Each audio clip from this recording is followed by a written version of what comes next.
as a city, we have decided that we leave 55 water tankers, which we've been hiring from private service providers, and we built our internal capacity by buying 55 water tankers that are owned by this city, and we have opened job opportunities for the 55 drivers to drive those trucks that will be ferrying water to our needy communities as a matter of mitigation, because we are not saying that's a lasting solution order, in Speaker. terms of the water that we are supplying. Point of order, Speaker. Point of order, Councillor Kavenda. Speaker, I'm rising on Rule 25B to explain some material part of the councillor's former speech. The 50 tankers referred to, are those the ones that the city purchased that have defects and they're the wrong specification and need to be modified? Of which only This is not 7 an are order. actually on the road? Councillor Kavenda, order. Councillor Kavenda, your order, the point of order is overruled. Mayor, as you conclude. Speaker. Order. I still have time, Honorable Speaker, 4 minutes. Speaker. Thank you. Speaker. Can I, but I'm Yes. interrupted. Yes, Mayor, sorry, Councillor Mtetwa. It's a request, Mr. Speaker, because we don't want this meeting to deteriorate into chaos. Can you please make sure that there is no name calling and insults coming from ANC benches towards the councillors?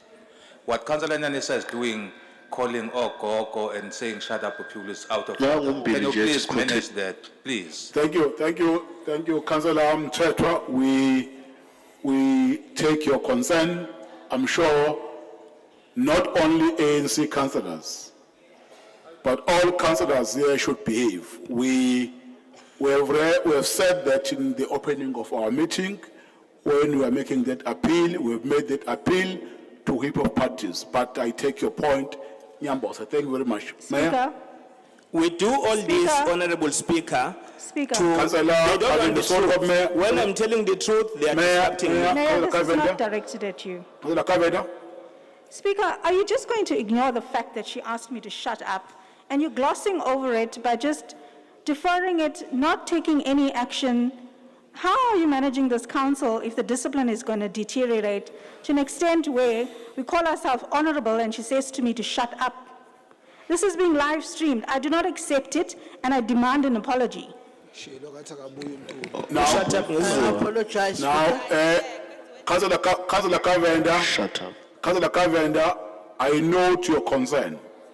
As Councillor Mtetwa have raised it, I've just made a general request at the beginning of the meeting to all of you. Now, again, I'm repeating to make an appeal to all of you, because this thing, you normally do it, and I keep on making a request and appealing to all of you. Now, what Nyambose have said to Councillor Mtetwa, I've already accepted that is a matter to be addressed when Nyambose brought it to my attention. Right? Chair, may I address you?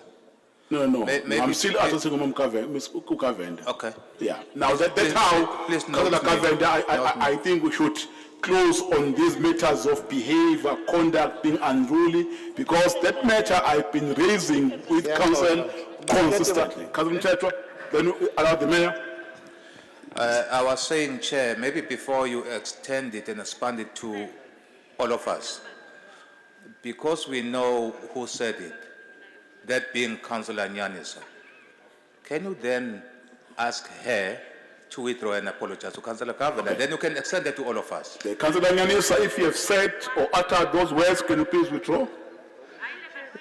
ZPP. Order. Humbly apologize, Mr. Speaker. Thank you very much. Mayor, proceed. I've never seen a mayor who's not protected like this, but let me proceed. Honorable Speaker, It's a coup. we are engaging the ratepayers because we have a firm belief that if we work together, because we do have plans, there is a strategy of the municipality that has been developed, and we are responding to the issues that they've raised with us as a municipality. But what worries me as a mayor is that there are councillors who sit across us who are plotting the raid boycott. They are part and parcel of plotting the raid boycott. I think the law and our rules should take precedence to such councillors who are plotting for the rate boycott. They are seated across this table where I'm seated. Speaker, So let me order. proceed. Order, Speaker. Point of order, Councillor Mwango. Speaker, I don't think you can just ignore allegations made by the mayor. I think the mayor need to provide a proof of those councillors, the names of those councillors. Because one sit here and a senior person like the mayor makes such reckless allegations without providing evidence and proof as to who are those councillors. Speaker, Okay, thank you. Speaker. Proceed, Mayor. Speaker. Thank you. I'll provide that evidence outside the meeting. Yes, Councillor Pili. Let me proceed. Order. Honorable Speaker, Mayor, order. Speaker, Pili. No, no, it's Pili who's not, who's go nice. Speaker, I'm No, raising, no, a it's po- Billy. I'm raising on a point of order, Speaker. Right. I think you can't just let it go past like that.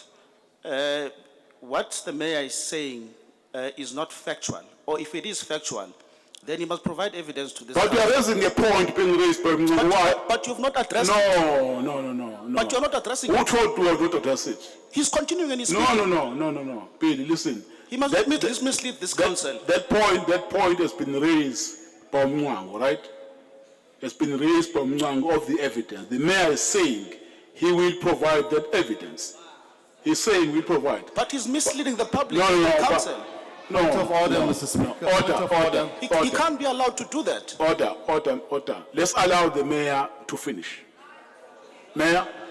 Honorable He Speaker, must not take all the blame here. He As must I take proceed- responsibility for what has happened. He must take Honorable responsibility Speaker. Yes, for order, what's councillors. happening in the city. Councillor Pillay? He must take Mr. Speaker. responsibility for the race boycott. The DA He must Councillor take Pillay, responsibility for the race order. boycott. Let's He take must Councillor take Pillay. responsibility my for the evidence race to the boycott. Speaker. Let's, It's Councillor his Pillay. government that is messing Order, up and causing Councillor this. Pillay. The DA is bringing this council in disrepute. Order. I suggest- Let's listen to Councillor Pillay, please. Don't let him speak. Pillay. Mr. Speaker, I meant to say that the DA is bringing this council into disrepute. And I suggest that we continue with this meeting without disruptions, because we do have a long way to go. And secondly, I cannot see the speakers or the leadership of the DA because apart from my councillor colleague in front of me is head Thank you. the DA, there's a huge plant in the middle that's blocking the leadership of the DA, and I cannot see who's speaking. Thank you. If that can be ANC, removed. Let's do this, councillors. You see, councillors. Councillor Upile, while he's on the floor, there's someone this side who's saying we are cooler when. You see, councillors, you must stop this behavior. You must stop this behavior. You are wasting council time. But Mayor, can you please conclude? Let's listen, then we move to the next item. Thank you, Honorable Speaker. Let me proceed. I would like to congratulate the community of Lamontville, Ward 74, for having been part of the beneficiaries on the recovery plans that you have put in place for the infrastructure. They've just received a newly rehabilitated road in that community, which we have repaired. So we congratulate them. As I proceed, Honorable Speaker, there have been circulation in the public discourse that this city is failing to spend USDG as a grant. I would like to report formally to your meeting that this council, led by the ANC, has spent the USDG. We are seated at 98% as per the original allocation and 107% of reduced allocation. So our, yes, give that big round of applause. Yes, it's true. When you talk about infrastructure, informal settlement grant, we are also seated at 81%. We are leading all metros in South Africa with the expenditure. They must go and verify that with the National Treasurer, those who do not believe it. Then let me proceed. In terms of collection, Honorable Speaker, we do have challenges, as we all understand that the economic climate has also affected a number of residents and businesses in our city. But we are happy that the cash collection rate is seated at 93.56%. The debt total borrowings revenue of 21.51% against National Treasury norm of 45%. We are doing very well in terms of managing our credit and finances. Borrowing to assets ratio of 12.40% against National Treasury's norm, which is 25%. This municipality is performing very well on finances. We also want to highlight that the very same city, Honorable Speaker, we are increasing in terms of ensuring that we collect what is due to us. We understand that people do not have money, but we have Point of already order, Mr. applied Speaker. Point our of order. own credit Point of order, control, Mr. Speaker. Point of which order. is enabling us. Order, Mr. Speaker. Order, Mayor, point of order. Conservative. Mr. Speaker, I'm still trying to digest what the mayor said earlier in his speech when he said that this municipality is led by the ANC. And that is not true. The rules say you can't mislead the council, and he is misleading the ratepayers, misleading everybody. This council is not led by the ANC. It's led by a coalition of parties, my darling. Oh, Other yes. parties. If they didn't, you wouldn't be in leadership today. Thank you. Thank you. Councillor Reti. Give that man a bells. Thank you, my darling. So let me The two of you must get a room. let me proceed, Honorable Speaker. We are indeed faring our way in terms of responding to the challenges that we are faced with. We are putting many strategies in place to ensure that we respond to the issues like Ohlange Pump Station, where there's been a challenge. We are fixing that. It has been fixed over the weekend. We are also resuscitating the old pump station to complement the demand of that pump station, which we all know that is really a high demand for our infrastructure to perform in an envisaged manner. That is the city that is responsive to the plight of our people. As I take leave, Time is up. Honorable Time is up, Speaker, Mayor. Yeah. Time is up. thank you very much. City Manager. Point of order. City Manager. Yeah. Speaker, the mayor didn't say what is our borrowing. Why doesn't he talk about our borrowing? How much we are owing? Order. No. City Manager, you are raising a point of order while you want to debate. City Manager. The item is for noting. Councillors, are the recommendation noted? City Manager. Thank you very much, Honorable Speaker. On page 23, item 1.4, updates on credit facility and short-term overdraft facility with Nedbank as at 30th June 2023, committee recommends. Right, in the point of order. Mr. Speaker, Yes, ma'am. the item that we've just dealt with is not an item entirely for noting. And I think it's important that legal must give us clarity on this. If you read 1.3.3 in the recommendation, it states that it must be referred to MPAC and for an investigation into the recovery or write-off of the said expenditure. So there is an action that this To be taken, municipality yeah. needs to support. You Okay. cannot then say that's noted, because Yeah. we are required to support a recommendation here, 1.3.3. Thank you. I Thank accept the rest is for noting. Thank you, Councillor. 1.3, Councillor, is for approval. Is the recommendation contained 1.3 agreed? Agreed. Thank you, Mr. Manager. Speaker, Councillor Pega. thank you, Speaker. Ukhansela usisoka lapha ubiza uza kwethu la ngesibotho uthi thula wena sibotho. Mangicela awajikise lamagaba awashiya. Ngiyacela, Speaker. Kahleni, councillors, sorry, order. Yibi isibotho ngesingisi. Thank you very much, Honorable Speaker. Superstar. I'm going to repeat the item on page 23, item number 1.4, updates on credit facility and short-term overdraft facility with Nedbank as at 30th June 2023, committee recommends. Right, so that I'm not accused. Let me read the list loudly as reflected here. There's Councillor Mgonyama, there's Councillor Mkhize, there's Councillor Mxolisi Kaunda, in that order. Thank you, Honorable Speaker. Before we note this item, we'd like to commend our Black CFO, Ubaba Mnguni, for making sure that is keeping our city in a good financial sound. Addressa ke also mangala ukhona ke wathi Honorable Speaker amabhenki awasasthembi amangala awayikho leyo. Why I'm saying that is because sinale credit facility okuyi overdraft. We all know ukuthi ke ukuze nje ibhenki likutrust ube ne overdraft kufanele ngempela istori sakho usazi. So this municipality is in a very good financial sound.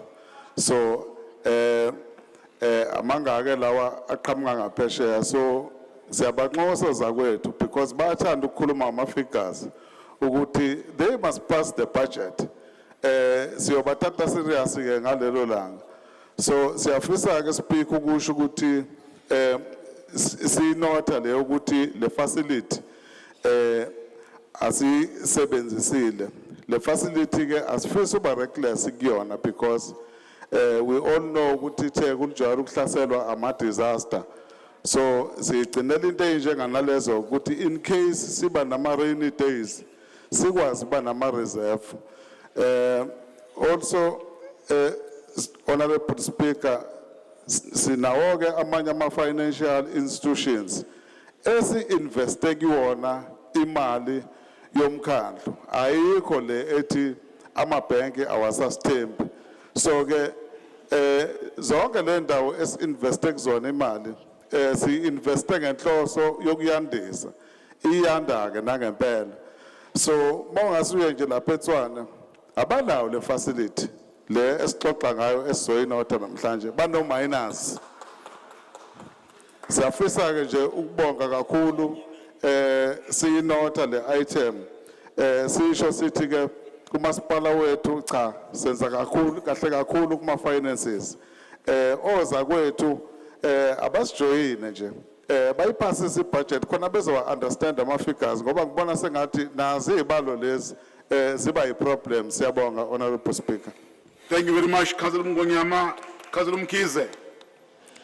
Sibonge ithuba Somlomo.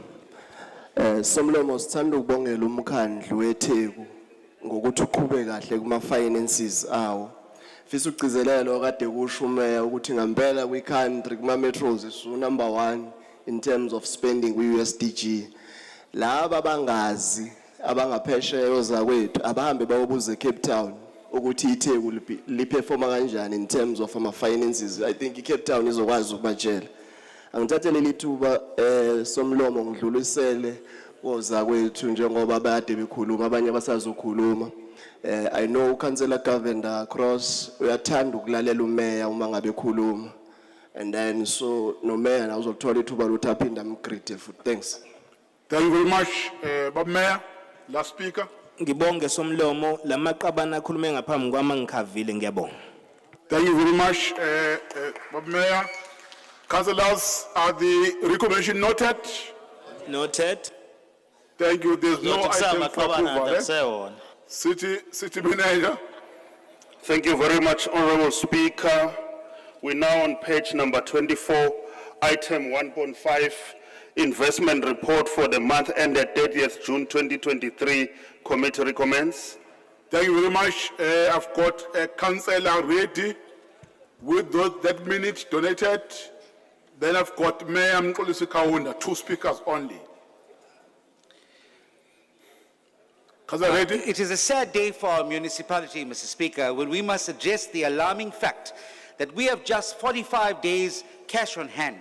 This is a disgrace. It is a testament to our lack of fiscal responsibility and catastrophic decision-making skills that we have landed ourselves in this dire financial situation. Our ratepayers have embarked on a boycott of rates. They are fed up with incompetence, inability to provide essential services, and reckless disregard for their hard-earned money. If this boycott continues, it will bring eThekwini to a grinding halt. We cannot allow this to happen. It is time for this leadership to face the music. Your irresponsible actions have led us to this point. The fact that our cash on hand was reduced to a mere 17 days during the COVID pandemic is proof that this municipality was ill-prepared and unfit to lead us during a crisis.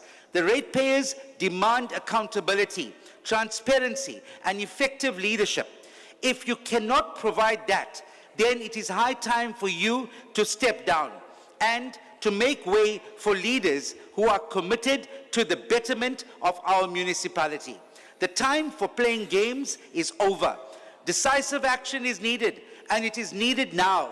The future of eThekwini is at stake, and I implore you to do everything in your power to turn this dire situation around. Otherwise, you will be held responsible for the inevitable collapse of our glorious municipality. Thank you. Thank you very much, Councillor Reddy. Mayor.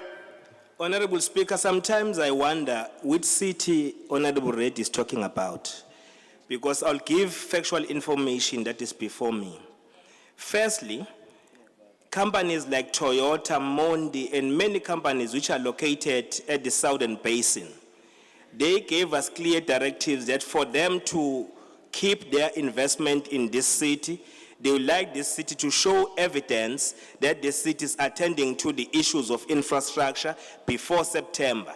And floods happened in April because Toyota had to go to their board meeting in Japan in September. They said we need to produce evidence in terms of SCM processes that you are actually responding to the issues of roads, Umlazi Canal, electricity and water infrastructure. We did exactly that. That is why today we still retain the number of jobs that are located in the Southern Basin, because this leadership is providing leadership in the society and in businesses. So they have full confidence that they are still remaining with their investment in the very same city.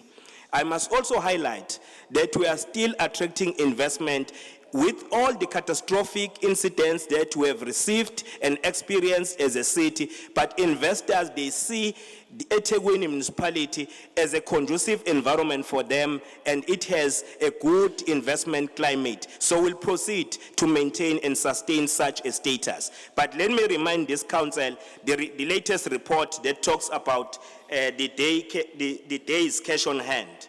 We are seated on the investment of 10.4 billion rands, made up as follows. Firstly, overnight call deposit of 640 million, fixed deposit of 9.8 billion rands. Days cash on hand, total cash is equal to 82 days. Days cash on hand, excluding unspent grants, is equal to 60 days. That shows that this municipality is on the good hands. Thank you, Honorable Speaker. Thank you very much, Councillor Kaunda. Councillors, are the recommendations noted? Thank you, City Manager. Thank you, Honorable Speaker. Still on page 24, item 1.6, quarterly report on withdrawals from municipal bank account in terms of the Local Government Municipal Finance Management Act of 2003, dated the 6th of July 2023. Committee recommends. Thank you very much, City Manager. Are the recommendations noted, councillors? Thank you, City Manager. Honorable Speaker, now on to page 25. Item 2 is the report of the Governance and Human Resources Committee from their meeting which was held on the 19th of the 7th, 2023. Item number 2.1, request for authority to host the eThekwini Municipalities City Stars Awards. Committee recommends. Thank you very much. I've got speakers. Number 1 from DA is Councillor S. Mngadi. Number 2 from APF is Councillor Hlengwa, with a minute donated by KZNI.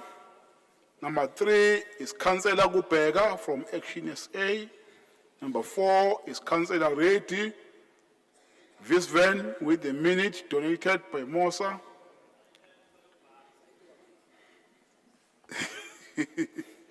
Then I've got from IFP, I've got Councillor NP Mchunu.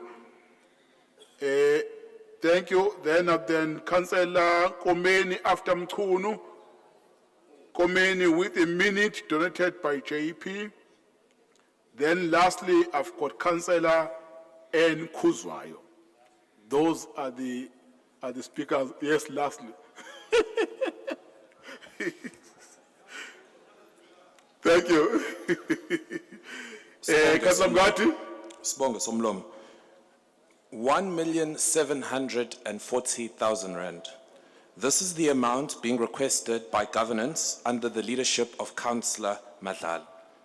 The Democratic Alliance has, over the past 2 years, red flagged 36 events and parties that we have been brought to this council with similar items just like this one, to the value of over 106 million rand, with no proof of value, return on investment, and economic benefit for this council and the ratepayers of eThekwini. We want to be very clear, Speaker. Civil servants employed by this municipality at large are underperforming. This is not the opinion of the Democratic Alliance. Rather, the Auditor General's report was clear on the magnitude of underperformance, mismanagement, and the lack of consequence management in the eThekwini municipality.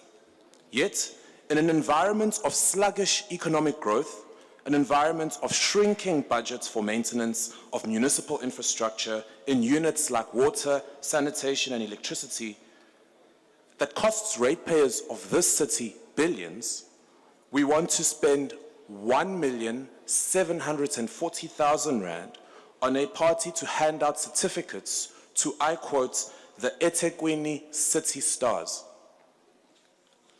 Councillor Madlala and his team seriously are failing to read the room. 3 levels of analysis, Speaker, why the Democratic Alliance believes this to be true. On a first level, we tell you that the best way to motivate workers to become more productive and boost morale is to provide them with the basic tools of trade. Take this money and pour it into the libraries unit, where most are closing because of a lack of budget, but also those that exist are seriously under-equipped. Take it to parks, where in the central region, they don't even have cherry pickers so that they can cut and trim trees. Give it to water, give it to sanitation, give it to something meaningful, and show that this city cares about the interests of its ratepayers. This isn't happening. On a second level, Speaker, we tell you that the workers of our city want better pay. They want safer working environments. They want increased internal capacity. What meaningful change will a photo and a certificate make to their lives and their working environments when on Monday, after that event, they will go back to these dysfunctional working environments? A point of order, Speaker. There's a point of order, Councillor Hlema. I remember when you council, Vivian Reddy was filming himself while speaking, and that was ruled out of order. And we have, I think it's an official, if I'm not mistaken, that is taking pictures there. And right in front of you, and it's happening, and it's correct now, it's done by DA. The same DA was complaining when Vivian Reddy was taking pictures. Who was taking pictures? The lady that is standing there. Speaker, that was an in-committee item. Yeah, Sorry, can you please refrain what you're doing? Take your seat, please. Proceed, Councillor. No, Speaker, that item that the colleague is referring to was an in-committee item. No, listen, Speaker, listen. this meeting is live streamed. For the There's no issue with what's happening.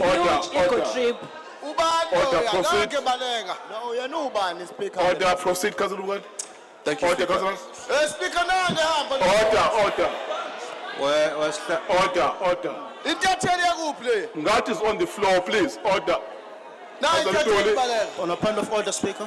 Speaker, that's a DA media. Speaker. On a DA media lady. Speaker. That this is Sharia. Order. Speaker. On a point of order, Speaker. Order.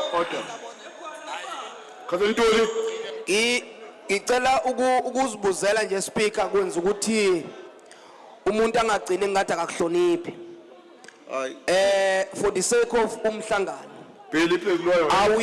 Are we allowed Order, councillors, order. to bring abantu who are not councillors to come here and do into the media of the parties? Yes, we are. Yeah, councillors, order. Let's address this. Order. Councillor Zondi, please. Councillors, listen. Lawyer Port Billy. Councillors, in the council meeting, there are media people that we make arrangement as a speaker's office with them to attend council. They are being accredited. We have our own internal media that is always part of our meeting. But if political parties made arrangement where they are media people and not make arrangement or inform the speaker in advance about their media people who will move while council is in proceeding and take videos and pictures while council is on, no member of the public is allowed to come and move around here while council is proceeding. They've got their designated area where those who are not council members, they normally sit.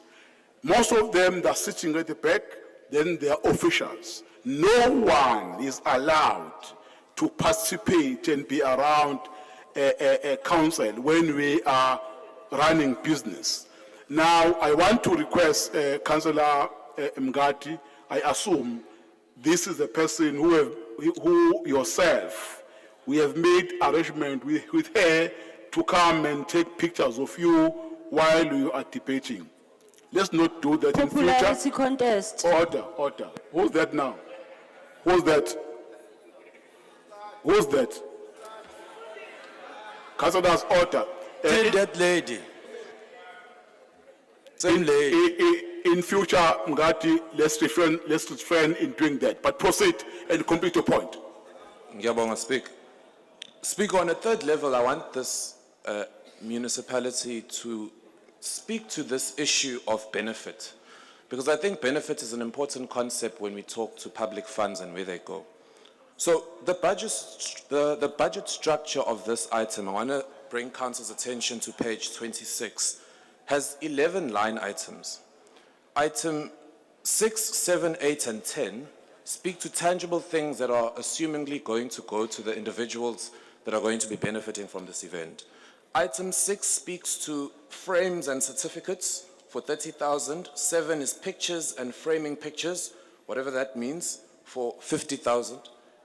Item 8 speaks to trophies, 30,000, and item 10 speaks to gifts and promotional items for 40,000 rand.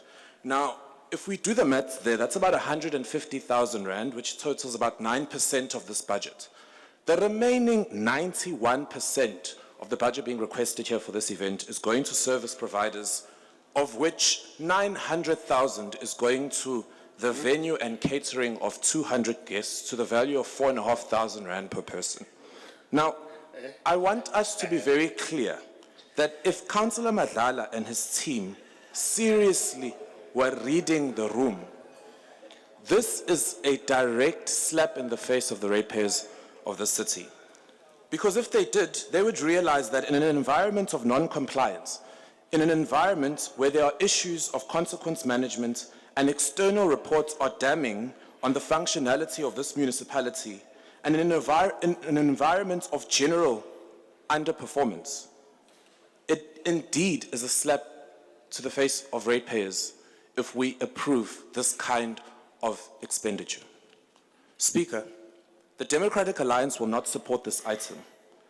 And it's quite clear that if we look to the numbers today, a united opposition has the power today to support us rejecting this item because it doesn't speak to what we need in this municipality and the needs of our ratepayers.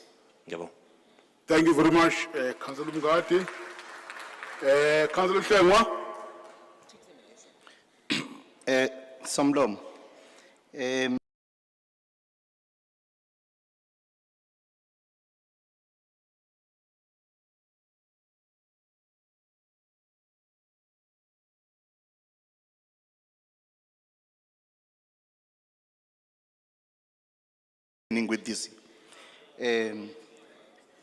With this, one, Speaker, I'm being.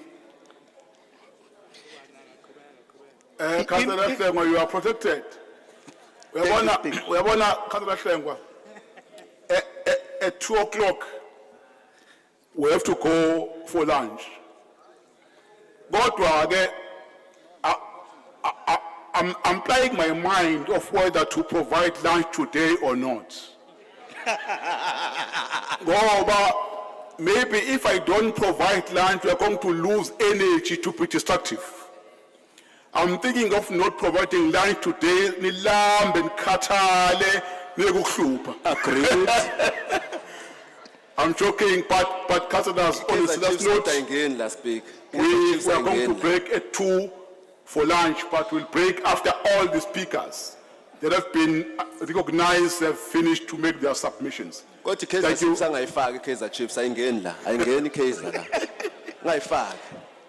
Speaker, all I'm trying to say is we cannot be spending 1.7 million to encourage people to do what they're supposed to do. People who are being paid salaries, people who we've just voted for increase yabo and incentives, Speaker. In fact, if laba bantu behluleka ukuperform asibaxoxe Speaker, so that laba bahlezi emakhaya abafuna umsebenzi bezokwazi ukungena bathola umsebenzi basebenze. There should be some form of accountability. Speaker, I'm saying this because njengamanje abahlala lapha eNtuzuma kwi-Ink area ngisho njalo sihlezi kabuhlungu umphakathi ufuna ngisho usitoyitoyela ngento esinganayo icontrol over abasebenze kuyibone kufanele ngabe bayayenza leyo nto. So as African People First, we are totally against using 1.7 million just to encourage people to do what they're supposed to do. When they applied for their jobs, bathi bona ba self-motivated, they go an extra mile, but they are even failing to go the exact mile they've been expected to go. So we cannot be spending monies on people who have no interest emsebenzini yabo. As African People First, we won't be supporting this one. Thank you. Kalupega. Upega ngisamboni la. Upega uphi? Okay, Councillor ready? Councillor ready? Mr. Speaker, I want to voice our strong opposition to the request for 1.7 million rand to fund the City Stars Awards. While we appreciate the need to boost staff morale, we believe that there are other, more cost-effective ways to achieve this goal. At a time when we need to be more frugal with our spending, it is a gross mismanagement of ratepayer funds to waste money on fancy occasions for invited guests who eat and dance at ratepayers' expense. ADEC cannot support this recommendation, and we urge all political parties who claim to support ratepayers and their voters to reject this proposal. It is clear that this event has been held for many years, yet service delivery has deteriorated. This party at ratepayers' expense does not contribute to improved service delivery. As a suggestion, it would be much better if officials who consistently deliver exceptional service could be rewarded in other ways. For instance, we could direct much needed funding towards improving service delivery outcomes. Fellow citizens and fellow councillors, we must demand accountability from our elected officials and ensure that every cent of ratepayer funds is allocated in a responsible and effective manner. We must prioritize our spending with a focus on real results for our communities. Thank you. Thank you, Councillor Reti. Councillor Mchunu. Somlomo siyi-IFP sibe nokukhathazeka uma sibona le item. Sayibuza ukuthi baphi labasebenzi abasebenza ngokuyikhandla kulomkhandlu weTheku njengoba inkinga zingaka i-service delivery kuyinto eza kancane. Kahleke lokhu kushutsha akayeke ukushutha. Akayeke ukushutha, proceed.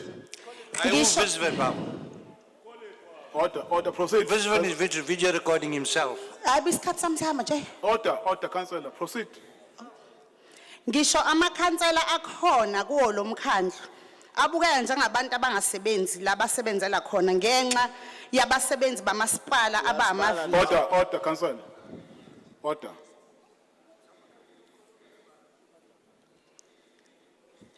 Stop what you're doing, please. Yeah, stop what you're doing. Can you allow the councillor to speak without disruption? Proceed, Councillor Mkhunu. Proceed,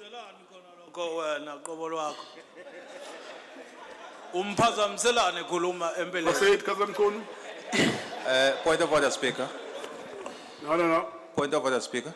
The speaker is on the floor, Nyamboza. Point of order, Speaker. Speaker, I rise on Rule 16E,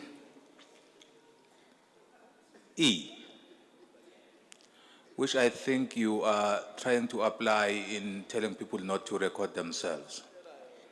But Not themselves, no, not themselves. The Mr. Mkhunu is being filmed. Ms. Mkhunu. Is being filmed or by a councillor sitting next to her. I'm trying to correct that. Same difference. Same difference. That is destructive. Sure. Disrupted to who? Because the rule says here, a councillor may not use cellular phone or electronic device during meetings in a manner which disrupts or disturbs a meeting.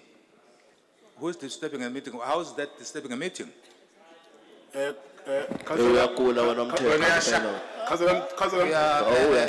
that disturbing a meeting? Order, councillors. Speaker. Order.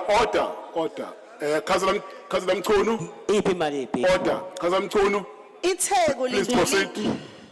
Itheku lingcolile. Record or not record? Ish. Awahle wena Sicefe. Asikho kwakho njalo.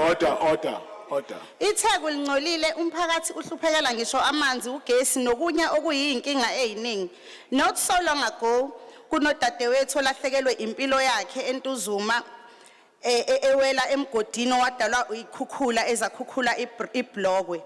Nalokho kusawubudedengu babasebenzi bakamasipala ngoba kufanele ngabe lo mgwaqo wawuvaliwe ngokhonkolo to make sure ukuthi akekho odlula lapho. Angiphathi ke eyama call center la reporta khona ama faults awazi ukuthi asebenza ume kunjani batholakala ume kunjani. Lesi sigaxa semali engaka esihaba esosetshenziswa in one day ukubonga labasebenzi sikubona ukudlala ngeimali zabakhokhi bentela. Ngiphinde ngingene odabeni labadayisa emgwaqeni labazama ukuhweba emakhaya abangayitholi imvumo yet beyihambisa izicelo ema-ofisini omkhandlu but izicelo zabo sezineminyaka zaduva lapho baphila impilo yokujahwa amaphoyisa ubusuku nemini kusaqhuma khona lapho ekudedengwini nokubuvila bobusebenzi bakamasipala. So thina bese kuba izimo la abantu abahlala eThekwini bengawathola amanzi avela empompini osekunesikhathi esesidlula izinyanga ezu5 kodwa ama bills okukhokhela amanzi still bayasendelwa ukuthi bakweleta umasipala amanzi awazi ukuthi bakweleta imali yana amanzi bengenawo. So njengeqembu le-IFP sithi cha. Your time is up, councillor. Thank you very much. Councillor Komeni. Thank you, Honorable Speaker. Greetings to you and the colleagues. Past few weeks, you will remember the mayor saying or calling municipal workers, some of them referring to them as the lazy people, amavila. Now, I've got just two questions. Has that changed? Has the service delivery status changed? How then do you award such amavila with so much? As the ATM, clearly, we will not support this item. Thank you, Speaker. Thank you very much, Councillor Nkomeni. Councillor Kuzwayo. No, siyabonga Somlomo ohloniphekile. Yabo nje bongibona nje ngiphelelwa na amandla ukuthi ngizothini ngoba akaze mina ngizwe kuthiwa nasi isikole sinezingane ezifunda matric ebese kuthiwa lengane noma ngabe iphase kahle kanjani asizukuyi recognize ngoba iqhamuka esikoleni esifailayo. That is illogical. That is just highly illogical.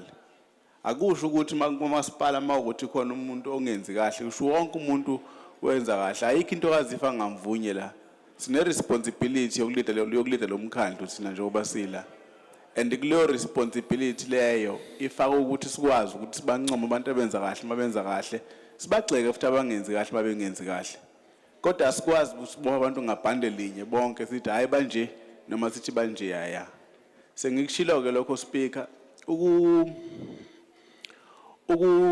ufika kwalolu hlelo lukanjena and akulona uhlelo lukaMadlala lolu njengoba kuthiwa uhlelo lukaMadlala ireport ye-exco le umeya opresente le report njengamanje so sikhuluma ngereport ye-exco njengoba sikhuluma la musani ke ukuthi nithathe into ediscussiwe kwi-exco wavunyelana ngabe bese nithatha niyibuyisele emumva ukuthi akube into yekomiti la sifuna ukuthi abasebenzi bomkhandlu abenza kahle sibanikeze irecognition abayifanele futhi ke nemali le enikhuluma ngayo ukuthi isigaqa ninehaba nje ngicabanga ukuthi anifundanga ireport because had you read the report you would have realized that on page 26 where it says venue and catering, that is where most of the money is going to ICC. Sihlezi khona lana so sizodla ukudla kwakhona nathi $500,000 is going to be paid for umcimbi lo wenu ke kahleni order Tando Councillor Kuzwayo councillors Councillor Nkosi and Nyambos ngiyacela nje ukuthi lo myalezo ngokukhuluma isiqalo umhlangano ukuthi mekukhuluma omunye asemnike ithuba qede mekukhona efuna ukusho singamemezi singakhuluma empopeni without being recognized siphakamise isandla sikhulume ngoba lento enziwa ukhuzwayo uma seze yakunina nigeyiza itheku lonke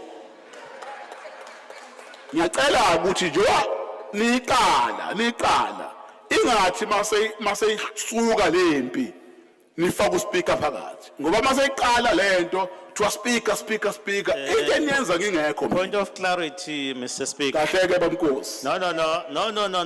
let me conclude first No. let me conclude council No. let me finish I therefore appealing. Point of clarity, Mr. Speaker. Let me finish. I therefore appealing to you, Nguba, is you who was shouting while Nkos was talking. Let's do that, councillors. Let's allow him to finish. If you want to speak, raise your hand. You'll be recognized.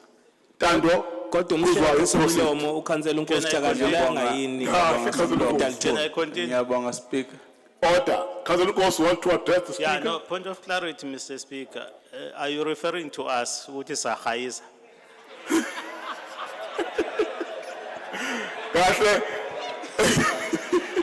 If I'm saying to us, you mean councillors in this house? Councillor Is Nkos. that acceptable? Councillor Nkos, let's not change the debate further because you know you are wrong. You were shouting while Koza was speaking. Let's allow him to finish. Councillor Koza, please finish. Yeah. No, so ke speaker bengithi abaliyeke ihaba lokuthi bebabazi ukuthi nemali enkulu ngoba omunye wabekhuluma la ushilo ukuthi kwabona bamakhansela lana emawadini abakubona aba useless so kusho ukuthi lo 500,000 okhokhwayo for ICC makuzoba ne council meeting nje la suke su waste. There's a point of order. Councillor ngenzeka ukuthi akazwanga kahle. Maybe udinga ukuthi ngikuphindele. What is the point of order? Order.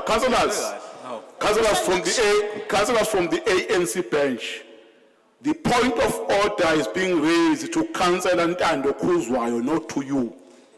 Therefore, you are not expected to respond. Allow the councillor to raise the point of order and the speaker will make a ruling. Thank you. Councillor Mchunu. Ukhansela usho engakushongo. Mhlamba kazwanga kahle. Sengenzela ukuthi ngimphindele. Thank you. Point of order, uthushe. Councillor Mchunu, let's allow Kuzwayo to finish. Yeah. Kodwa le speaker Kuzwayo, please continue. kuyiqiniso speaker ukuthi khona ama-councillor useless la bekusho i-report yakho hayi mina Yabona ke speaker. Asizokhathala ke leli council elikhulumayo eli-useless. Sizokhathala impela nje. Angathi me useless azothi ama-councillor useless. Order, councillors. Councillor Kuzwayo, let's refrain in using statements or words that might make other councillors to feel offended. Let's try to advance our argument with respect. Thank you. Proceed, Councillor Kuzwayo. Ngiyaxolisa speaker bengirefere kwi-report ka-speaker ethi amakhansela awahlalisa imihlangano yomphakathi amakhansela awahlalisa ama-ward committee so lelo khansela lelo well read between the lines speaker ngifisa ukuthi ngikucacisele ukuthi Speaker, point of order, Speaker. Yes, Councillor Hlengwa. I don't think which is correct to cancel ukuthi afika withdraw aphinde abuyise the same comment after he has withdrawn. So if he feels that councillors are useless as he's saying, he must just say they are useless and stay there and do not withdraw and come back again and say councillors are useless. If he wants to stay there, he must just do it like Berchter and then suffer the consequences. Thank you. I've already advised Councillor Kuzwayo. Councillor Kuzwayo, please proceed. Ngiyabonga Somlomo. Yeah. So Somlomo ingxenye enkulu le mali ezobe isebenza lana 900,000 kahle kahle walo 1.7 million uzosebenza la esihlezi khona ICC. So imali ezobuya izongena la kamasipala futhi kwi-entity yethu hayi ukuthi imali mhlambe decide ukuthi siyoyichaphaza somewhere kwenziwe ibash njengoba kushiwo akulona iqiniso lelo musana ukumisleader umphakathi sesikuchilo kodwa lokho okubalekile kakhulu ngale program le ukuthi sizoyithatha sizothatha lo mcimbi lona solethelana si recognize abantu abenza kahle kuma department ahlukahlukile kodwa ke before kwenziwe lokho we are going to publicize this to imphakathi le esiyilidayo sonke njengoba sila and mase sesikwenzile lokho sizoqinisekisa ukuthi imphakathi nayo iba novo iyabeka ukuthi yona ibona ukuthi umasipala wenza kanjani abasebenzi bamasipala abawusevisa kanjani so kuzoba ne-opportunity ke yokuthi kube khona okushiwo abantu abangesithina njengoba sila ngoba thina singaba nembono ehlukahlukile so phezu kwalokho ke kunane category la ezoba very interesting yokukhetha ikhansela elivelele yeah ilapho ke i-report ka-speaker ezosebenza khona ke lapho ngakho ke speaker njenge-African National Congress sicabanga ukuthi kubaluleke kakhulu ukuthi le item siyisupporte ngoba siyabafisa abasebenzi bethu abenza kahle ukuthi sibachome uphaphe lwegwalagwala siyabonga Councillors sorry speaker ngine amendment bese ngiyiphonsile lapho encanyana nje Yes, Councillor Kuzwayo, I've received but I've got yes, from Kuzwayo, seconded by Mngadi. The amendment read as follows. Speaker order. Mwango? Speaker, in terms of the procedure, I want to check. Do we first debate the item, then amend it, or we firstly do an amendment, propose amendment first, then debate amendment before we go to an actual item? Can you clarify that? Because now I think it's unprecedented that we debate the item first. When we've done the debate, we are about to vote. now we take us to an amendment. Can you tell us in terms of rules of order? Where is this?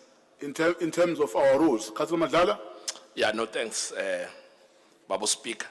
I don't know if I'll be responding to Councillor Mngwango directly or I'll be clarifying. What actually happens is, what actually happened is that when the item was brought to committee in their deliberations renamed this event. It was a resolution of committee to rename the event, and unfortunately that was not captured on the report that went to EXCO, and therefore when it came here, committee members realized that their resolution has not been effected, and therefore that is what the amendment is about. It has nothing to do with the substance or the substantive matters contained, but a matter of the name of the event that is being supported. Thank you. Yeah, thank you, Councillor Madlala. But in terms of the applications of rules, Councillor Mngwango is correct. We take the amendments before we debate the item. The reason why I wanted to read and explain exactly what Madlala said, because the amendment, I have not yet read it, so that council understand what is contained in the proposal. The amendment is about changing the name of the events. It's not about the content or the information, what is contained in the report. That's why I wanted to read, because it's about changing the name of the event. That's what I wanted to say, Councillor. Hence, I read the amendment and I felt that because it's about the name changing, I can present it to Council. But what Councillor Mngwango is saying is correct. What the proposal is that where the words, the awards be renamed to be eThekwini Municipality Service Excellence Awards. Therefore, where it is read, City Stars be replaced by eThekwini Municipality Service Excellence Awards. That's what the proposal or the amendment is about, changing name, not the report per se. Councillors, is this amendment of changing the name supported? No. Speaker. Okay, thank you. Speaker. Yes. I think, Speaker, let's be honest. When you change that name, the rating now what you are giving us, it changes the context on its own, because the debate was about city stars, how to call them stars. Now later you are amending it and call someone something else. That is why I said, even this amendment, I don't think it's competent right now, because the debate was around the heading, what you call it. And I think we just know now, for example, there was an agreement called ANC conference. It was changed in name to Women's Month launch, and then it became a Women's League ANC conference. So just by changing a name. So the name, you can just change totally a content. So this wording now, change the content, because the debate we had now was around even the heading. Okay, thank you. Let's do this. Because already as a speaker, I've explained the rationale or the reason behind my decision to read the item, because I understood this as a changing of name that does not change the content of the report. I understand your concern, Councillor Mngwango, and they are noted. And the amendments are not supported. Therefore, I will just allow Councillor Akuzwayo to address Council on this so that we take a proper decision. Councillor Akuzwayo? No, siyabonga Speaker. Ngenkathi sidiscuss committee la savumelana leli gama lisekho relevant. Kuzokale sengathi igama leqembu lebhola ukuthi City Stars. Ngathi team nje yebhola thizeni edlala le location. So we wanted to give it a proper name that is going to be befitting to a city like ours. Hence, we the suggestion that the awards be renamed to be eThekwini Municipality Service Excellence Awards. Okay. That is the reason for the... let me get an indication for those in support of the amendments. Those who support the amendments, please raise your hands. Secretariat.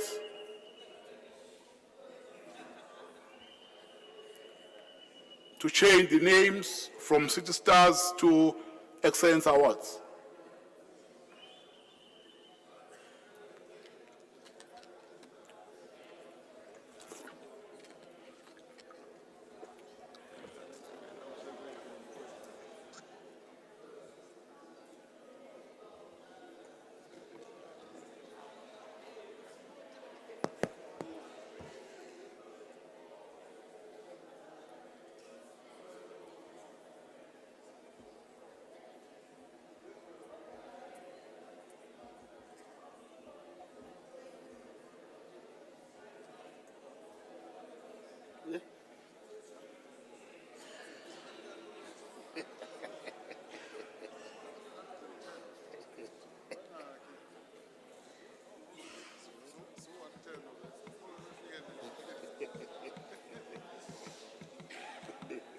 Sound right?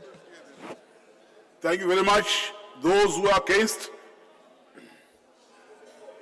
Those who are against?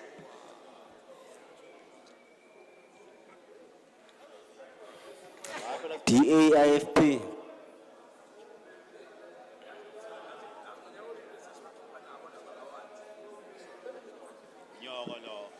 Zizojika izinto wena ukha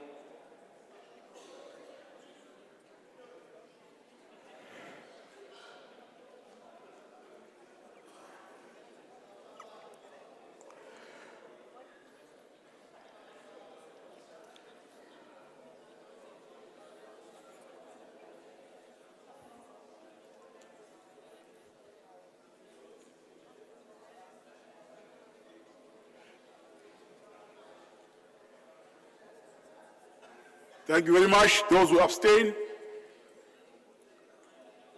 Those who abstain?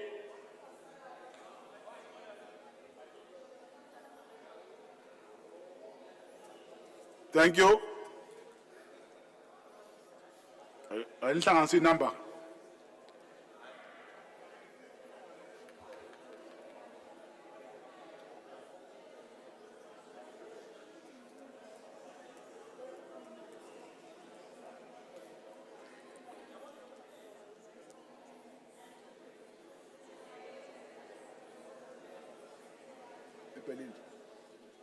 You learn to how many hours?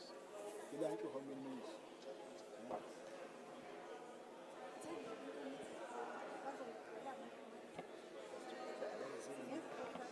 Visvan, check your number. Yeah, thank you. Councillors, those who are in support, 114. Those who are against, 77. 1 abstinence. Therefore, the item is being carried through. Thank you very much. Councillors, this is amendment. This is amendment. Let's now go back to the item. We're finished now with all the speakers in my list. Are the recommendations agreed, councillors? Agreed. There are those who are saying no. Let me have the screen, please.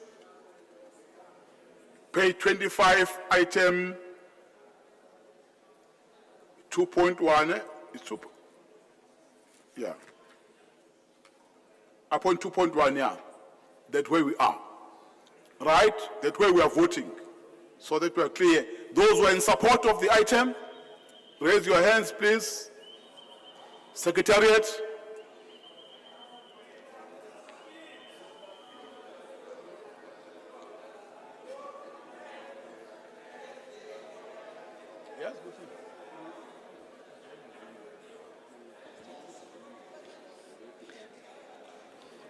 Don't talk while you're eating.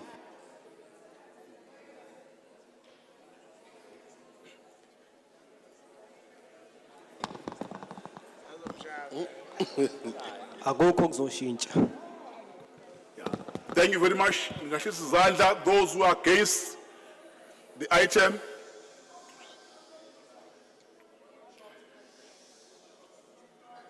Ngeke nilunge gwala kuloko. Sihamba no Tele Blanche uqobo lwakhe. EFF uTele Branch. Musana.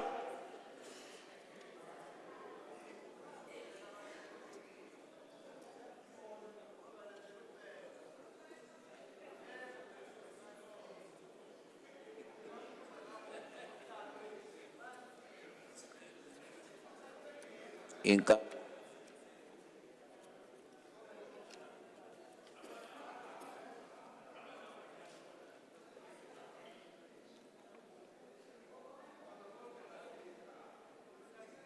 Thank you very much. You can lower your hands. Those who abstain.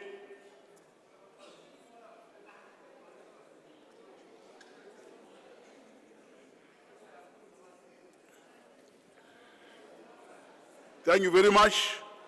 Those who are in support of the item, 115. Those who are against, 77.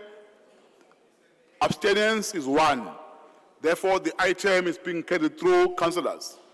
Now, let me address this matter before we go for lunch. Whip of parties.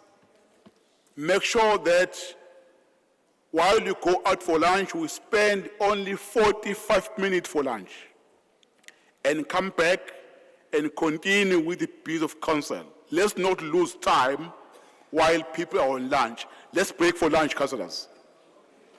45 minutes.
1, 2, 1, 2.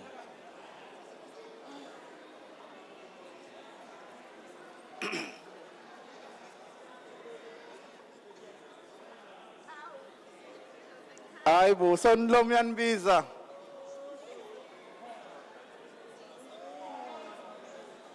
Councillors.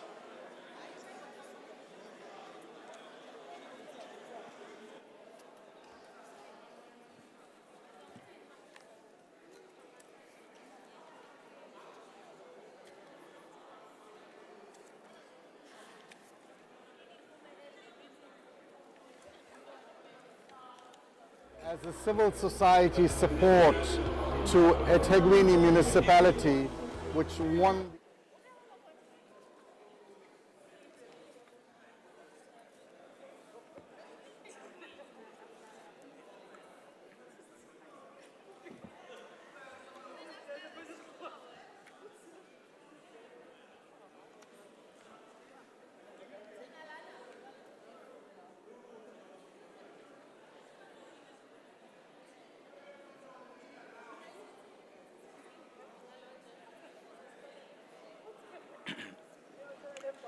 Councillors, please take your seats. Take your seat, please. We are starting now.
Will tell us that we're making a dent in this reading without comprehension, and we hope we fired the imagination to be able to get young people to read and to publish books as well. So the Durban International Book Fair, I think, has accomplished more than what it set out initially.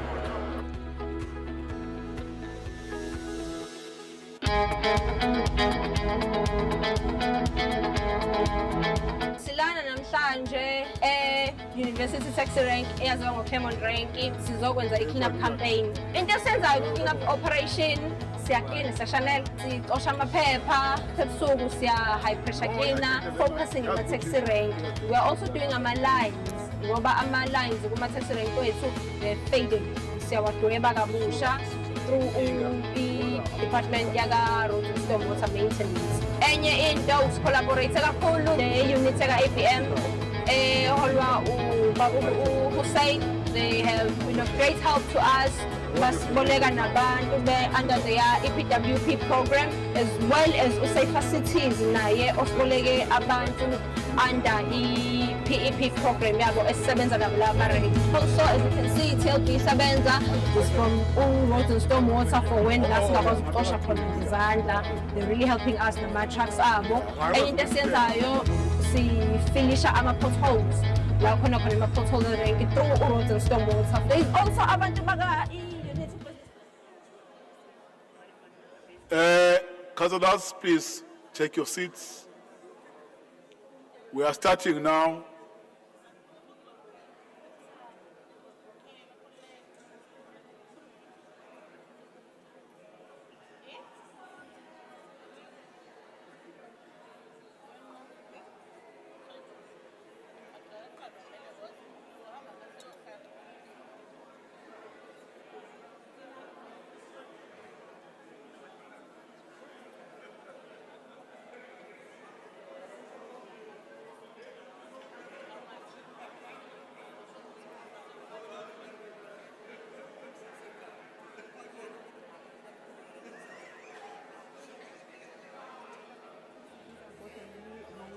projects are community residential units oku-CRU.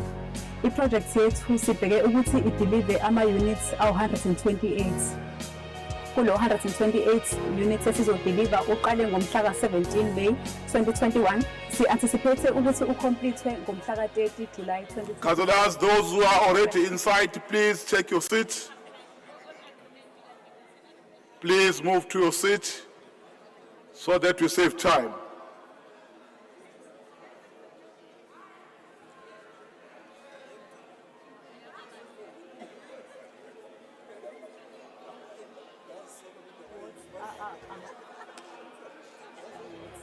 So, and then in terms of rental, with the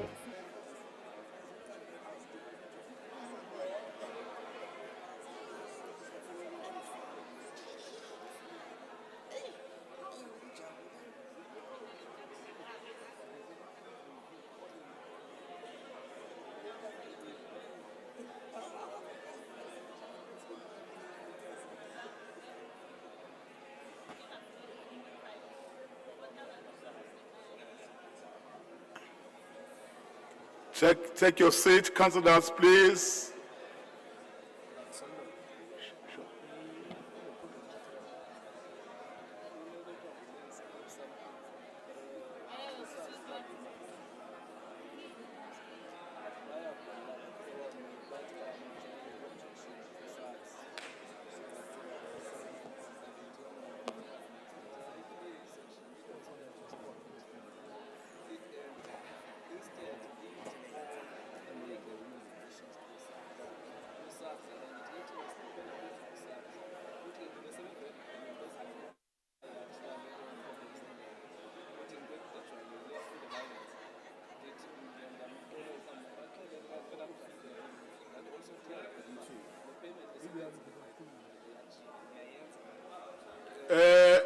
Councillors, thank you very much. We are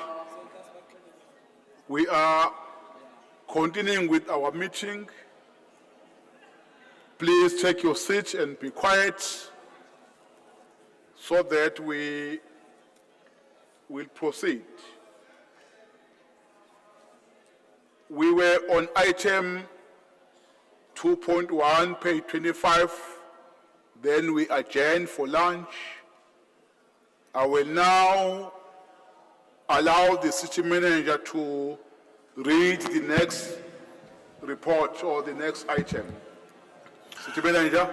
Thank you very much, Honorable Speaker. We are on page 27, item number 3, which is the report of the Security and Emergency Services Cluster from their meeting which was held on the 20th of the 7th, 2023. Item 3.1, Fire and Emergency Services Unit Standard Operating Procedure, Guiding Regional Boundaries and Geographical Response Areas. Committee recommends. Thank you. There are those of you who are still talking. Please, councillors. I've got speakers on the list. Item 3.1, page 27.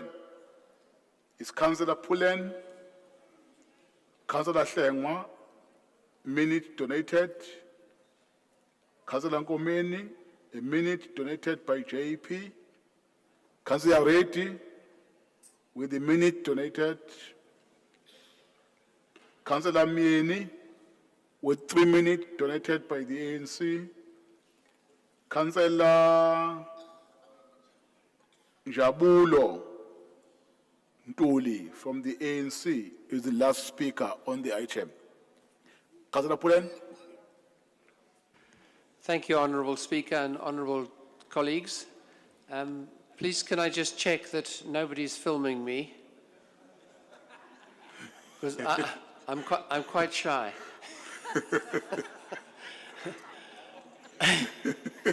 Okay, I can do that myself as a speaker. I can film you.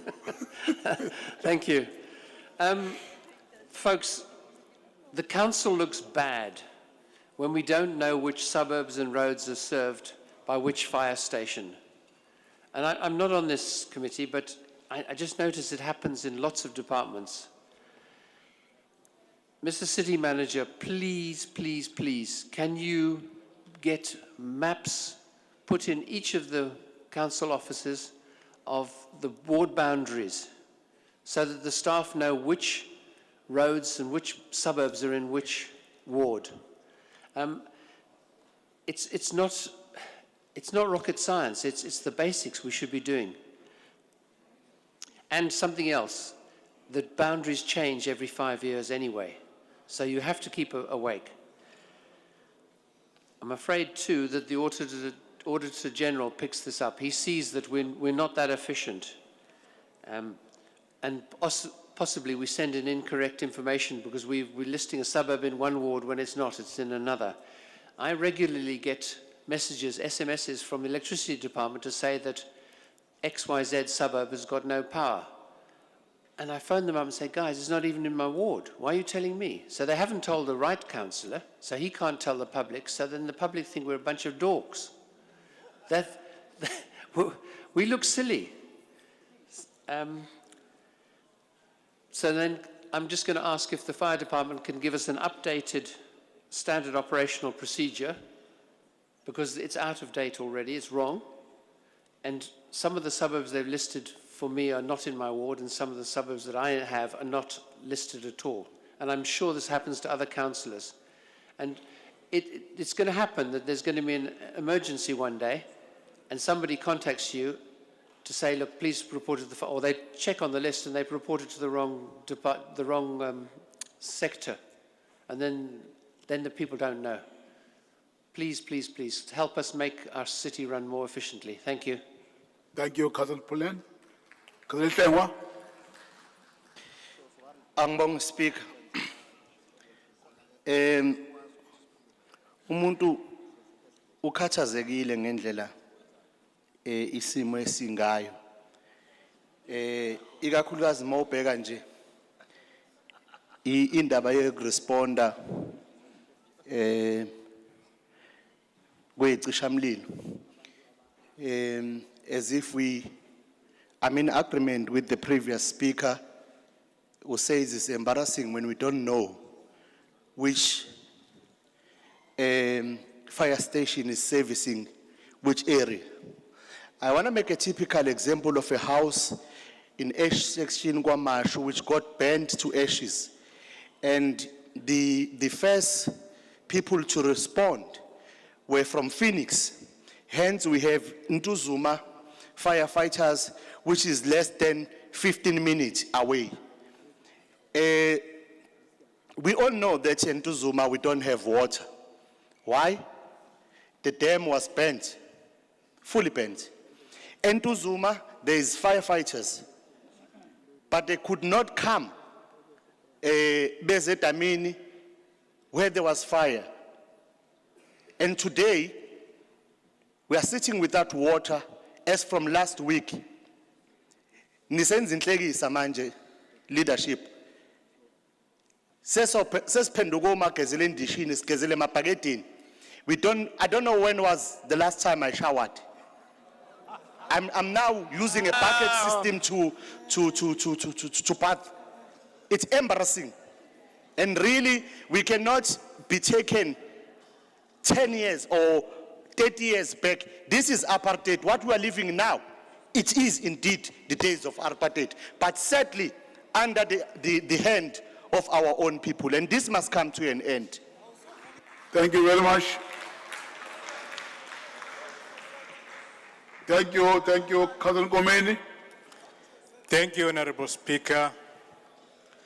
Couldn't agree more with both previous speakers. I'm 100% covered. Thank you very much. Thank you very much, Councillor Gomeni. Councillor Reddy. Mr. Speaker, let me welcome the report and congratulate the Fire and Emergency Unit for actually coming up with this report. I'm not sure whether my colleagues actually read the report, because the report details new geographical boundaries and wards that are to be serviced by various fire stations, and a list of the different wards are included in the report. And the aim of this is to achieve minimum response time. Now, to those of us who are familiar with fire services, it is absolutely critical that fire response time is actually minimized, so that if there is an emergency and the fire services needs to get out to any community, they need to do this within the shortest possible time.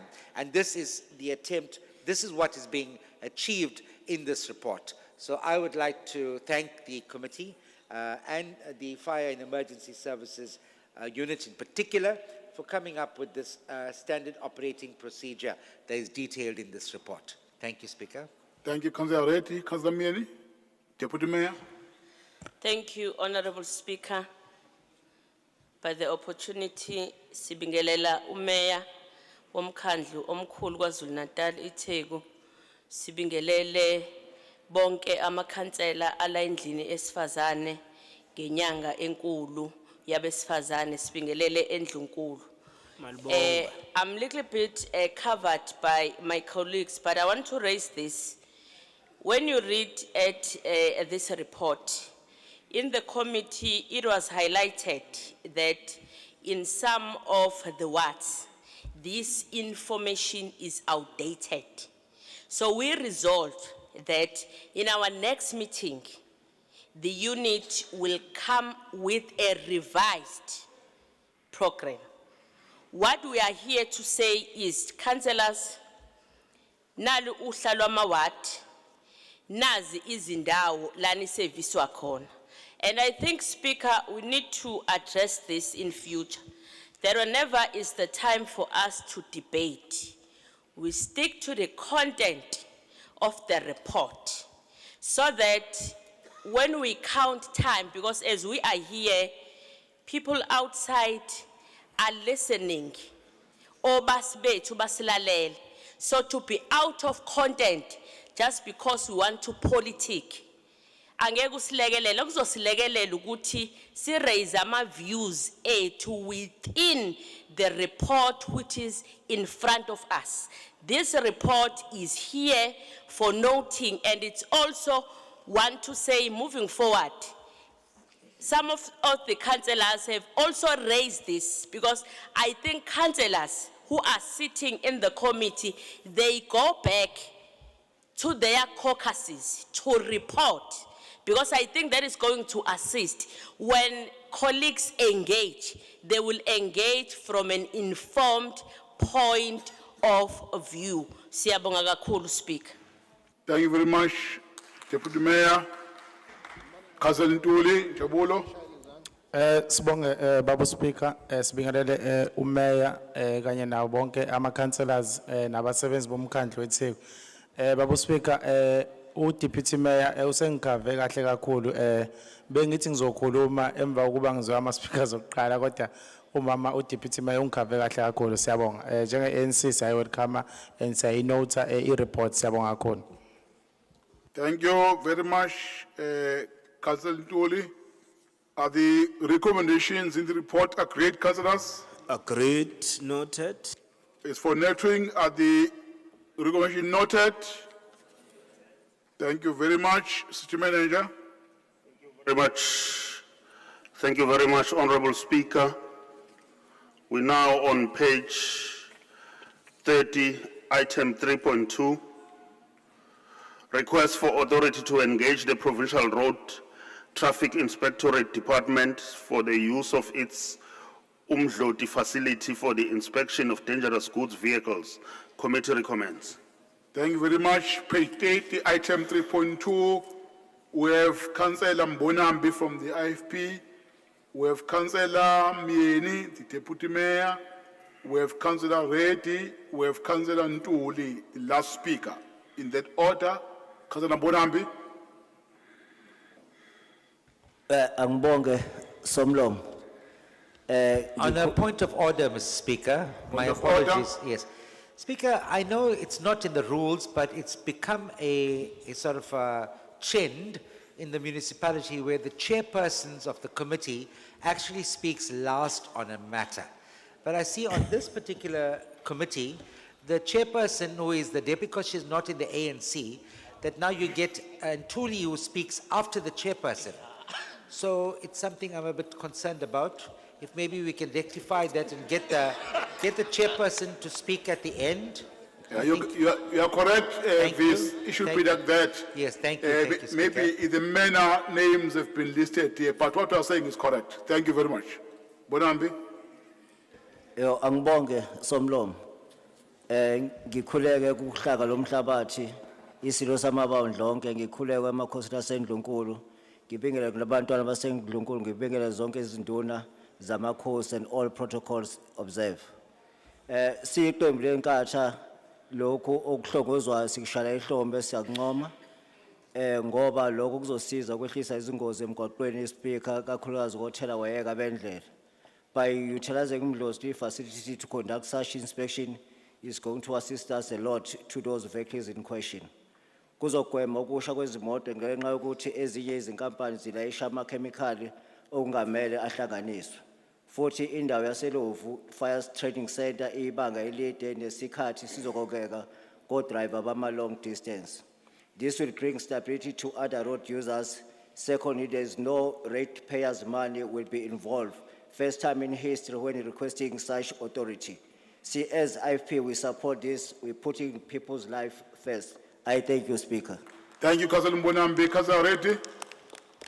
Yes, Speaker, once again, I want to congratulate the team for coming up with this report. Whenever there are opportunities for us to engage other spheres of government and to be able to work with them to improve services, it's something that we must welcome. And we see in this particular instance, eThekwini Fire and Emergency Unit is actually proposing to work with the provincial RTI departments to use the Amshloti facility for all emergency vehicles. This aims to reduce incidents and adverse effects of fire and to contribute towards preserving life, etc. So this is a recommendation that should be welcomed and it should be supported. I thank you, Mr. Speaker. Thank you, Councillor Reddy. Councillor Ntuli. Asibonge Babu Speaker, sibonga kakhulu ngethuba. Honorable Speaker, as the African National Congress, we are in fully agreement in agreeing with this report and welcoming it to give authority to the head of fire and emergency services to engage with the provincial road traffic inspectorate for the purpose of establishing the inspection facility in Umdloti for the purpose of inspection. Order Somlomo. Point of order. Ngiyamuzwa uKhansela uNtuli ekhuluma ANC, but ikomiti lihedwa iNFP uSihlalo. Akakufake nakho lokho khona izozwakala lento. Logic. Councillor Ntuli, proceed. No, thank you very much, Honorable Speaker. As I was saying, Honorable Speaker, we do support this initiative by this unit to establish this inspection facility in Umdloti for the purpose of inspection of dangerous goods vehicles. This is going to improve the access for the Northern Region transportation industry and also to reduce the long distance travel to the current inspectorate that is in Ilovo. So this is going to assist to these vehicles industries to reduce their cost of going too far as to Ilovo. This is also, we also note that there are no cost implication as yet to this proposal. And also we note that the council, should there are any implication costs that will arise during the engagement, we understand that there will be a report that will be brought to the committee or the council to revise or to give authority for if there are any costs that will arise. And also we note that we require the inspection for the Northern Region municipality. This is going to assist the municipality to also get the revenue out of this, because the first one is going to assist in carrying the second one. So as the African National Congress, we do welcome and support this report. Thank you very much, Honorable Speaker. Thank you, Deputy Mayor. Councillor Mieni. Thank you, Honorable Speaker. As the progressive forces in this House, We note the fact that this report also seeks to implement the district development model, because it's paramount that when we engage in some of the issues, we take into cognizance of this initiative by government of using DDM moving forward. And I think if councillors did read the report, it's also deal with the issue of the climate change. Because when you read in our strategy as a municipality, it have provision for such initiative. So we support this, because at the end of the day, we need also to venture into anything that will increase our economic participation moving forward and the confidence from the business sector. So we support it. I thank you. Thank you very much, Deputy Mayor. Councillors, are the recommendation agreed? Agreed. Thank you very much, City Manager. Very much. Thank you very much, Honorable Speaker. We are now on item number 4 on page 31. The item is a report of the Human Settlements and Infrastructure Committee from their meeting of the 20th of the 7th, 2023. Item 4.1, proposed cancellation of servitude, closure and disposal of a road reserve over a portion of F31556 Pinetown located at 63 Chester Road. Committee recommends. Thank you, Mr. Mpele, City Manager. Councillors, are the recommendation agreed? Agreed. Agreed. Thank you, City Manager. Thank you, Honorable Speaker. Item 4.2, request on page 33, request for permission to enter into a memorandum of understanding between eThekwini Municipality and Transnet Freight Rail in respect of the construction of Go Durban IPTN Corridor 1 work packages. Committee recommends. Thank you very much. I've got speakers. Councillor Smith will be number 1. Councillor Hlengwa number 2. Councillor Nkomeni number 3. Councillor Nwango number 4. Then Councillor Reddy number 5 with the last speaker. Thank you. In that order, Councillor Smith. Yes, thank you, Speaker. Good day, colleagues. The item before us addresses the request for permission to enter into a memorandum of agreement between eThekwini Municipality and Transnet Freight Rail for the implementation of the proposed Go Durban Integrated Public Transport Network Corridor 1 Work Package 5, which essentially deals with the demolition and replacement of 3 existing rail over steel bridges, going into Ananda Arterial Road between Seekow Lake and Chris Hani Road, as well as Springfield, with reinforced concrete rail over bridges.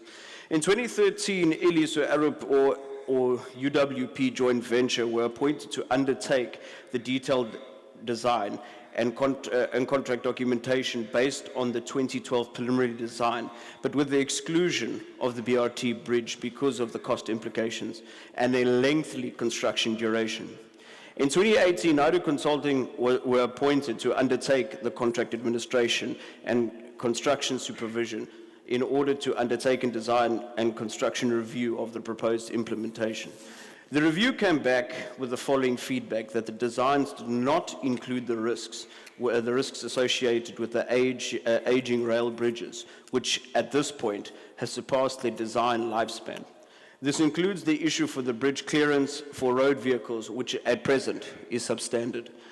While this process encompasses a complex series of engagements with rail regulators, parastatals, local government, roads authorities, and the like, while the various acts of law, policy frameworks, one can see the parallels between the public network corridor project and other Go Durban projects, which have cost billions to date. The parallels draw concern and criticism from the DA's perspective, as contracts of this nature have resulted in impasses with other transport organizations, such as the taxi associations, which we find in the West, who feel undermined, but because the city doesn't, because the city has invested billions into infrastructure, and with the hundreds of millions of rands spanning into billions, stand empty and unused. These can be equated to the mining towns people rush to go and find gold in, yet come up short, broke, and in worse condition than when they started. Go Durban's ambitious C3 corridor program, as mentioned, with the parallels with the C1, previously started in 2013, and we are nearing the end of 2023, 10 years on. Billions spent on infrastructure, yet the buses and bus terminals remain largely unused. October 2022, 22 buses were supposed to be on the roads and were delayed, impacting the citizens of this municipality adversely. In the C1 project for said bridges the question that one must ask is that are these C1 projects for the said bridges going to be another 10 years of problems for this municipality, parastatals, and other parties, creating a problematic situation where the residents of this municipality suffer because of the constant dragging of issues? The parallels between said projects highlights the fact that Go Durban is with its projects take on issues, but they are poor to implementation. However, one must also bear in mind that while we may not necessarily be spending directly from our coffers, at the end of the day, this impacts the residents of this municipality adversely. Is this going to be another situation where our people of this municipality have to suffer? While the bridges have to be replaced, the question must ask, is Go Durban competent enough to handle these issues? Because at the end of the day, we've landed ourselves with problems in the past, with our bus systems which are mostly standing, billions invested. We have to ask ourselves, with the many issues that are mounting on us as a city, with our ratepayers and residents who are asking us to provide services that are good, running and on time, efficient, and not have to wonder where the next bus is coming from, if it's coming at all, let alone another taxi strike or impasse when the municipality fails to negotiate in good faith. So at the end of the day, the Democratic Alliance will be abstaining on this matter. But I can tell you now, Speaker, if we continue down this trail where the services of this municipality are not delivered accordingly, well, at the end of the day, 2024 is coming. And this council is going to have to answer as well through the elections. 2024 is coming for everyone. Thank you very much, Councillor Smith. Councillor Shengwa. It's coming for everyone. Thank you, Speaker. Well, I don't know why the previous speaker is saying this council will have to answer in 2024. As far as I could remember, those are national elections. That has nothing to do with this council. I would like to support this recommendation and by saying we owe it to our people in eThekwini to provide efficient and effective transport. And if Go Durban is the answer, kule mess esinayo yamabhasi afanjalo ne-transport engahlelekile, ikakhulukazi thina ke sivele emalokishini that represent abantu abamnyama abahluphekile abanganayo imali. Sengazuthi lento kaGo Durban ingaqedwa manje, sesisithi isikhathi yenziwe. So asifuna ukuyibambezela, sithi si-African people first, sengathi ngashesha kakhulu. Siyafisa futhi ukuthi sinxenxe yonke indlu eyaziyo ukuthi represent abantu abahluphekayo either emalokishini noma emakhaya abakhele iTheku bayisupport le initiative. Siyabonga. Thank you very much, Councillor Shengwa. Councillor Ngomeni.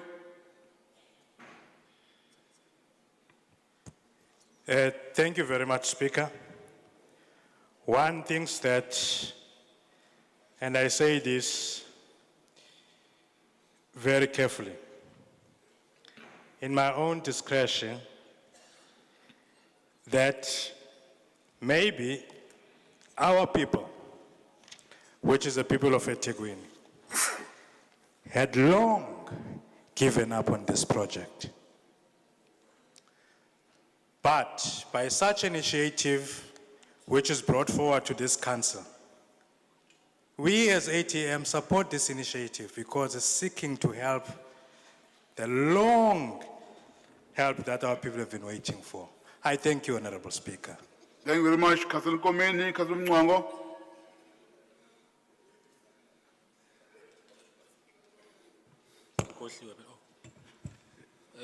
Thank you, Honourable Speaker. Speaker, while Action SA is not against the recommendation, but there's a big question as to whether Go Durban project will ever take off.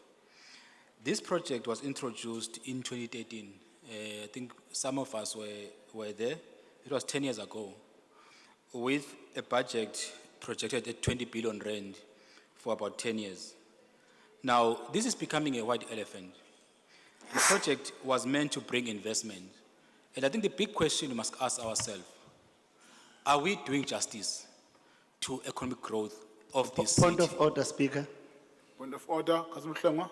I'm not sure if Councillor Mwango, when he says he was there, whether he was there or Action SA was there. Just seek clarity on that one. No, point of order is overruled. Councillor Mwango, proceed. Hey, so the big question, Honourable Speaker, is whether we are doing justice to this project. And I just want to appeal to the Honourable Mayor to really look at this project. As I said, we support the recommendation, but I think we must ask ourselves as this council to say why this has taken so long. Can we get full presentation if this project ever take off? The time is up. Councillor Reddy. Thank you, Speaker. The ambitious Go Durban project was introduced into this council in 2013, as has been discussed earlier. And Go Durban really has gone nowhere, and I'm wondering whether the name should be changed to Stop Durban, because nothing has really happened. But we put between a rock and a hard place here, because if we do not support this recommendation that's before us, it may never move at all. There may never be a chance of it moving at all. I want to appeal to the deputy chair of this committee, who is de facto the chair of the committee, to ensure that this item is placed on the agenda of every committee meeting, and that regular updates are brought to the committee, and that the council receives an update report, a progress report, insofar as what is going on here. Because I tell you, if we do not get that, it may mean that we should be shelving this. It's going to be a waste of financial resources and a waste of this municipality's time and energy, which is really a tragedy, because this plan, when it was initially presented to the municipality, was something that was great. It would have really brought the city, taken it to a new level. We see similar projects implemented in Johannesburg, in Cape Town, but sadly here in Durban, 10 years have gone by, and Go Durban should slowly change its name to Stop Durban. I thank you, Speaker. Thank you very much. We'll support it. Councillors, thank you very much. Councillor Reddy. Councillors, are the recommendation agreed? Agreed. Thank you very much, City Manager. No. Or let me have the screen, please. Let me have the screen, Secretariat. I think we are ready. Those who are in support of the item, please raise your hands.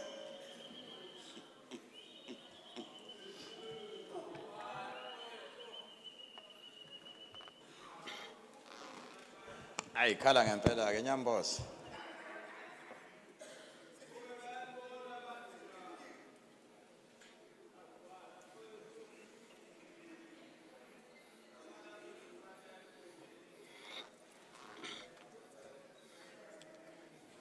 Hey, Baker.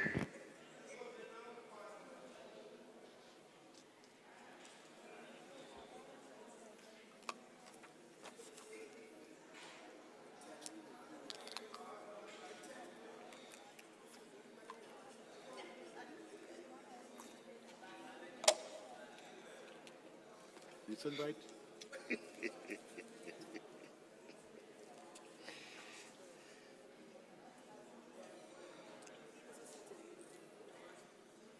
Thank you very much. Those who are against?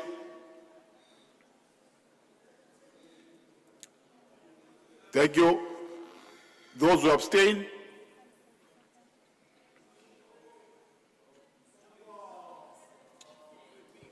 when it comes to black people, you abstain.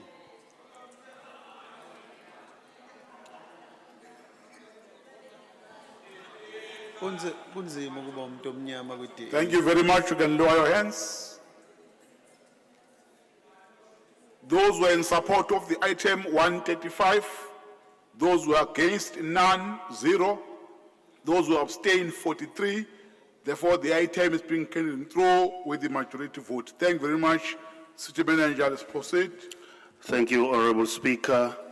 Still on page 33, item number 4.3, request for authority to register servitude from Senga Road area, Kloof sewer reticulation in Ward 10. Committee recommends. Councillors, are the recommendation agreed? Agreed. Thank you, City Manager.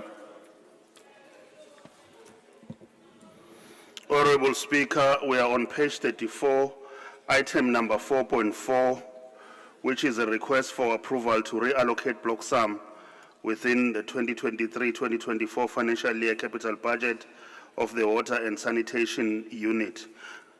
Honorable Speaker, before I refer to what is being recommended, I wanted to do a correction on page 35, item number 4.4.1.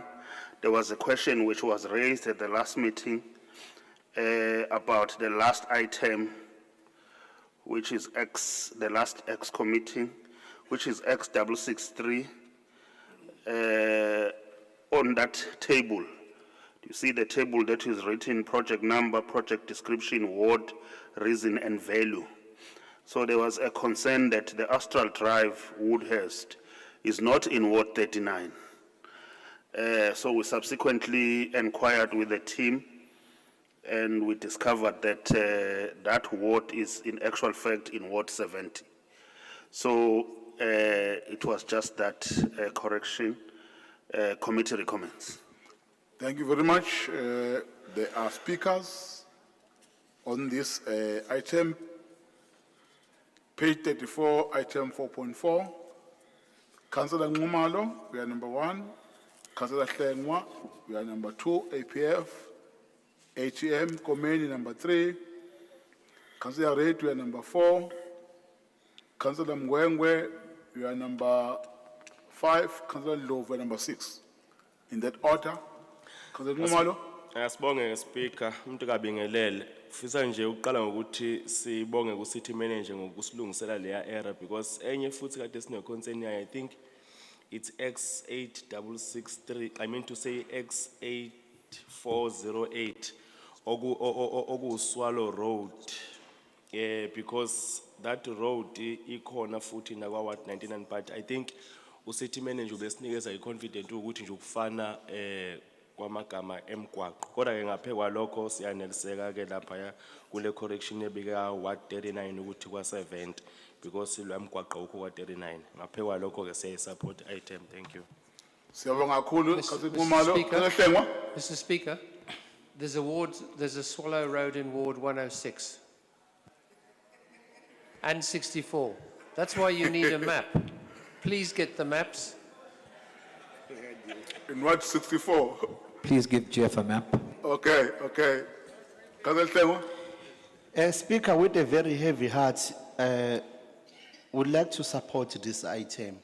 The reason I'm saying we are supporting it with a heavy heart is because throughout the year, we've been doing the same thing and prioritizing and making sure Gucci we get this thing of water and sanitation correct, but it's not getting there. And I'm hoping that our Red Fellows who are leading this cluster will do a justice this time and ensure that the sewer spillage that is all around the Itegu. You know, thina sesifana ngokuthi sibhukuda kuyona indle nje manje. You know, you turn left, there's sewer spillage, you turn right, everywhere. You know, it's uncalled for. This is the reason why we as African People First, we will support this initiative, hoping that the chairperson and his committee will do justice to it. I'm hoping, and at least I've seen them ascending ladder lekade belisebenzisa laphaya FNB, rising to the stars. And I'm sure at this time they'll use this opportunity to rise up to the stars through service delivery. Thank you. Thank you, Councillor Hlengwa. Komeni? Asibonge Somlomo. Noma ngabe yini Somlomo ezokwenza ukuthi abantu baseThekwini bazibone nabo njengabantu ababalekile ngokuthi bahlelelwe ukuthi ukuchitheka kwendle egcwele emgwaqweni ukuthi baphuze amanzi ahlanzekile thina njengenhlangano ephethwe abaholi bezenkolo i-African Transformation Movement siyohlala siyeseka yonke into enengqondo enjalo masibonge Somlomo. Thank you very much, Councillor Komeni. Councillor Reddy? Speaker, once again, gun is placed at our heads and we are forced to support these things because the fact of the matter, we've all been lamenting about the water losses in the city, and now you get these piecemeal reports that suggest that in order to address the water losses, that we should be spending these monies, reprioritizing these funds so that certain roads can be repaired, the pipes can be repaired so that we can minimize water losses. So we will be forced really to support this, and in the hope that it will address the issues of water bursts and water shortages, water losses. I just need to remind Council that this is really a band-aid solution to a far bigger problem. And the cost to deal with the water losses in the city, the replacement of those water mains, is going to amount to billions of rands, maybe R500 billion rands, if we're really serious about it. So that is the stark reality that we need to brace ourselves for, and we certainly cannot do it alone as a municipality. We've got to be looking at partnerships with other institutions, private sector, etc., to be able to effectively deal with this huge elephant in the room, which is water losses, that's threatening to destroy the longevity and the sustainability of our city. I thank you. Thank you very much, Councillor Reddy. Councillor Mgwengwe? No, siyabonga Somlomo. Njengo ANC sifisa ukuyamukela i-report njengoba ibekiwe phambi kwethu. Siyabonga. Thank you, Councillor Kacheni. Ngiyabonga Somlomo covered. Thank you very much, councillors. Are the recommendation agreed? Agreed. Thank you very much, City Manager. Thank you once again, Honorable Speaker. On page 36, item 4.5, request for authority to register servitude for the Ngokogazi collector in Ward 5, 6, and 5, 7. Committee recommends. Thank you very much. One Ngokogazi. speaker, Councillor Zamasu Kabase.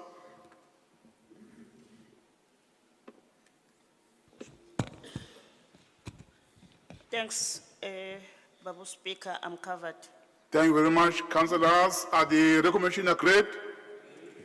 Thank you very much, City Manager. Thank you, Honorable Speaker. On the same page, page 36, item number 5, report of the Community Services Committee from their meeting which was held on the 27th of the 7th, item 5.1, development of eThekwini municipality controlled fuels policy in collaboration with C40 Clear Air Accelerator. Committee recommends.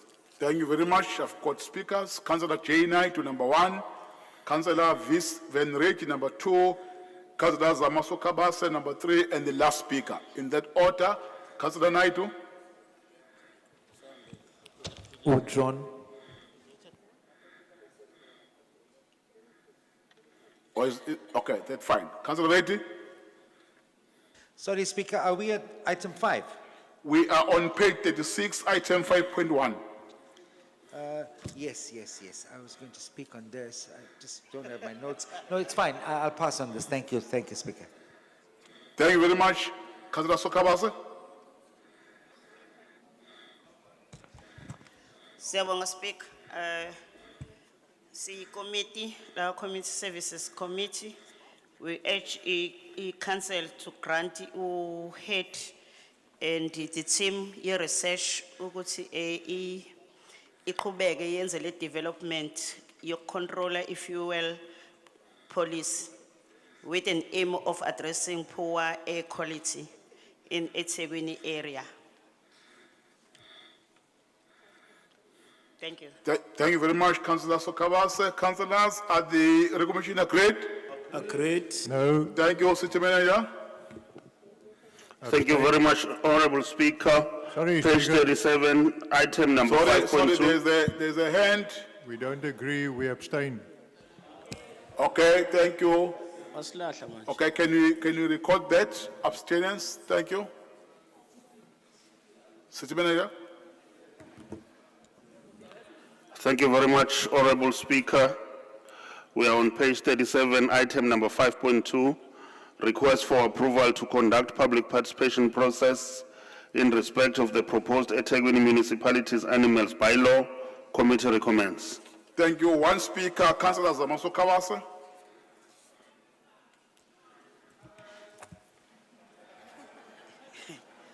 Yes, Speaker, we are just covered. Thank you very much. Councillors, are the recommendation agreed? Agreed. Thank you, City Manager. Andifuna ukuhamba ngempela ngiyanibona manje. Page 38, Honorable Speaker. It was a good plan for me to give you lunch. We are full of a constructive energy. City Manager. Item number 5.3, request for authority to reprioritize the stadia and facilities units approved 2023-2024 CAPEX commitments. Committee recommends. Thank you. I've got three speakers on this item. I've got Councillor Naidu from the IFP. I've got Councillor Reddy from ADEC.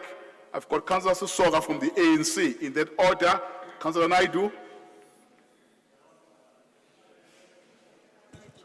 Councillor Naidu withdraws. Oh, thank you very much, Councillor Anipen. Councillor Reddy. I am covered by Councillor Anipen, thank you.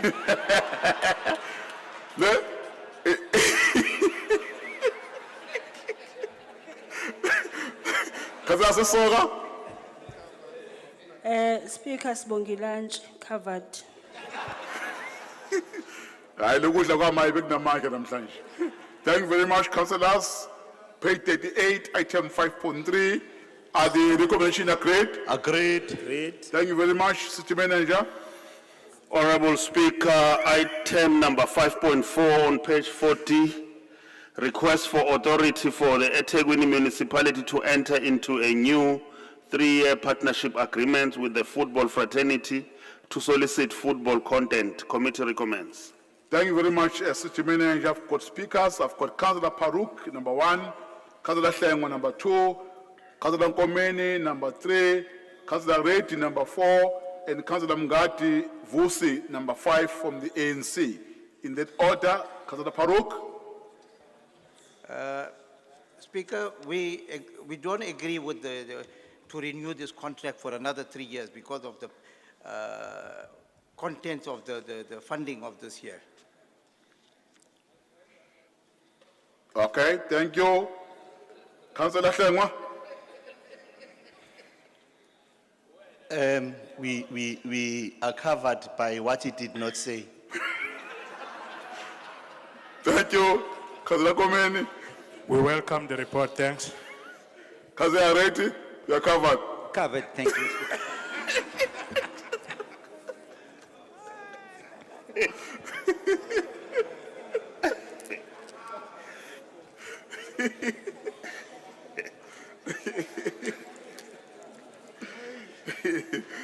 Councillor Mngadi. Thank you, Speaker. I just wish that Councillor Paruk, in future, he must read the report. But because he's talking about something else and the report is saying something else. But thank you. Thank you very much, councillors. Are the recommendation agreed? Agreed. Thank you, City Manager. Thank you, Honorable Speaker. On page 41, item number 6, which is part of the direct EXCO reports, is the Audit and Risk Committee report for the third quarter ended 31st March 2023. Committee recommends. Thank you very much. I've got speakers. Number 1 is Councillor Tim Tetwa. Number 2, Councillor Begde. Number 4, Councillor Beasley from SAA. Number 5, Councillor Reddy. Number 6, Councillor MS Kosi from IFP. This is the last speaker. Thank you. Speaker. Speaker. Okay. Let me read my list. Speaker. Let me read my list. I've got Councillor Mchetwa, number 1. I've got Councillor Begde, number 2. I've got Councillor Beasley, number 3. I've got Councillor Reggie, number 4. I've got Councillor Nkosi, number 5, and the last speaker. Now, Councillor Mandela Mokola in this list. Moko in this list. Speaker. Yes, in that order. Speaker, point of order. Point of order? Yes. Speaker, I think you made a mistake earlier. You said Allen Busy for SAA. Oh. Yes, South African Airways, yeah. So you made a mistake. I'm saying that's not corrected because you No, said no, no. Allen Busy for SAA. No, I'm reading what is in front of me. It says SAA. Oh. Yeah, but there's no No, action. SAA, not SAA. Yeah, but there's no action. Applying. South African Airways. Action SA. Action SA. Yeah, but there's no action there. Right, Councillor Mchetwa. Thank you, Speaker. I will be covered by Councillor Pietro. Thank you very much, Councillor Begde. Thank you very much, Speaker. Albeit somewhat historic in nature, given that we are debating a 5-month-old report from the previous financial year, some sections remain as relevant as the day that were written, as in fact absolutely nothing has changed.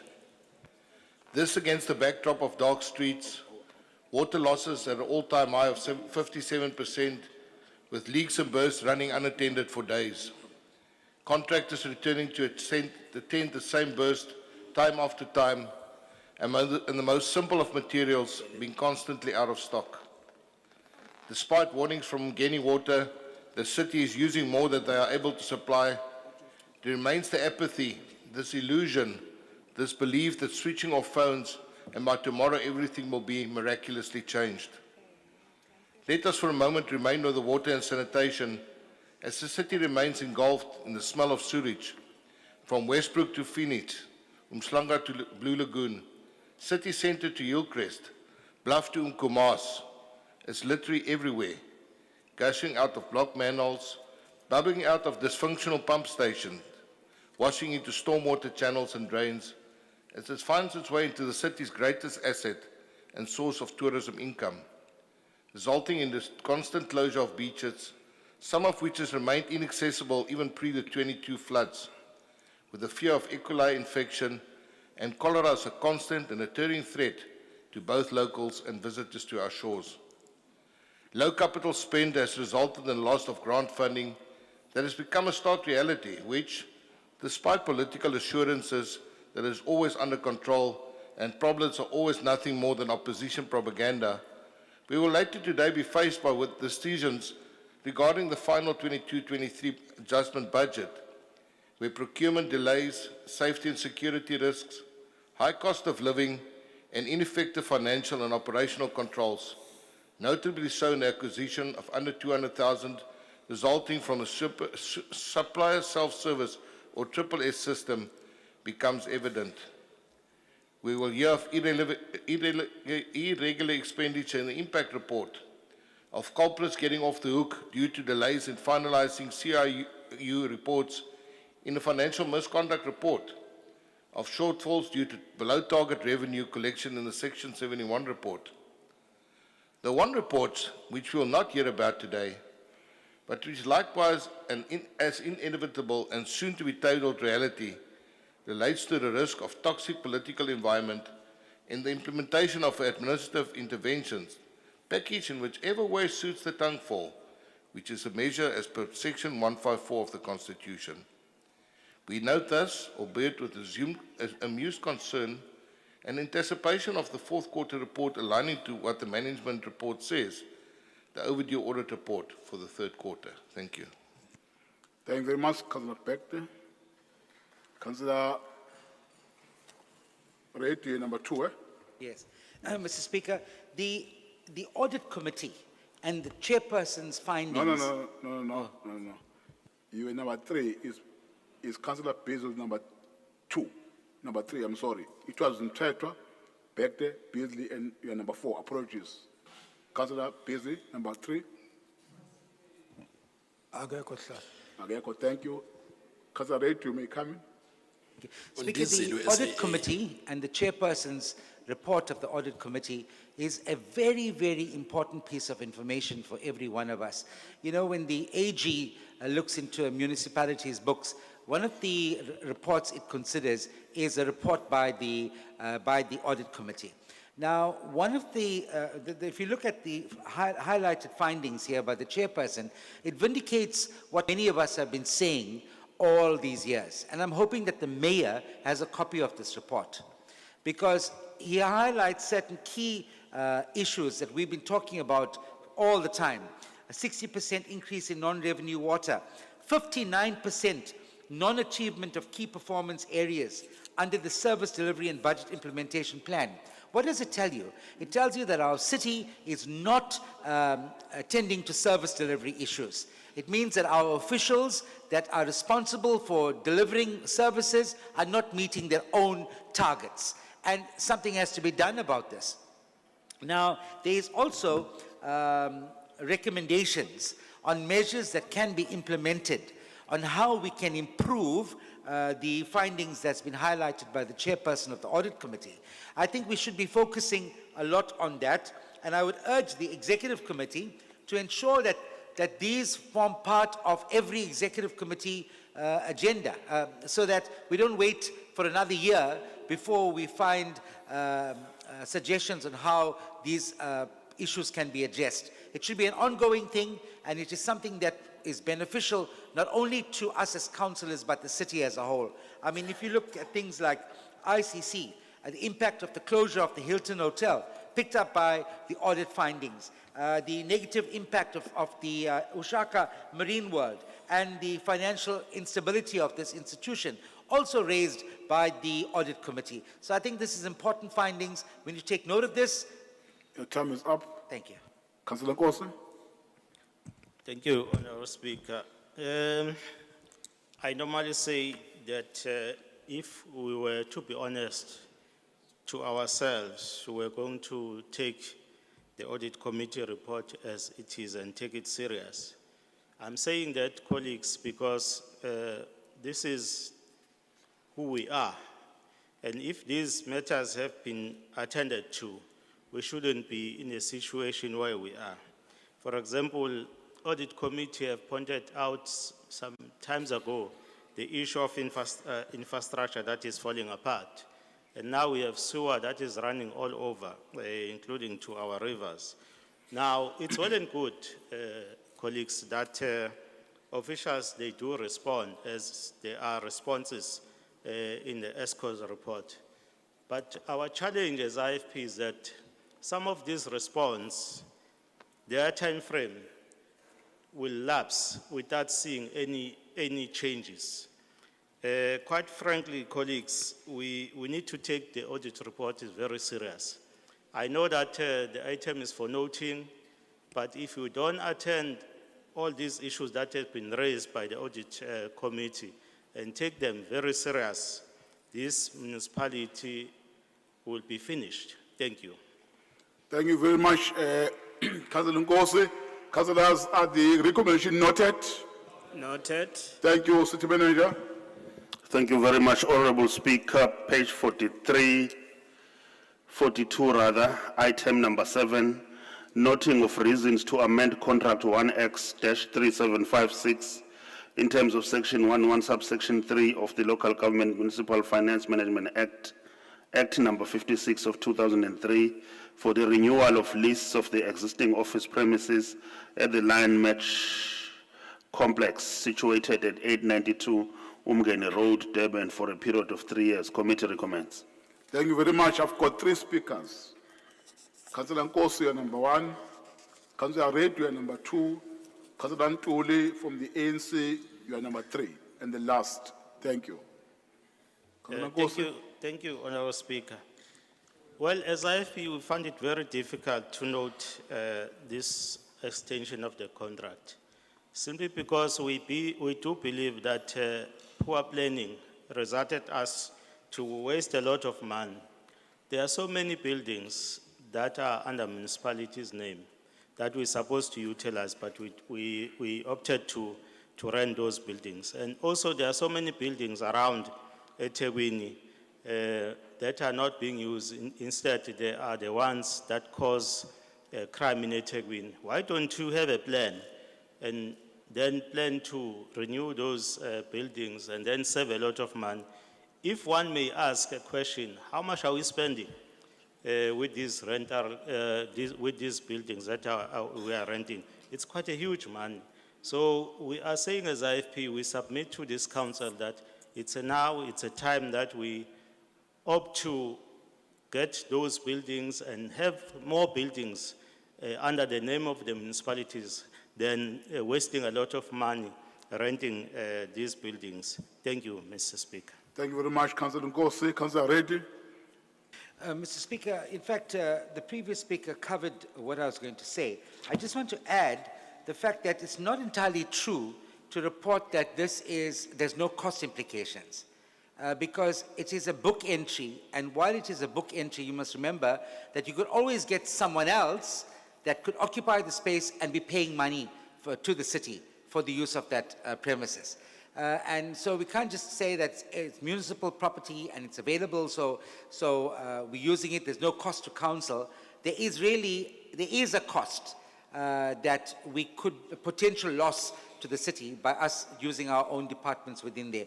So I concur with the previous speaker, and I also note that this report is for noting purposes.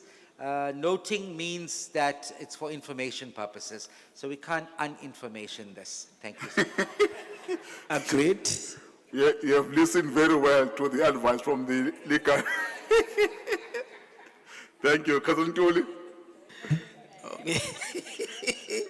Ngibonge Speaker. Hayi cabanga ukuthi into efanele siqale siyilungise ukuthi indawo yase Lawn Match ingenye indawo esisebenzisayo njengamanje vele. And yoba siyisebenzisa as this municipality, sometimes we find ourselves last blame khona ama officials where sidila nento yamalize at a very late stage. And I believe to kufika le item early kanje kuyinto right, we support it as a ANC, and we believe ukuthi in a long run vele sogcina siba nama spaces ethiwakhiwa, kodwa ayikho into wrong ukuthi indawo esisebenzisayo njengamanje nale yase Lawn Match siqhubeke nayo sisebenza kahle kabi le ndawo. Siyabonga. Thank you very much, Cousin Ntuli. Councillors, are the recommendation noted? Noted. Thank you very much, City Manager. Thank you very much, Honorable Speaker. We are now on page 44, item number 8. Report to apprise Council on the municipal demarcation boundaries, forthcoming section 27 and 28, public consultation process. Committee recommends. Thank you, Mr. Mpele. Are the recommendation agreed? Agreed. Thank you, City On Manager. page 45, item number 9, draft 2024-2025 integrated development plan process. Committee recommends. Thank you, City Manager. Councillors, are the recommendation agreed? Agreed. Thank you. It's for noted? Noted. Yeah, Oh, thank no, you. There's authority. Oh, There's it's authority. Yeah, it's Agreed. authority. Let's do it. Are the recommendation agreed? For record purposes, thank you. Still on Mr. page Manager. 45, Honorable Speaker, item number 10, service delivery and budget implementation plan, quarterly report as at 30 June 2023. Committee recommends. Thank you very much. I've got 3 speakers. Councillor Beck, number 1. Councillor Regi, number 2. Councillor Madlala from the ANC, number 3. And the last speaker. Councillor Beck. Thank you very much, Speaker. While noting that specific emphasis is being placed on the performance of both the ICC and Ushaka in the recommendation, one has to take note that 40% of the KPIs achieved below 60%. Not wanting to dwell on the subject of an average 195 days from advertising to a letter of award, that certainly plays a role in service delivery, one would however have to extend consideration to the subject matter of some of the shortfalls, especially so where there all of a sudden are veiled attempts at bringing some in line, while others seem to be dragged down even deeper. For example, when it concerns Stadia, as mentioned in Plan 6B, we just approved 12.9 million, which will probably sit well with the football fraternity to enhance the bid. But on the other hand, we'll be requested to reprioritize 440,000 rand away from the fire department, which affects responses and loss of lives in terms of Plan 4A, in favor of external security. Likewise, 189,000 that was destined toward plant and seed, 470,000 from fertilizer and compost, and 1.1 million poverty relief to instead fund overtime and fuel, leaving food security in Plan 6C at a shocking 0%. Which suddenly makes the clinic challenge in Umlazi G and Sika Lake in terms of Plan 4B with 54.5% appear like an overachievement. Let us thus not pat ourselves on the back so quickly at the cost of a burned out dwelling, a sick patient denied medical service, or of the poor going hungry on the smell of fuel from a Sunday joyride in a municipal vehicle. How a society treats its most vulnerable is always a measure of its humanity. With this in mind, the report is reluctantly noted. Thank you, Chair. Thank you very much. Councillor Perry, Councillor Reddy. Ready withdraw. Where is he? He is withdrawn from the Okay, chamber. thank you. Councillor Madala. Sabonga kakhulu, Honorable Speaker, we want to support the report. We believe that these two entities, plus the state here, play a crucial role in ensuring that tourists come to our city, both for leisure and business and pleasure, and we want to support them through all means. The report that has been noted by Councillor Bjergte, that we've just passed as this council, will play an important role in ensuring that we spruce up our stadia, in ensuring that it attracts prestigious games as it always does, but also we want to support these two entities in the form of Ushaga and ICC, noting some of the issues that were raised in the audit report. The chair of economic development has assured us that negotiations are underway for the reopening of this hotel, Hilton Hotel, near us, to ensure that it serves as an anchor for the ICC.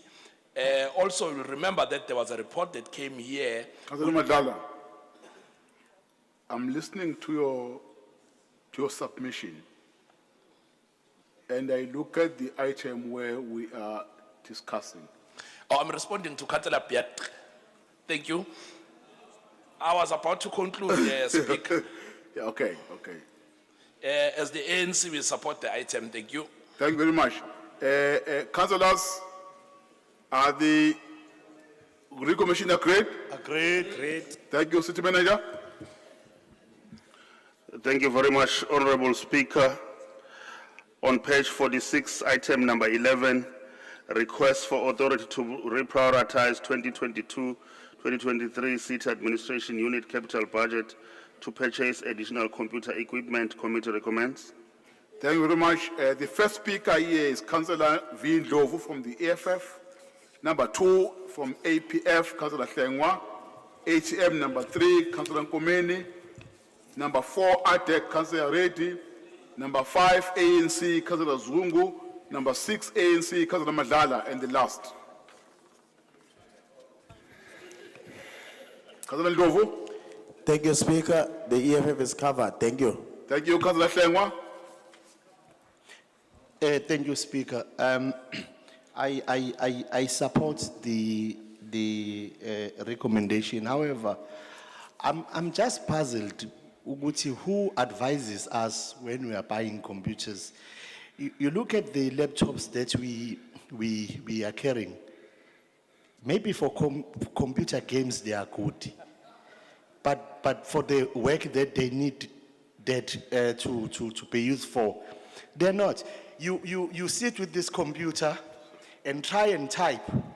you'll feel the computer edge pitching your hand. It shows which is not meant for office use. Maybe let us get someone who can, and for the price, this may be at the market, you can get it at 5, 6, 7,000 rand. But last time we were looking at the budget, I'm quite adamant that Mavundla was still a deputy mayor then. He went all out and defending the computers that we have at 25,000 rand. I mean, really, do you believe that these computers that you are carrying are worth that much? I don't know. You know, I'm not a computer fundi, but these computers that you have and the computer systems that we are purchasing is not up to standard. Point of order. Thank you. Point of order. Chair, sicela singafaka abantu abangekho la. Ubaba Mavundla kade ahamba ngeke sakwazi ukukhulumela. Ukhansela kashinto fanele ayisho ahlale phansi. Thank you very much, Councillor Ntengwa. As you conclude. Amen. As I conclude, umfundisi uyakhuluma ngoJesu noma engekho. Kahleke. And let me No. Hlengwa, don't respond to your colleague. Address the speaker, please. Continue. My apologies, Speaker. But you see, I couldn't have helped a leadership. We want to do what is right. Maybe let us try and good advices on how to buy computers. I support the recommendation, Speaker. Thank you, Councillor Hlengwa. Councillor Ngomeni. I withdraw my name. Thank you, Councillor Reddy. Mr. Speaker, this amount of money is actually being identified through savings arising from the fact that projects relating to the City Hall building upgrades has been delayed. And we've seen reports in today's agenda which suggest that our SCM processes in this city is actually delaying service delivery. And this is a classic example of how that is happening. While Councillor Schlengwa talks about the quality of our computers and the fact that we're not getting value for money, I want us to look at City Hall. I mean, we go and have meetings in the chamber there, the old chamber in City Hall. You can't hear each other. The sound system doesn't work effectively. That entire City Hall upgrade is long overdue. Perhaps what EXCO needs to do is look at what's causing the delays through SCM processes. I just want to be very honest and very frank about it. I believe that there's tender rigging that's taking place, that some of our officials actually have their fingers, if not their toes and every other part of their body, deep in the pie. And so that's one of the reasons why it takes forever to get simple things like tenders finalized so that we can get critical projects that are completed on time. And this was even identified by the audit committee and even by the AG findings. So I think if you're looking at the bigger picture, what EXCO should be looking at is what's causing the bottlenecks in our supply chain processes that's actually preventing the municipality from completing projects on time. Thank you, Speaker. Thank you, Councillor Reddy. Councillor Zungu. Thank you, Speaker. Councillor Madlala will speak on this item. Thank you, Councillor Madlala. Thank you very much, Honorable Speaker. We support the item. We want to remind Council that this item came in our last meeting and it was referred back because there was a report that councillors were seeking. That report has been made available, but we had agreed as executive committee members that because some of the items are still under process, it would not be proper for us to enclose the report in that section of the report in the main report, and therefore it's available on request by party whips. Also, we want to go back to the argument that was made when we were arguing about this item in our last meeting, where we said that it was the close of the budget year, and it was clear that the money that we sought to utilize were not going to be utilized for the intended purposes. We do, and we have done that as the executive committee to look at capping the bottlenecks with regards to your SM processes. However, it must be noted that fixing a building like the Durban City Hall has its own difficulties because of these nuances where you'll have your AMAFA, because that's a historical building that is over 100 years. So it's not as simple as fixing any other building, because you must make these applications and get your response. By that time, your turnaround time has been taken. But also there's an issue of your architecture, which has its own turnaround time, and which has then affected all of this. As the ANC want to support the item, we note what councillors said about the quality of the computers.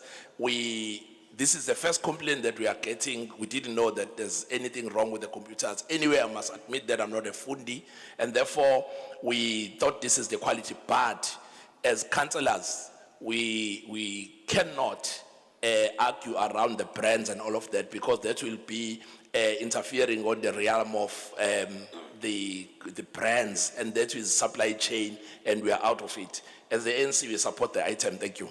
Thank you very much. Councillors, are the recommendation agreed? Thank you, City Manager. Thank you very much, Honorable Speaker. Page 47, item number 12. It's the request for approval to change the venue of Imputuzego Kamaskandi Festival from the main Moses Mabhida Stadium to People's Park. Committee recommends. Thank you very much. This is the last item in our council agenda before we move to supplementary agenda. I've got speakers, Councillor Bintuli, DA, Councillor Hlengwa, APF, Councillor Komeni, HM, Councillor Reddy, ADEC, Councillor Madlala, ANC. In that order, Councillor Ntuli. Ngibonge Somlomo. Siyawuthanda umculo kaMaskandi. Maskandi uMaskandi ungelinye lamagugu ethu okwenza umcimbi ofana nempucuzeko siwuthakasele kakhulu. Ngithatha leli thuba ukubongela abahleli nabaqhuqhuzeli kanye nabaculi ababeyingxenye yalomcimbi. Hayi nje owalonyaka kuphela, kodwa nayo yonke leminye iminyaka kwazisa impucuzeko ibiyenze kokweshumi kulonyaka. With all that being said, there are concerning things that are big red flags, and if they are not attended to in the next insets of this festival, there will be a disaster. Zonke lezi zinto zihlobene nokushintshwa kwevenue and zivele kahle ngempela sonto esisuka kuyona. I-issue yokuqala yileyo ye-parking. It's confusing how one would have a VVIP ticket but still do not have a space to park their vehicle closer to the marquee where they are booked in. Many vehicles were parked at the driving school's practicing grounds at Sun Coast, and the owners who had VVIP tickets had to walk across the bridge to the venue. Igilamkhuba zayingakwenzakalisa ungakafiki nakuwo lowo mcimbi. If we are serious about becoming a host destination of major sporting, music and business events, logistics including something simple as e-parking, a parking plan need to be better considered. What we experienced was a disappointment. The second issue, Somlom, is that office security and lighting.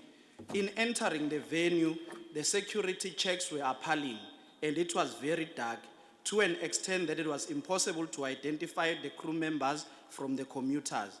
There was no equipment checking if you have a weapon on your possession. Ezokuphepha ikakhulu ebusuku zazingahlelekile neze.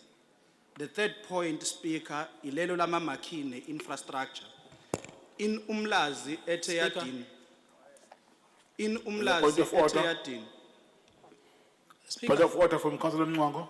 Yeah, Speaker, my point is around relevancy. I thought council is funding the event, not organizing the event. How council is expected to control parking, marquees, etc. I'm trying to irrelevance to this item. what he's saying is still relevant. Let's allow him to finish. Your point of order is overruled. Councillor P, proceed. Yazi somlomo angigxeke umcineke umngani kaZwakele ngikhuluma Cha, ngeishintshwa uzoluza ithuba lokukhuluma ubuphendula umncango. You must address the speaker, not your colleague. inumlazi at Eyadini kwamJ. May his soul rest in peace. There is a double-story steel frame marquee that you can walk, dance and jump without shaking other people or spilling the drinks. The infrastructure such as that was used Wimpucuzeko, where councillors and officials were booked, was poor workmanship. I'll spare the engineering details for now, but note to the House that people in those marquees were one plywood accident away in those wooden scaffoldings. Elesini point lelo le hospitality. When you are in a VVIP, you shouldn't feel like you are in a corner tavern. The ambience, the experience, and the services need to match the VVIP tag and the money attached to the Point tag. of order, Speaker. Point of order, Councillor Pega. Speaker, again, I don't see what's the relevance regarding this Impucuko and what we are discussing here as councillors. He's wasting our time. Please, Speaker, intervene. Point of order is overruled. Proceed, Councillor Part. So, thank you, Speaker. I had a group of 10 people complaining that they haven't received services promised by the 25,000 rand package that they purchased. Indeed, when I went to check for such services, the ticket promised them quite several things, that of which Honourable at the time Speaker. they were Point of complaining. order. Councillor Ngati. Again, uKhansela uNtuli ukhuluma ngento thina esingahlangani naye. Ama packages awabanikazi be event. It have nothing to do with the council. It's just wasting our time. Thank you. Speaker, kodwa engathi useza kahle somlomo uzochaza ukuthi iphuza angayitholanga iziphi. Councillor Komeni, order. Councillor Komeni. Thank you, Speaker. Is it allowed that the initiative is brought to the council chambers and then a particular party does not approve or says, no, we are not, we are voting against this. And then when you come from that particular event, they come and they have an audacity to complain about something that they did not approve. Thank you. Why are we allowing this? Councillor Nxumalo. No, Speaker, ngicabanga ukuthi uzakwethu lokhuluma laphana bamphazamisa isidingo singekho. Why ngisho njalo, Speaker? Umcimbi lo xhaswa ile council. Okufanele ama concern awo siwa raise sikhulume ngawo ukuze abantu abahlala nabantu besibaxhasayo bezofike bekuphakamise. So there is nothing wrong with that. Order. Thank you very much. Councillor, please proceed. eThekwini municipality is funding the security, the infrastructure, sound and technical affairs of this particular event. So for point of orders to be flying like this, it means there are people who are not reading their agendas correctly. To proceed, Mr. Speaker, ku 25,000 rand kungekho nendawo yokuzikhulula for abantu besifazane ababethwala kanzima ngenxa ye-VIP ye-toilet eyodwa. Kuyinkinga, it begs a lot of questions to ask in terms of hospitality.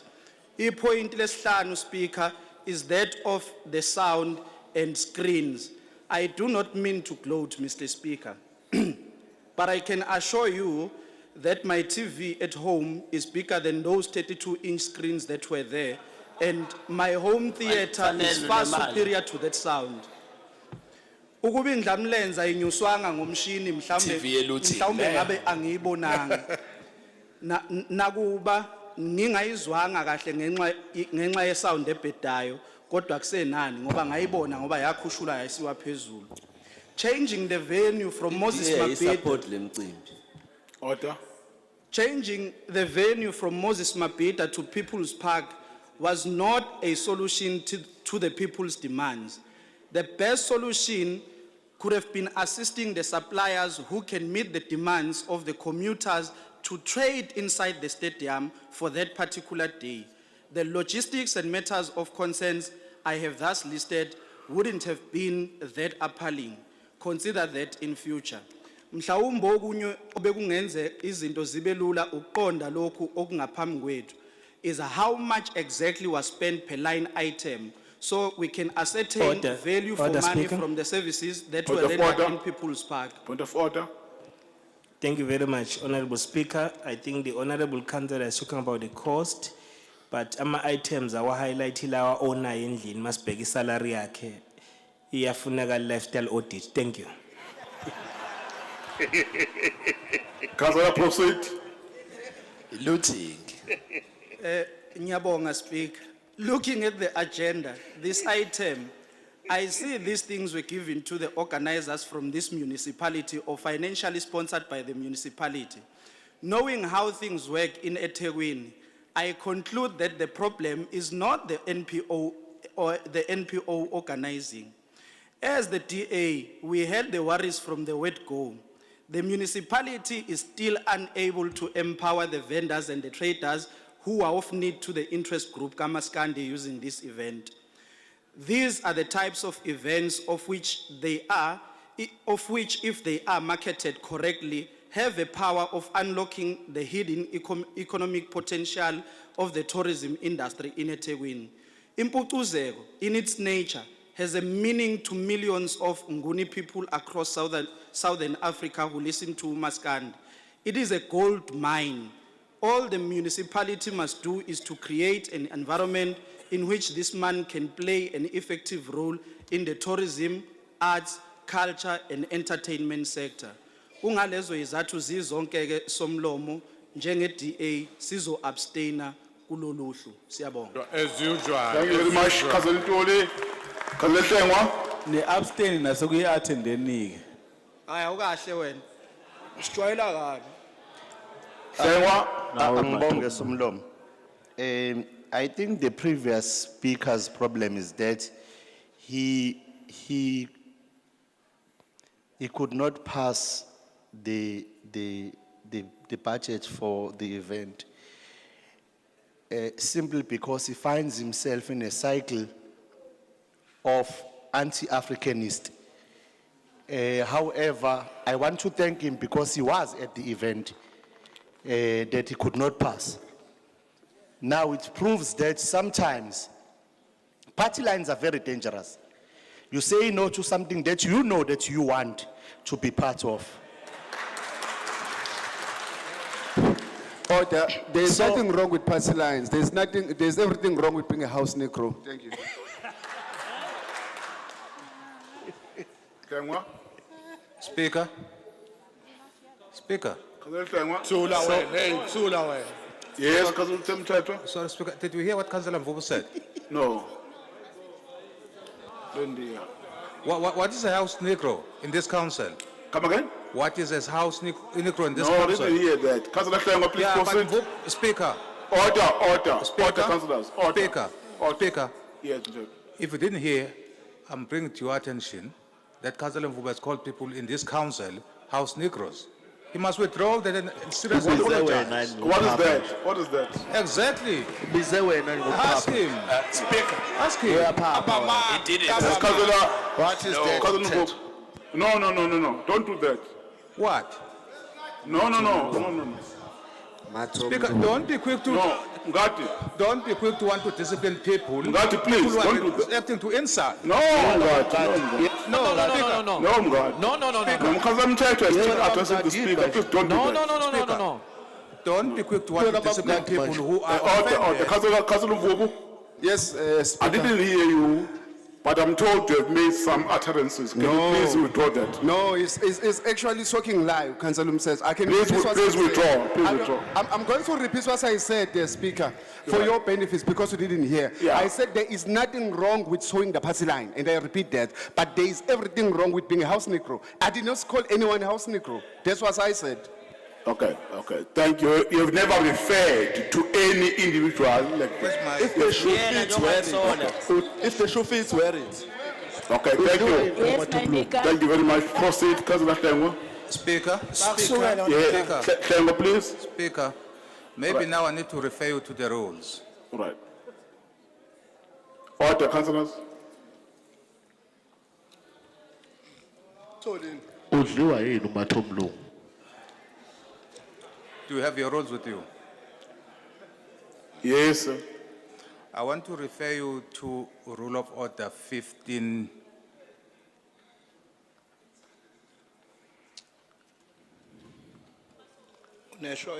Where it makes it clear Order, that no councillor may use offensive and objectionable language in the House. What Councillor Vubu has done is in contravention of that rule of order. Please, can you rule on that? Whether he referred to a specific individual, the fact that he used that language, can you rule on that? Yeah, you see, Councillor Mthethwa. No. You see, Councillor Mthethwa, number one, you know very well that what you are doing is wrong. What? No, listen. You see why? Number one, I said, I didn't hear what Councillor Mvubu said. I requested him to repeat. Then he repeated it. Order. I requested him to repeat what he said. He then repeated what he said. And then he said to me, those statements or utterances, it was never directed to any individual. That's what he told me, because I didn't hear him earlier. Of which, what he said was not directed to any councillor or Councillor Ntuli. Therefore, Councillor Mthethwa, because of that, I can't rule that Councillor Mvubu was in breach of the rules or was wrong, because the statement was not directed to any councillor in the room. That's what he said when he made the statement. Therefore, I rule that. Speaker. Councillor Mthethwa, let me finish. Therefore, I appeal councillors that we proceed and allow Councillor Hlengwa to continue with the matter. Therefore, I won't take any hands on this matter. Councillor Hlengwa. Speaker. No, Speaker, you are wrong. Let me check Councillor Ntuli. You are wrong. Let me check Ntuli. For the sake of progress, I withdraw. Thank you very much, Councillor Ntuli. Thank you, Speaker. Allow me to take you, allow me, Speaker, to take you to the rules of order. No, but he has withdrawn. He has withdrawn, Speaker. Now, Hlengwa, please proceed. Proceed. No, Speaker. No. He has withdrawn. Hlengwa, please proceed. Engathi akuphelanga owange weekend. Hlengwa, please proceed. Order, councillors. Order. Angbong, Speaker, as I was saying, Speaker, there are things that others look and perceive them as not important. Responsibility yethu ukuthi mahlangene nabo siphinde sibakhumbuze ukuthi ibaluleke kangakanani le, because I was together with the Kahleni, order. Kahle Hlengwa. Order. Councillor Mpemba and colleagues there, please. Please, councillors, please. Sorry about that, Councillor Hlengwa. Proceed. Siyafa ukusabiswa ngapha, Mr. Speaker. Skhuza kona. Asazi ukuthi senze njani. Skhuza kona, please behave. Hlengwa. Speaker, I'm saying I was together with the African guys in the, or should I say African councillors in that event, whom were very happy to be the part of the event. So what I want us to take home here is that we have a responsibility to tell or inform those that don't know about our culture why it is relevant or important for such event to be supported, so that we don't say no to them and then turn up and attend them. Should we have, all of us, contributed meaningfully? Mhlambe lama problems akhala ngawo ngabe we have avoided them, but now they stand up and they say no, the next thing they are there. It's like standing up and saying to your child, you're not going to get married to Umkize, the next thing you touch inkomo zikaMkhize. I thank you. Thank you, Cousin Komeni. Thank you, Honorable Speaker. I just want to caution my colleague there on the other side that it is dangerous, very much dangerous, to adhere to the political concoction because it seriously leads to Bakunism. You become a Bakuninist and you don't know what you stand for and you end up losing who you are. Thank you very much, Speaker. Thank you very much. Councillor Reddy. Salim. Speaker, I'm going to Councillor digress. Reddy, order, councillors, order. I am going to digress from the speech I prepared because I've been completely confused by the DA speaker. I don't know what's his name there. Because one of the things that he was talking about and what I understood him to be saying, and really, DA councillors, I'm not being political about this, I'm just being reasonable about it. I heard him say something like he didn't get a VVIP ticket or he wasn't given a proper parking there and the TV, the size of the stadium was the size of a TV and things like that. So what's baffling me is that's not what his colleagues on EXCO raised. And when I looked at the report, I thought we'd be getting a response to the pertinent issue that his colleagues on EXCO raised regarding this particular event. And if you look at the report, it states there something about the directors from one company being the same as the directors on another company. And I thought he'd be talking to that, but he never speak to that at all. I'm really confused by what he said. Baffled me. But nevertheless, the 3 points I want to raise, Speaker, is there a need to confuse ngusho noma kwakuthi abuke agenda phambi kwakhe? No, thank you. Let's allow Councillor Speaker, Vice to... so what I see happening here is that we have an amount of 3 million now that has to be paid because we're not using the council venue, but rather choosing a private venue. And I'm just wondering if we cannot engage with the organizers to find the council venue, which is the Moses Mabhida Stadium, to become more suitable for this event. So it will actually avoid us paying the sponsorship amount for the private venue. Thirdly, Speaker, and finally, I would like us to look at partnerships with the private sector to be able to sponsor these events because clearly there's a potential. I know that Diwali function elicits a lot of sponsorships from private banking institutions, etc. And what we need to do as a municipality over the 3 years is look at how we could maximize potential private sponsorships to make this event an even greater success. I thank you. Thank you, Councillor Sokabase, the Speaker. Ngiyabonga Somlomo. Angizukwazi ukuthi ngikhulume nobhodi lo khulume eqaleni ngoba ngathi bekhulumela engabazi mina abantu. Kodwa ke kule ekhulunywayo lana ukuthi siyikhiphelene eMoses Mabhida, you remember amakhansela ngifisa akukhumbule ukuthi i-event initially yayivele ila kade yenzelwe khona. Then kwaba ne request yokuthi malina sometimes noma liduma kube khona neinkinga, is better ukuthi iye ngaphakathi. But the supporters of this event also came back to municipality and request ukuthi iphumele ngaphandle because izinto ezibenza bafile ukuthi bakuyimpucuzeko azenzeki mabese stadium ibenza bahlale. Order, Speaker. Order. Order, Speaker. Yes. Point of order, Clengo. Speaker,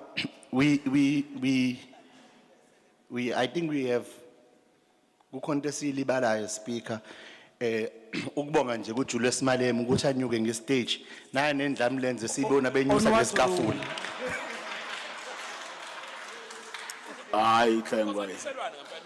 Councillor Sokabase, please proceed. We then, as a committee, agreed ukuthi babuyele baphumele ngaphandle because impucuzeko inesiko layo eliyenzayo lapha kubantu. So if becela ukuthi bacela ukukhishelwa ngaphandle eMoses Mabhida because izinto eziningi azenzeki, also abantu abadayisayo they requested ukuthi uma kungaphakathi eMoses Mabhida they don't get even a cent ngendlela efanelekile, they just get imali while besangena abantu mase kwenzeka ngaphakathi akekho othenga ukudla kwabo. So imasipala ke wafanele ukuthi athathe inxenxeba kulokho wavuma ukuthi ukukhishelwe ngaphandle ilokhuzane i-event lena. I understand ke into eshiwo amakhansela mayelana nokuphepha nani ngiyacabanga ukuthi ena ukusho kakhulu kodwa manje ngazuthi besho ngazuthi kukwakhe lapha yana. Kanti lapha na is a event eba nomuntu wakwa safety, eba nomuntu we security, eba nabo bonke abantu. Ngicabanga ukuthi bebekubhekile lokho obukusho. Kodwa going forward we will make sure ukuthi ena lezi zinto obuyibala ezinye zazo sizozibhekelela as le event le ibaluleke kakhulu kuthina, especially kuthina sizwe simnyama ngoba siyazigqaja ngalo yamcimbi. Kodwa ngiyokunxusa nje webabontuli ngoba uyakwazi ukubakhulumela abangani bakho ukuthi niyiphasise ibudget. Speaker, point of order. In this house, we address the speaker. We do not direct inkulumo. You are correct, Councillor Ntuli. Councillor Sokhawa said, please address the speaker, not your fellow councillors or your colleagues. Ngikhuluma naye yedwa yini lo Ntuli. Angazi noma uyena yedwa noNtuli kodwa ngeke ngiyaxolisa speaker.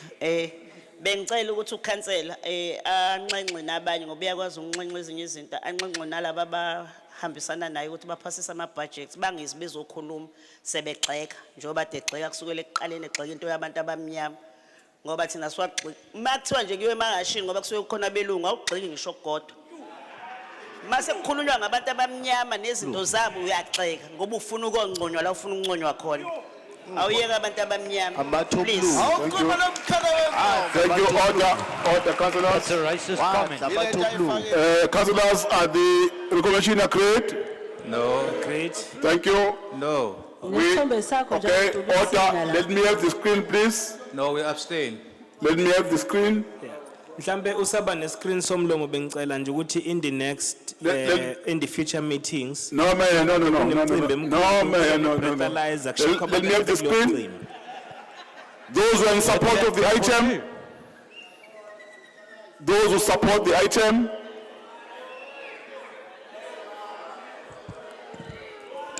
No.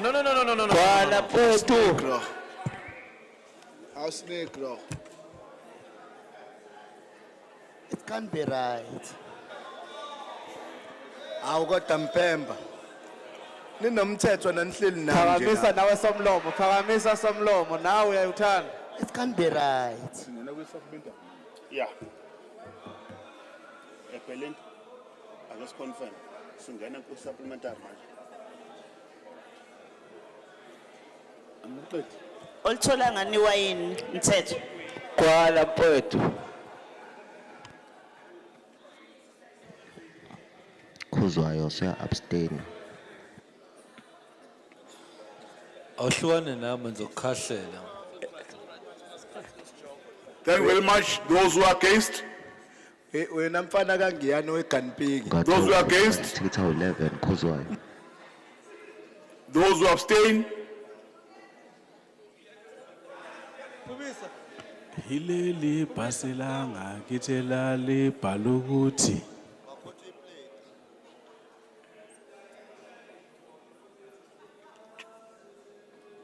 Thank you very much. JPE, can you please indicate, or let me ask those who abstain? Oh, they've abstained. None who have voted against. JEP, you have not voted. Can you vote? Support, against, abstain? Support. Thank you very much.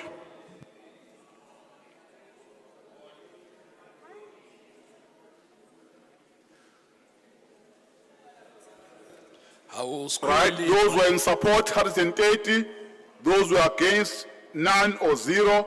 Those who abstain, 43. The item is being carried through. Thank you.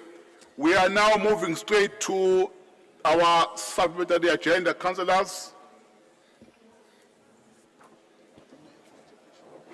I will request His Worship the Mayor to table the report. The Mayor. Thank you, Honorable Speaker. we wish to table the second report of the executive committee to the council. Thank you. City Manager. Thank you, Honorable Speaker.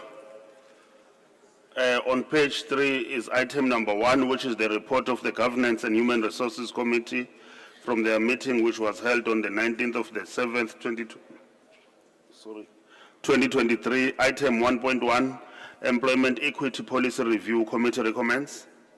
Thank you very much. I've got speakers. Councillor Mchetwa, you're number 1. Councillor Nakana, AIC, you're number 2. Councillor Reid, you're number 3. Councillor Jainite, you're number 4, IFP. Councillor Mkize, NEFF, number 5. Action SA, Councillor Mwango. ANC, Councillor Madlala, and the last speaker. In that order, Nyambose. Mr. Speaker, I would like to table a reference back before this council. Thank you. Okay.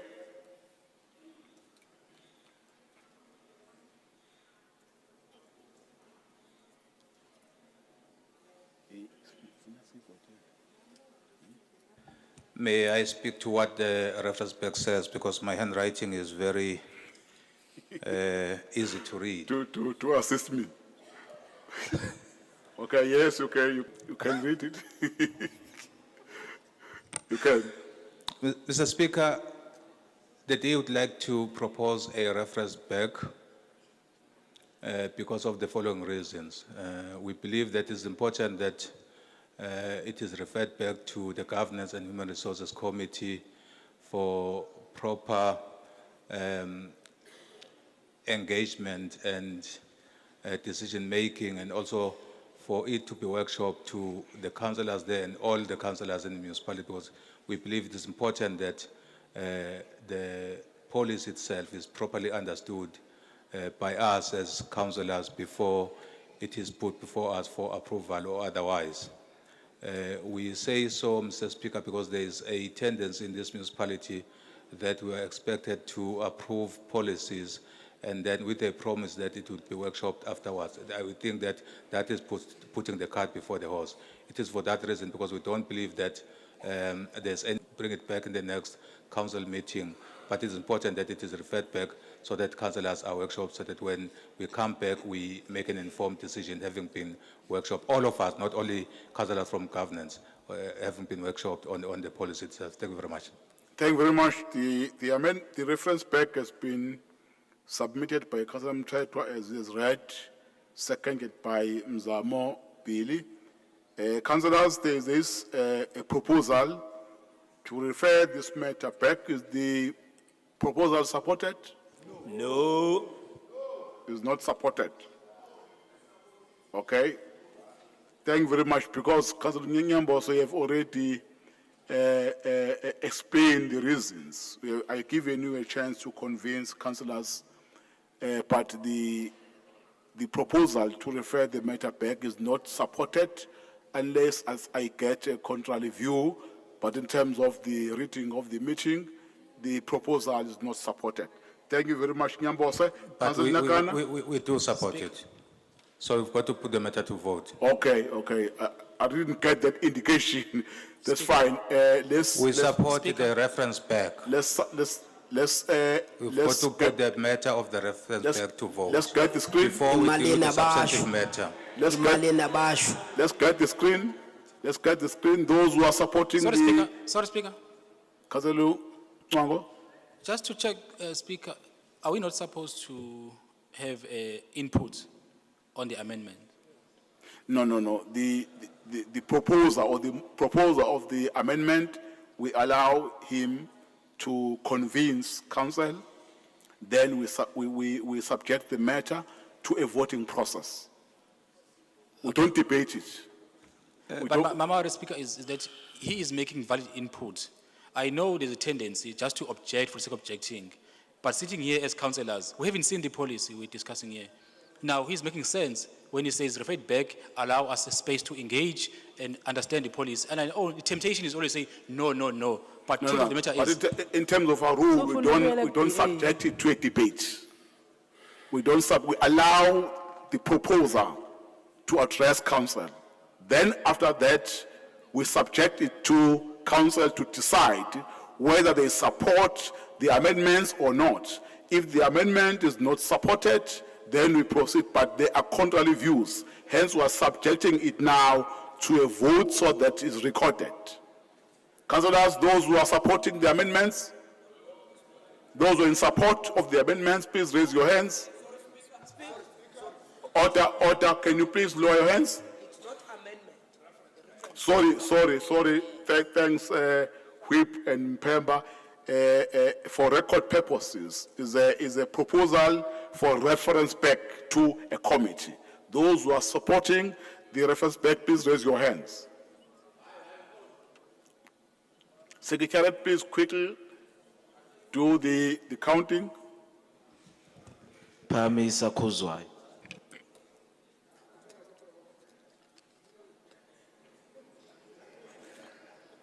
Thank you very much, councillors. You can lower your hands. Those who are against?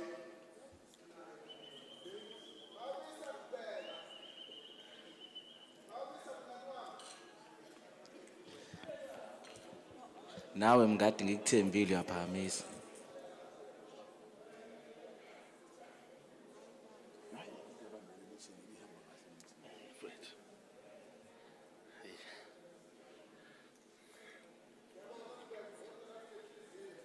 Thank you very much. Those who abstain? Those who abstain? Abeko. Thank you very much. Ahlanganisa number, Secretariat.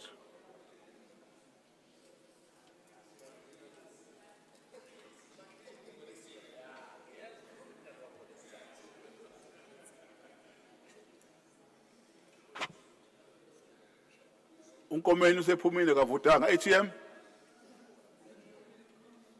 Okay, abeko.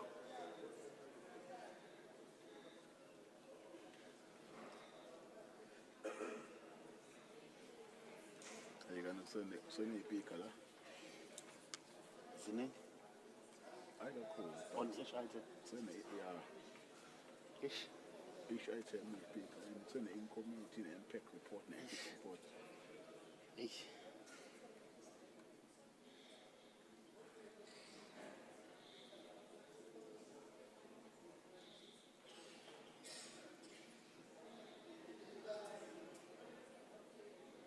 Abeko baphumile.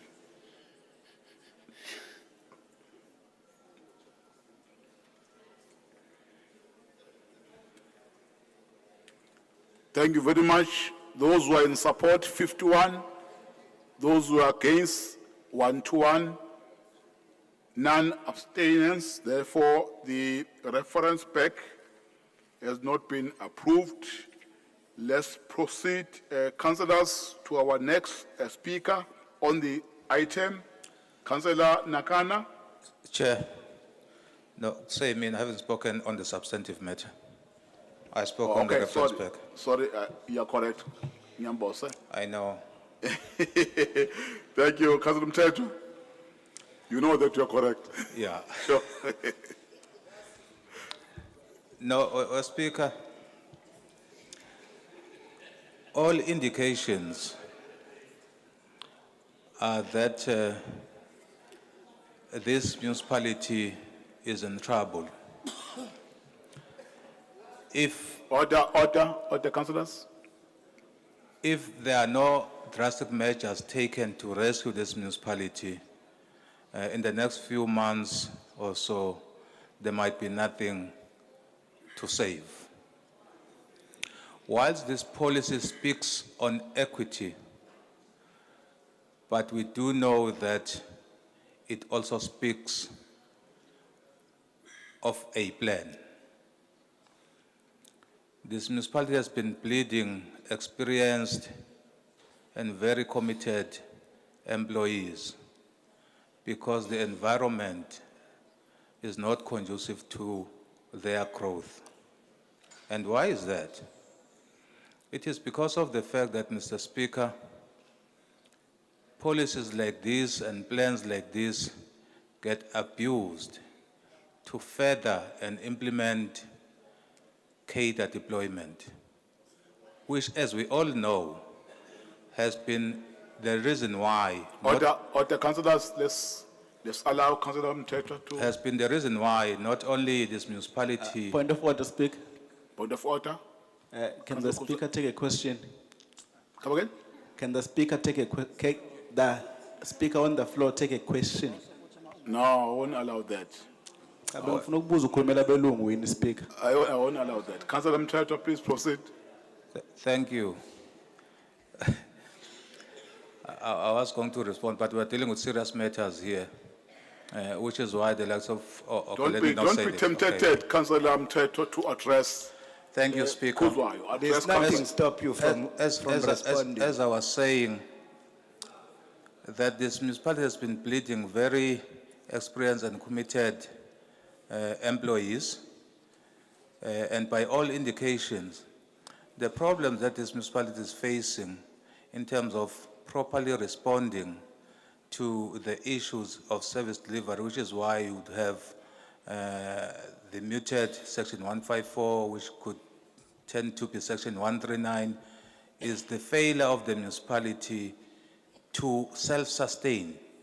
Because people who are committed, people who love their job, who love their work, who are not employed through cadre deployment, feel that they don't belong here. Because even if they are deserving, these policies and the plans are used to isolate them.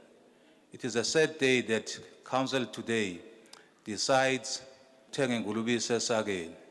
But the fact that we would have councillors who are supporting something they have not seen is a serious indictment to our ability to have a proper oversight over the administration. I hope that people of eThekwini are watching that only the DA is fighting in their corner. It is for that reason. Order. It is for that reason, Mr. Speaker, that there is no way that under the circumstances where we are trying to work very hard to save this city, where the ratepayers of this city are saying they are heartful with this city, that the DA... Point of order, Speaker. Point of order, Councillor Ntuli. Yeah, cha Speaker, bengicela mina umthetho uma ukuthi le policy imconfuse la iyeke. Ngoba into ayikhuluma out of order. Asikhulumi ngama ratepayers la. Councillor Mthethwa, please proceed. Yeah, the level of confusion is such that it ends up wanting to confuse all of us. Some of us are not confused here.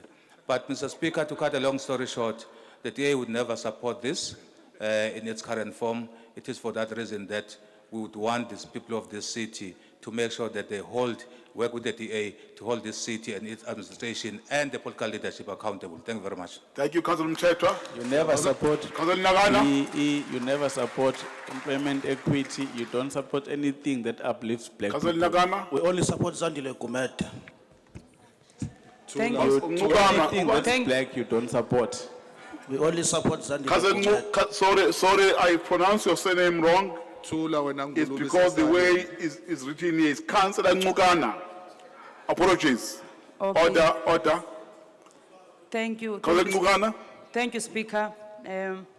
As African Independent Congress, we accept the item, but we are saying there must be specificity with clear targets and timelines in women emancipation and employment.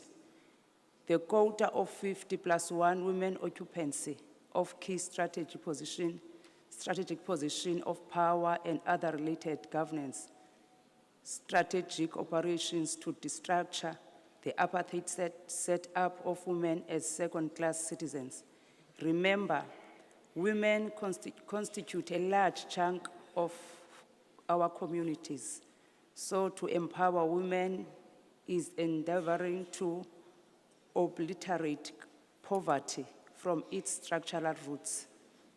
Issues of governance and HR must be women-centric.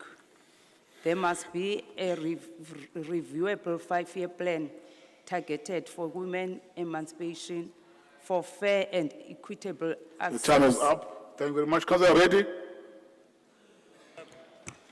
Covered. Councillor Reddy. Then Councillor Jainat is not in. Councillor Mkize. N. Mkize. Angibonge speaker. EFF sifisa ukubongela EFF ukuthi ikwazile ukugcwalisa iFNB Stadium into eyagcina ukwenzeka ngomncwabo kaChrizani. Siyayimukela le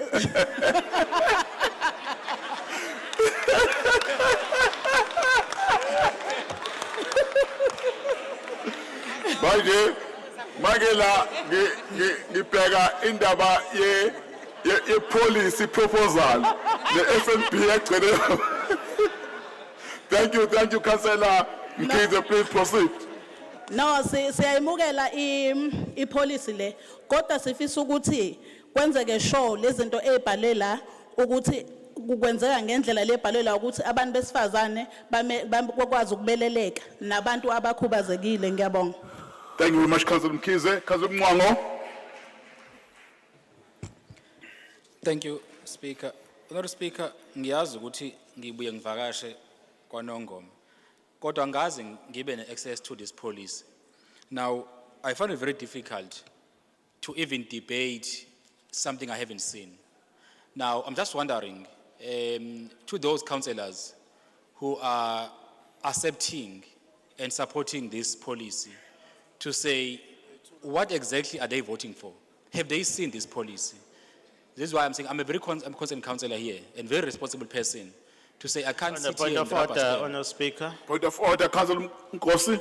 Yeah, no, thank you, Honourable Speaker. In my understanding, we all have representatives in different committees. Therefore, those members will have to come and report to our various caucuses. Thank you. Thank you very much, Councillor Nkosi. Councillor Mngwango. No, Speaker, I hope I'm mailing over. Action SA doesn't have members in all committees. Now, It's not your problem. but I'm talking about councillors. Hence I'm saying, Order, let's not debate numbers. hence I'm saying, Let's debate the issue on the table. as Councillor a Mngwango. responsible councillor, I can't really sit here and debate and even support something I haven't seen. So as I was supporting that we should refer this item back. So therefore, as Action SA, we can't support this recommendation. Thank you. Last speaker, Councillor Madlala. Thank you very much, Honourable Speaker. First and foremost, this is not a new policy. Ahleni angenani menikhuluma ngifuna ukulalelwa. Babokubheka. Cela ukubeka lapho ungigadela umncango nonkosi. Ibo kuyipho leyo tafula. Honourable Speaker, I want to state that this is not a new policy. This is a review of an already existing policy. What is being reviewed is just minor cosmetic issues within the policy. One is to align it with the current regulations and the Gazette. Two is to align the language where, for instance, you were speaking of discrimination. Then you brought in the term to incorporate all kinds of discrimination. Thirdly, this policy stems from Employment Equity Act. So it's a non-negotiable. As a city, you must have this policy to respond to the act, and the act was there to redress the imbalances of the past. Now, unfortunately, we are dealing with people who have decided to have selective amnesia. When this country was governed by the white minority rule, they closed off all parts, all facets of life to black people who are a majority in this country. They took the land, which is the economy, to ensure that black people don't participate fully in the economy. By that, you'll mean your minerals and everything else. Point of order, Speaker. I hope that's not a Point of order. Point of order. Sorry, Order, councillors. the member is misleading this council. The apartheid government built hockey fields, golf fields in Soweto. We built hospitals, schools. Point of order, Point Speaker. I hope that member is not Point of order, defending Speaker. apartheid. Thank you, Because thank it's you. not justified. The point of order is overruled. Councillor Madlala, proceed. Point of order, Speaker. Point of order, Nkomeni. The previous councillor must Ayikho point stop of order, Pewe, point of order. chewing oranges when he speaks. Every time he speaks, he's chewing oranges. No, Councillor Nkomeni. Museni. Yeah. No, let's not be destructive. Councillor Madlala, you are protected, please proceed. Councillor Let's listen to Councillor Madlala, please. Order, councillors, order. Honorable Speaker, we are not here to relive the horrors of apartheid. And I don't expect any person living in this democracy to defend anything that happened under apartheid. What I'm saying here is that these policies, a policy like employment equity, seeks to redress all the imbalances and injustices that had happened. It does not say that a white person that is employed must be fired from work to make space for a black person. It doesn't. What it says is that you must recognize that there's a group of people which forms a majority of the population of this country who happen to be indigenous to this country, who have been deprived of the opportunities to work. Now, as a democratic government, what do? We adopt the act, and from the act stems the policies. This policy then says, where you have a city like eThekwini with 26,000 employees, first and foremost, you must recognize that apartheid did not only affect people in terms of race, it affected people in terms of gender and in terms of class. And therefore, you need to affirm all of these. This is how you do it. Where in the upper employees of the ladder, in the upper ranks of the ladder, you usually had men. Now you need to have women. Now it allocates numbers and you must stick to those numbers. Now there's nothing wrong with that, and that does not say it must be only black women. It says women, and therefore it affirms both all races in terms of women. It then says you have people with disabilities. It puts quotas. You must then affirm the people with disabilities. I don't know who will sit here and disagree with that. Then you'll have hypocrites who will come here and tell us about cadre deployment. That's hypocritical because the city of Cape Town took Wallace Mgoqi to court. It went as far as your Supreme Court of Appeal, and there's a case law. In the reading of the case law, it says a party has a right to ensure that a person or persons hired to administer during their term of office must be aligned to their policies. And therefore, since Wallace Mgoqi was employed by the ANC and the DA didn't want him, the court affirmed the DA and said, yes, you have a right to fire Mgoqi and hire your own person who's going to align with your own policies. That was the court affirming cadre deployment by the DA.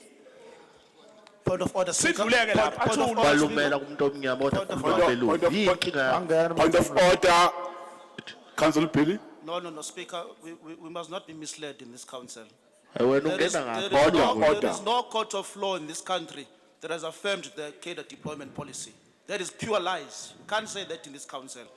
Thank you, Councillor Madlala. Well, the Supreme Court of Appeal did not say, call it cadre deployment. It said a person hired must be aligned with the policies of the organization that is in power. Hence, the firing of Dr. Wallace Mgoqi and the hiring of the cadre of the DA that replaced him. Right, coming back to this, that's why I call these councillors hypocrites.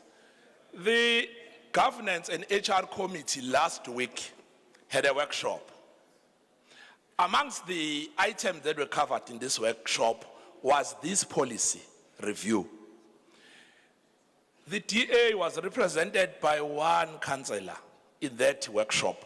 Councillor Black was the only councillor that honored that invitation of the committee. And she said throughout, and she contributed positively when we were discussing and we were being workshopped about this policy.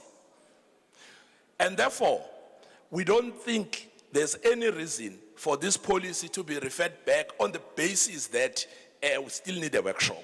What we then committed, Honorable Speaker, was that we are still going to take this policy like any other policy that the committee has passed to all the committees, time permitting, in terms of their own schedule, where they are going to be workshopped in terms of that policy and be able to pass it. Because we must not sit here and create a dangerous precedent. There are a lot of policies that are passed, and our committee is responsible for most, if not all, the policies that go through this council. If for all the policies we are going to say we're not going to pass it unless it has been workshopped, it will mean that work of this council will not go on because you'll be seized with workshops of policies because we churn out policies almost monthly in terms of the various aspects of the work of the municipality. And therefore, don't trap yourself. Allow us to pass this policy. We'll come back and have a workshop in all councils. We even committed at executive committee that if caucuses of parties want officials from our cluster to come and present, we are willing to do so to ensure that we don't hinder the work of council from moving forward. That is the commitment we made at EXCO. At the committee level, we had the workshop, we were done, but we could not continue with the scheduled meeting for that day because we did not have quorum because some parties decided not to pitch for the meeting. That is the commitment that some of us have to this. As the ANC, we support this policy. Thank you. Thank you very much. That was the last speaker. Councillors, are the resolution agreed? Agreed. No. Thank you. Let me have the screen, please. Let me have the screen, Secretariat. I'm sure you are ready to count. Those who are in support of the item, please raise your vote so that is clear. Those who are in support, raise your hands, your vote, so that you are visible enough to be counted. Shangana Zulu.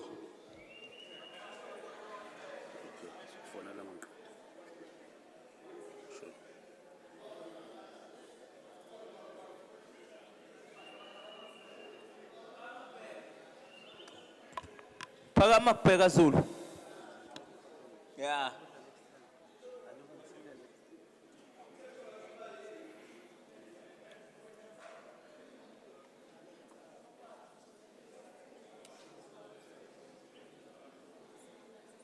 Thank you very much. You may lower your hands. Those who are voting against, those who are against.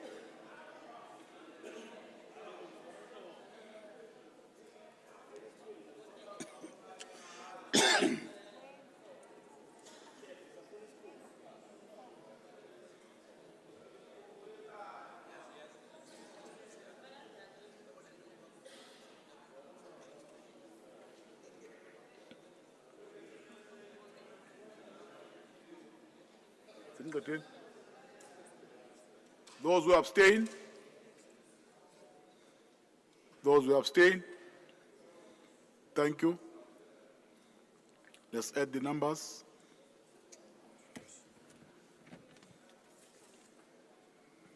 Those who are in support of the item. Speaker. What? Speaker. There is someone who wants Speaker. to. ACTP was not captured. ACTP? Yes. Oh, okay, okay. Let's make sure that we capture all the votes. We in support. We support the item. Ben? Yeah.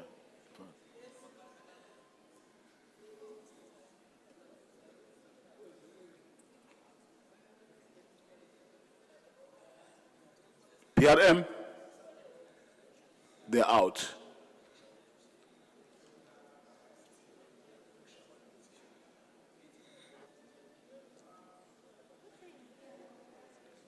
Is PRM in?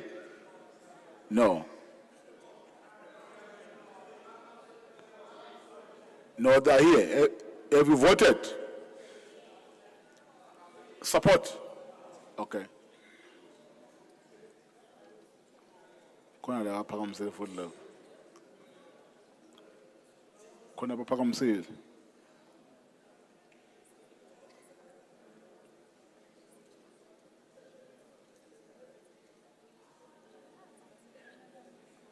Okay.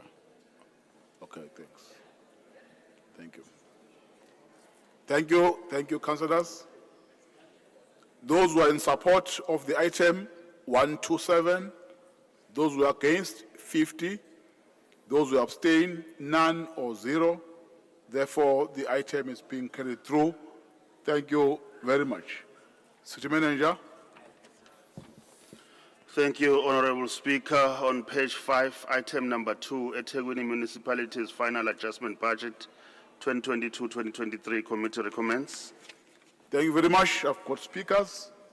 Councillor Bekte, DA, Action SA, Councillor Mwango, Councillor Reddy, ADEC, Councillor Anepen, IFP, Councillor Kaunda, ANC. In that order, Councillor Bekte. Thank you, Chair. As much as certain individuals can protest and try to convince themselves and others that all is well in the city of Durban, anyone who has eyes can see, and anyone who has ears can hear. That is not so, not at all. As the day progressed, we noted and heard concerns that emanated from the financial reports. We agreed that a lick of paint could cover a few cracks. We were told morale is low and employees should be encouraged toward enhanced service delivery through an extensive award ceremony. We noted agreements to enhance transport, to upgrade and to fix our stadia that is in stages of disrepair. We mentioned some of the concerns raised in the audit report and drew attention to certain shortfalls in the STBIP expectations. We bought computers and we indulged with tales from the weekend's Maskandi festival. But around us, the city is fast falling to ruins. Driving this morning off the M4, there is a dirty entrance at Margaret Ngadi, a bridge covered in graffiti, blankets and bedrolls, rats as big as cats carrying away naked bones, tossed aside by drug-intoxicated hands during the night. The homeless and unemployed at intersections, hands stretched out in the hope of alms, while shifty eyes survey the content inside the vehicle. Broken sidewalks, uncollected refuse and spoil, overgrown verges, cars double parked and taxis weaving through traffic, stopping at will while Metro Police stand chatting the time away, rusted street signs, missing road names, broken benches, streetcar washing where the oil and detergent mixes with the rubbish, left to find its way into the stormwater system, left to block up and resulting in flooding at the sniff of rain. Walk into any municipal building and find a toilet closed off, as it had been impossible to replace a cistern, or taps not working because of a R5 washer. Ask employees and be told that they don't have tools, they're waiting for uniform, can't buy a fitting or a clamp. Why? Just Saturday, an entire informal trailer canopy, less than 10 years old, simply collapsed in a park, infested by termites, yet never sprayed. The wooden railings, already a mere thought of the past as they fell apart, dried out in the sun months ago. A pond overgrown with hyacinth and water lettuce. The fish, a long-forgotten meal of a wanderer who now sleeps in a library with a caved-in roof where erstwhile carpets have been left to ruins.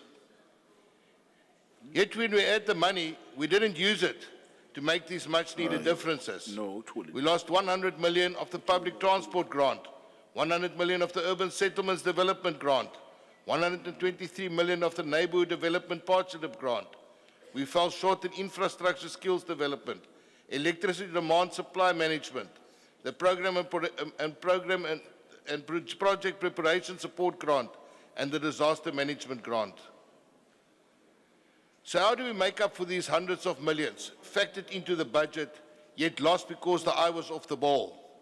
For starters, we decided to cut back on maintenance of buildings and equipment in the amount of R500 million, to favor but a few, to the detriment of the many.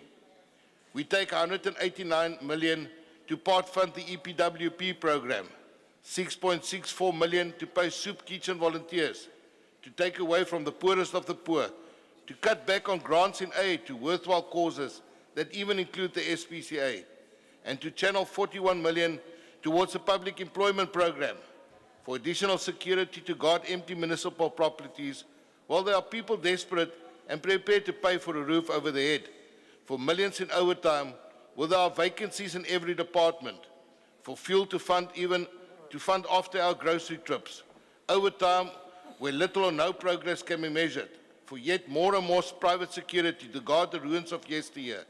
Yet and despite, infrastructure losses are at an all-time high, and while decay tends to breed more decay.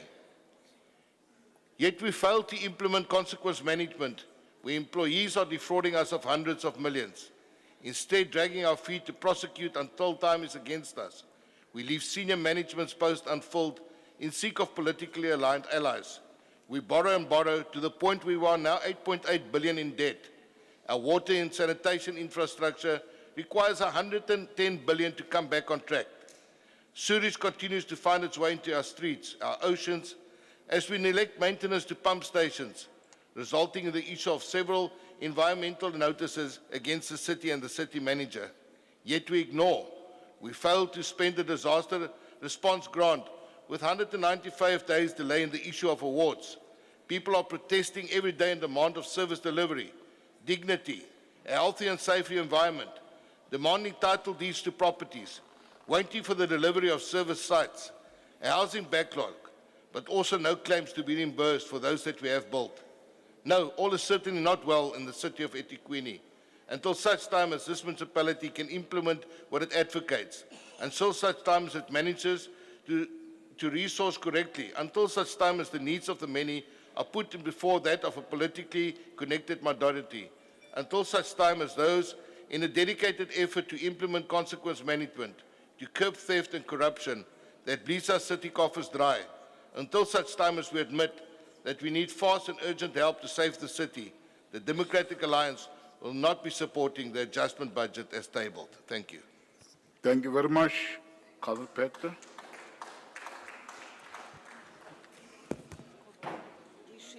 Councillor Mwango. Thank you, Honourable Speaker. Speaker, we can only easily call it savings identified. But truth of the matter is, this is just poor planning, incompetence, and also underspending. Now, I don't understand why we can't really do what you always say when AG does the reports in terms of consequence management. Here, you've got a situation where you fail to spend money, then you come and say you readjust the budget to accommodate the reckless decision you took as this council, led by incompetent ANC. You took a decision to allocate money for EPWP, but to date you can't fund it. You didn't know where you're going to get money from, but you took it in this council.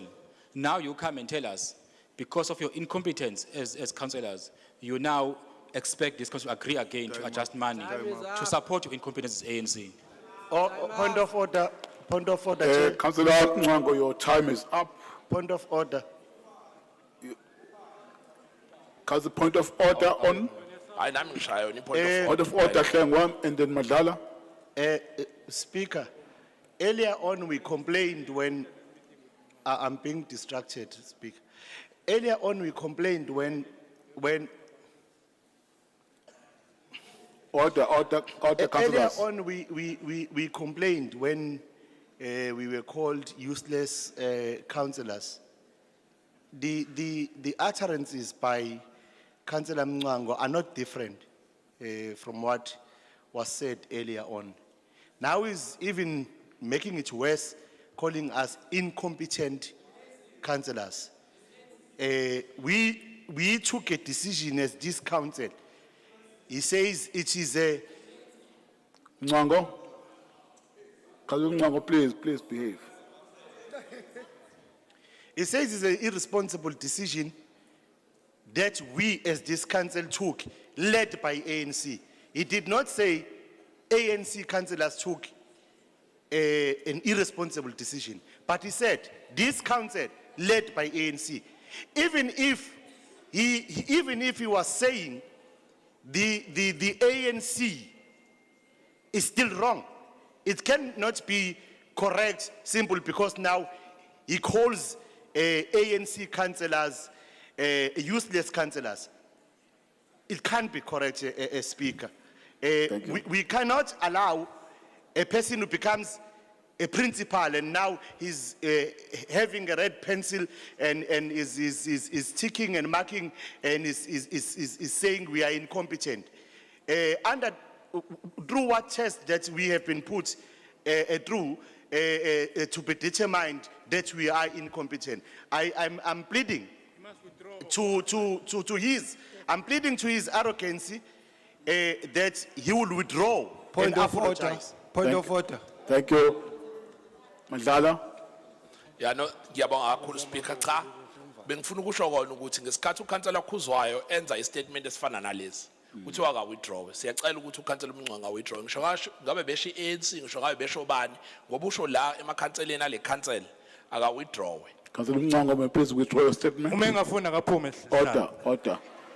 Councillor Mncanga, please withdraw. Honourable Speaker, which statement? Two have spoken, I'm not sure which one you're talking about. The one where you refer to councillors as incompetent councillors. Please withdraw. Speaker, I will withdraw if they believe they are competent. I withdraw. Councillor Mncanga, May I please, can you please be orderly? Thank you. Let's proceed with our list. Yes, after Mncanga was Councillor Reddy and Anipen. Councillor Reddy, yes, withdrawn. Councillor Reddy is out. Withdrawn. Councillor Anipen. Thank you, Mr. Speaker. Collapsing infrastructure, impending rates boycott, deplorable AG's report, Section 154 intervention hanging over our heads. How? How, Mr. Speaker, is it expected that any sane thinking individual will believe another promise that we will get things right? This municipality is in a state of complete mayhem. We have failed to provide services to the people who pay for it. We have prioritized party policy. We have prioritized our own personal agendas over ensuring that services are delivered to the people who pay for it. It is inconceivable that any sane thinking individual would support this adjustment budget after failed promises year after year, time after time. The IFP will not participate in this type of rhetoric where we come out to our constituents, come out to the people of the city and tell them that we will do better next time, when history has proven that under an ANC-led government and their alliance parties, it will not come right. The only time we'll support an adjustment budget is when the ANC is out of power. I thank you. Thank you very much, Councillor Anipen. When Moonshot is in power. His Worship, Mayor. Thank you very much, Honourable Speaker. Firstly, we would like to correct our colleagues that the intention of bringing this report is not to debate whether we approve this adjustment. We dealt with this adjustment and they were approved. Here we are just aligning our annual financial statements so that when we submit to Auditor General, we submit the books that are balanced. So I think there was really a lull in terms of understanding what is intended to be done today. But anyway, we need to educate them. We carry that responsibility as the leadership. Then the second issue that I would like to address, Honorable Speaker, whenever people are talking about eThekwini, you'll never hear them talking about the immediate recovery after COVID-19, and who presided over that is the same leadership that is leading this municipality that has made us to recover. You'll never hear people talking about the unrest of 2021, who drove the processes of this municipality to recover for its economy to continue to serve its people is the very same leadership that is called incompetent. So we also look at the recent floods in 2022. immediate after the floods, we lost power.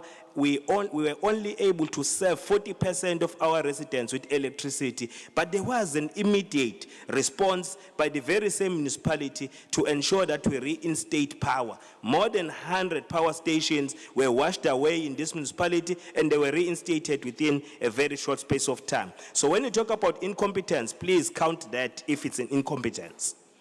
Then continuing, moving forward on the issues raised. We intend of balancing the books, come here and stand and say that our decision on the EPWP was a wrong decision to save the employment of 4,700 people who are coming from poor families, but we retain them in the system so that they can continue to be able to feed their families. So if that is irresponsible, we disagree. It's part of what is responsible in the response to the plight of the poor of this municipality. Then going forward, the issue on the public transport network grant, Honorable Speaker, we all know what transpired there.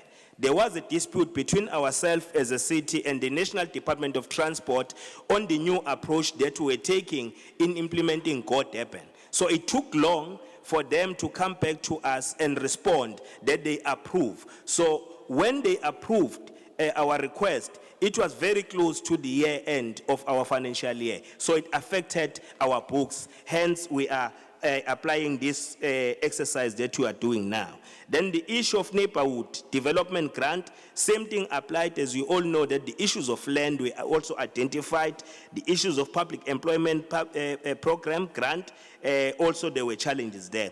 But with urban settlement development grant, I would like to record this.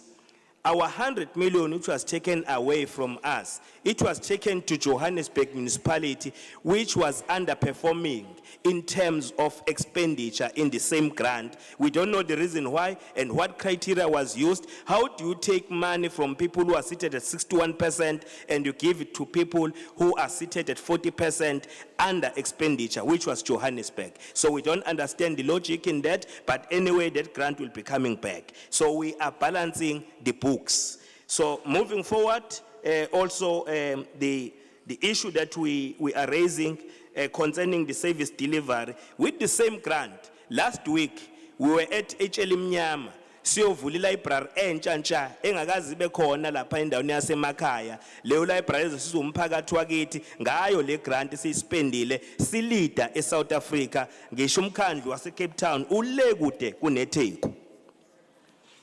Now sivala ke ngelokuthi somlomo, kubalekile ukuthi amakhansela understand ukuthi yini lesifuna ukuyi-achieve la, sifuna amabhuku balance ngale adjustment besiyenza. Now we identified savings, and those savings are as a result of our administration looking at how can we best handle our books so that we can also achieve another unqualified audit opinion. I thank you, Honorable Speaker. Thank you very much, Madam Mayor. Councillors, are the Commission agreed? No. Now, let's have the screen. Let's have the screen, please. Secretariat, please update the numbers. Update the numbers where you are. When you are voting, no movement. Let's close that door so that you don't disrupt the process of voting. No one will move out. No one will come in. No movement. Thank you very much. Those who are in support of the item, please raise your pot so that you can be counted. Indlovu ayasitshela imnyama. Angithi ushinkatha ithi nje labo uyasibona. Indlovu.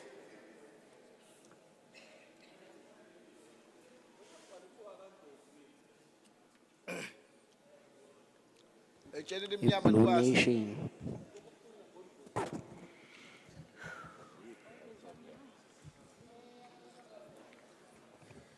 Thank you very much. You can lower your hands. Then those who are voting against.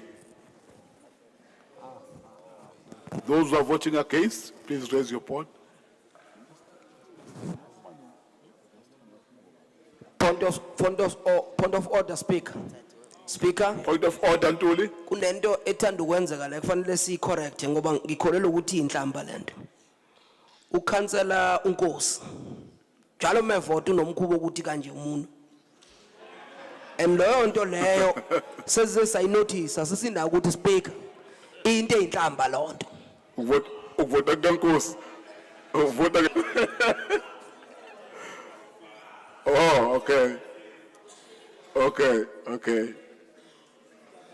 Are we done? Thank you very much. You can lower your hands. Ungazuleki ngenkosi. Those who abstain.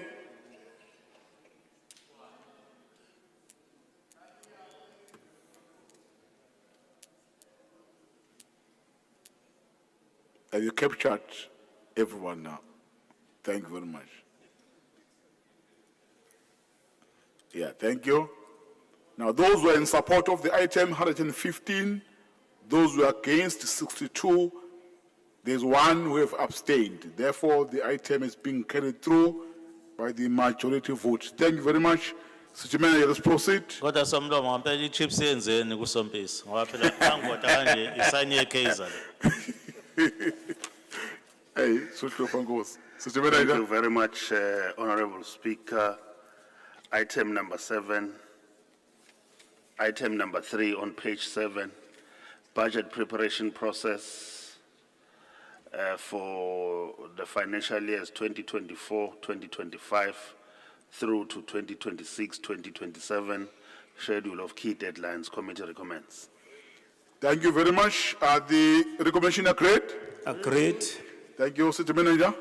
Page number 8, item number 4, capital budget and rehabilitation disaster grant, committee recommends. Thank you very much. Two speakers, Mngango, Action SA, Madlala, ANC.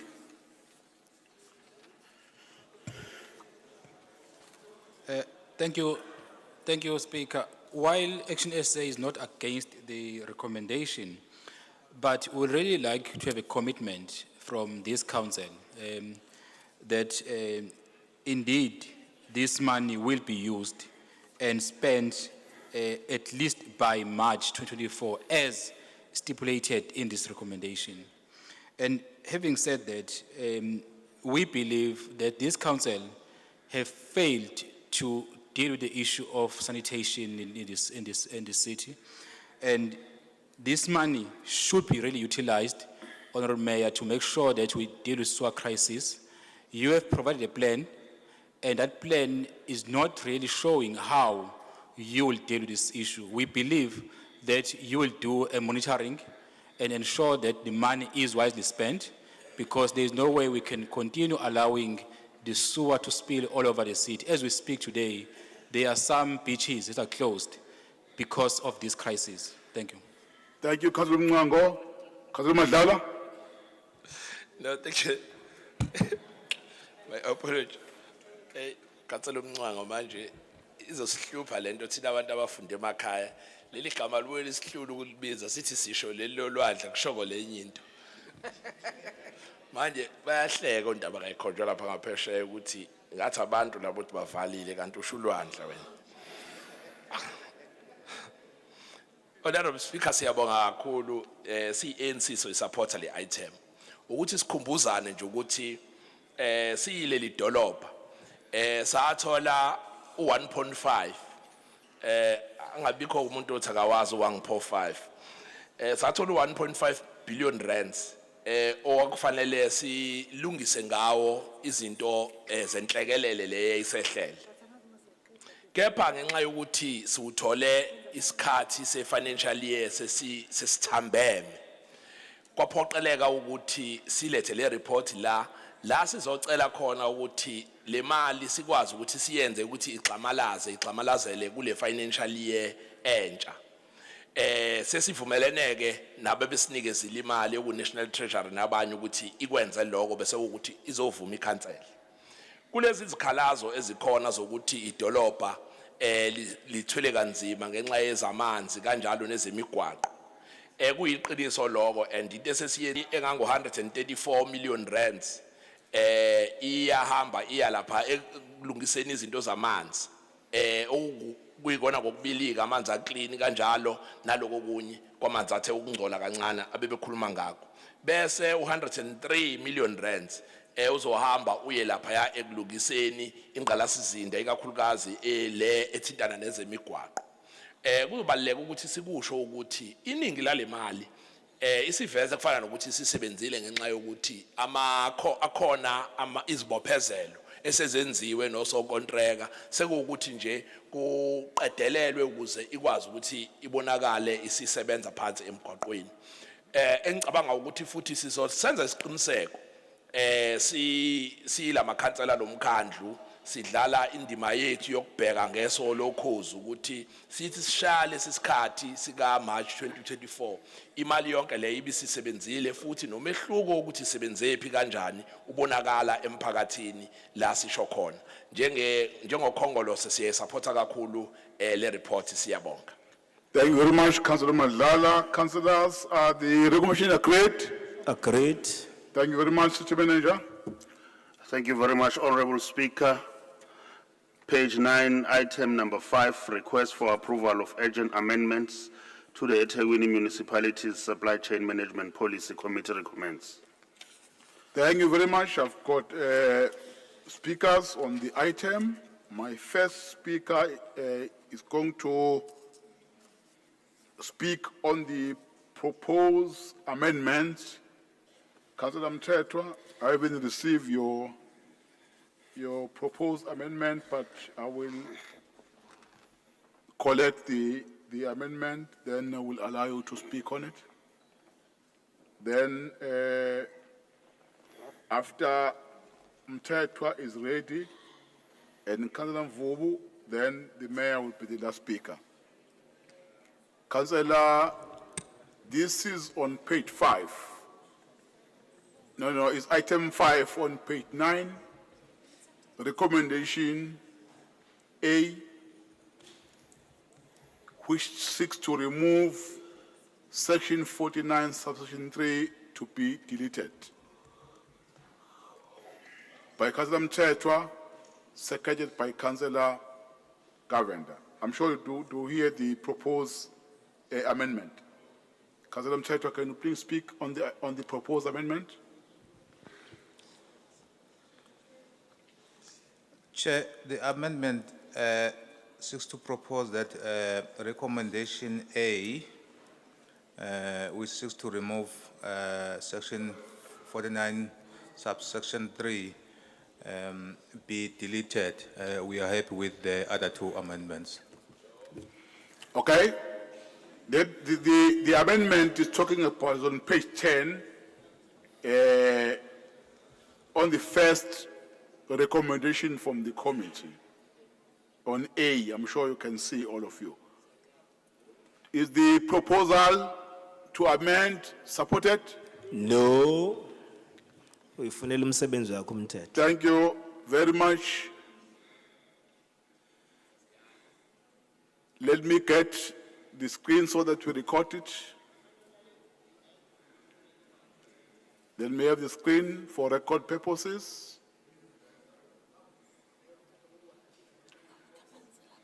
Let's start with those who are in support of the proposed amendments. Raise your hands. Those who are supporting the proposal to amend.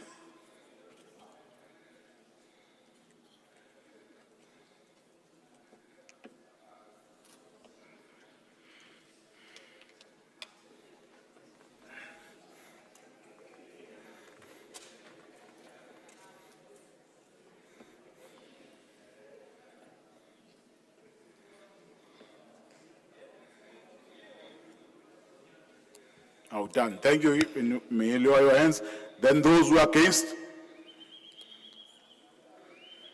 the amendments, raise your hands.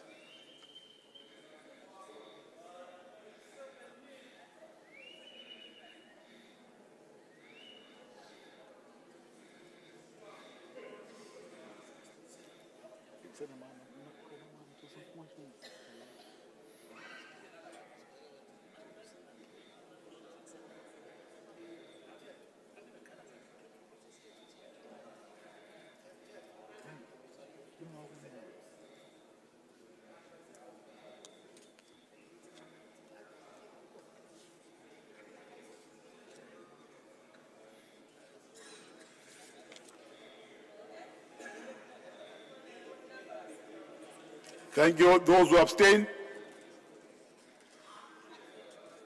Those who abstain? There's a hand there.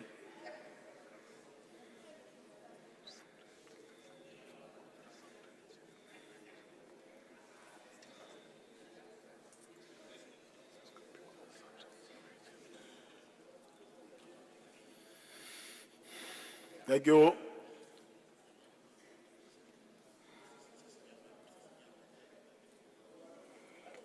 Siyabonga.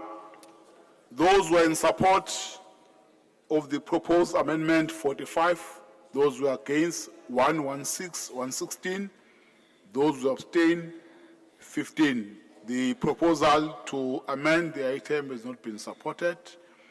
Thank you very much. Let's go back to the substantive matter. Councillor Mthethwa. No, siyabonga Speaker. Ekuseni namhlanje Mr. Speaker, ngalesi sikhathi sibhekene ne-report yaka finance, particularly the award of tenders.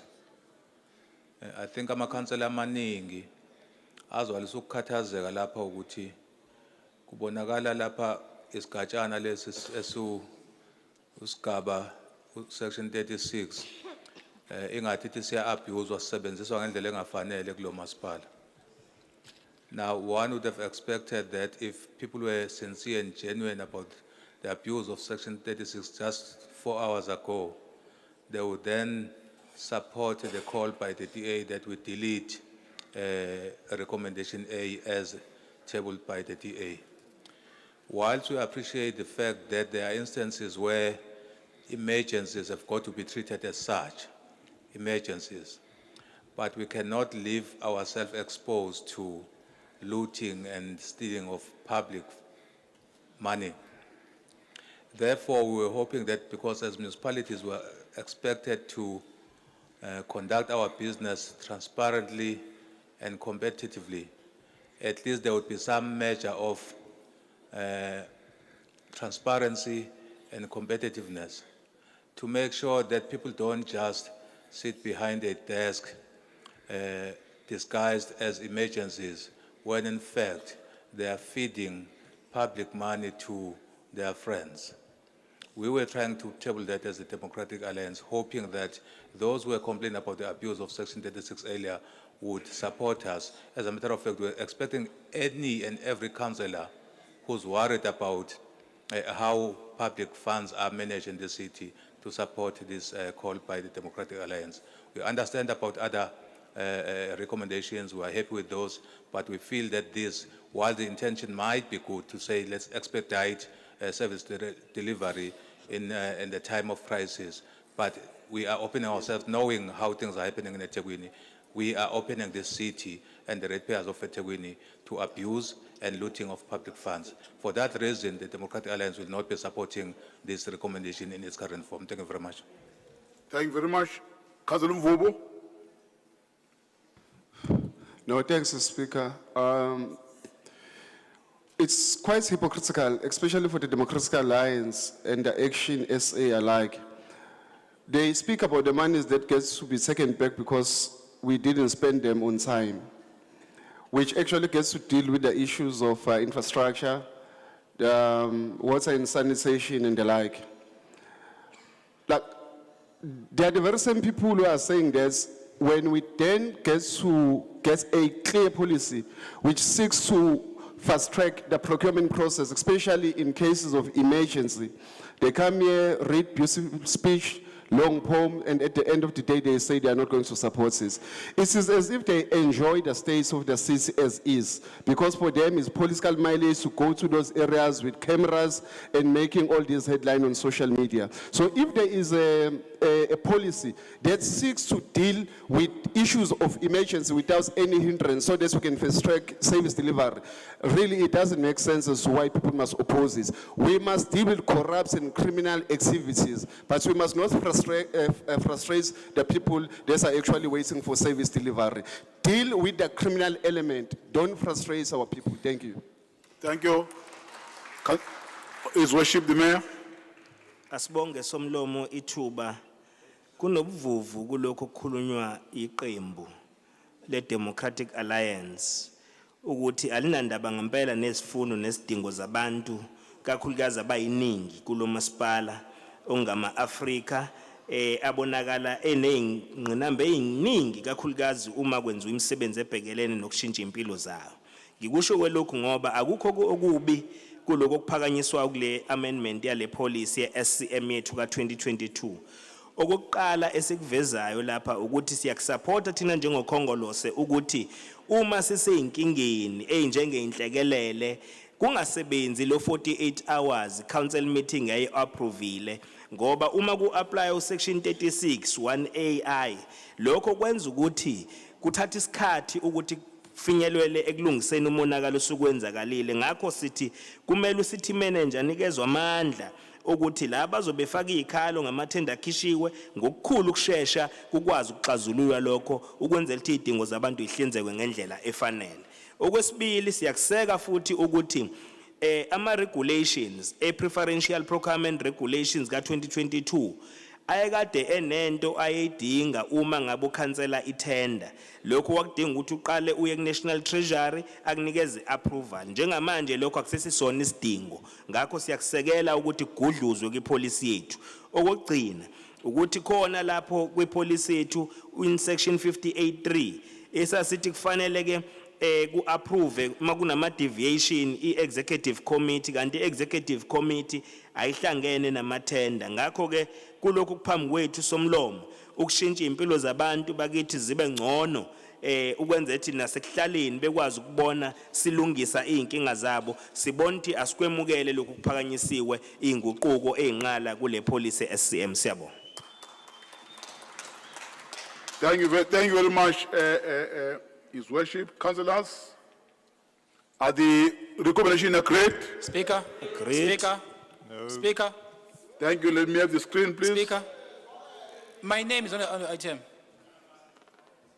On which item? No, it's not here. Let me have the screen. Speaker, my name is there. No. Let me have the screen, Speaker, I please. submitted. No, check. No, Speaker, I did submit my name. No, Speaker. Those who are in support of No, the Speaker, item? no. Speaker, no, Speaker. Speaker, be No, fair. speak. No, it's not here. I did submit. Those who are in support, please raise your board so that we are clear and you are being counted.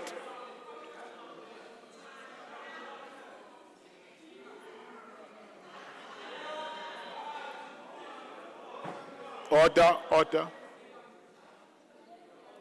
No, Mwango, let's not argue about this. Your name is not here. No, it's there. Check official. Check. No, it's not here. No, why don't you check first? Order. Before, No, check first. order. No, check first, Speaker. I did submit my name. No. Check Listen, first. Mwango. Before I allow speakers to speak, I read all their names publicly. You never raise your hand. I'm raising it. I'm raising it. No. I'm raising You it. should have raised it earlier. Speaker. Those who are in support, Why can't you verify first? No. Why can't you order. But why can't you verify first? Order. Thank you. Those who are against?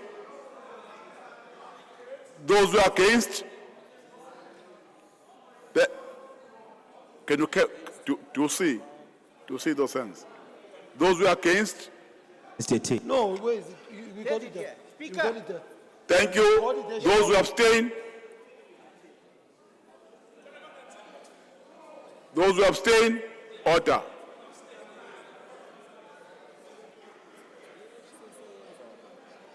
Mabayek. Those who abstain?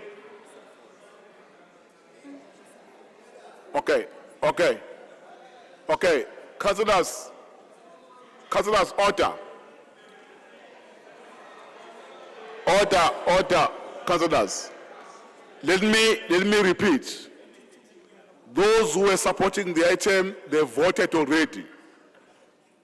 Those who are not in support, who are against, please raise your hands. All right. Order.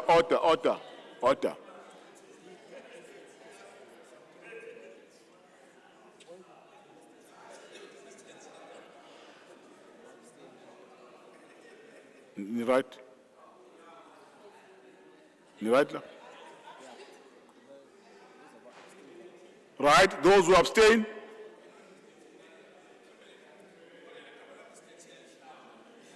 Those who abstain?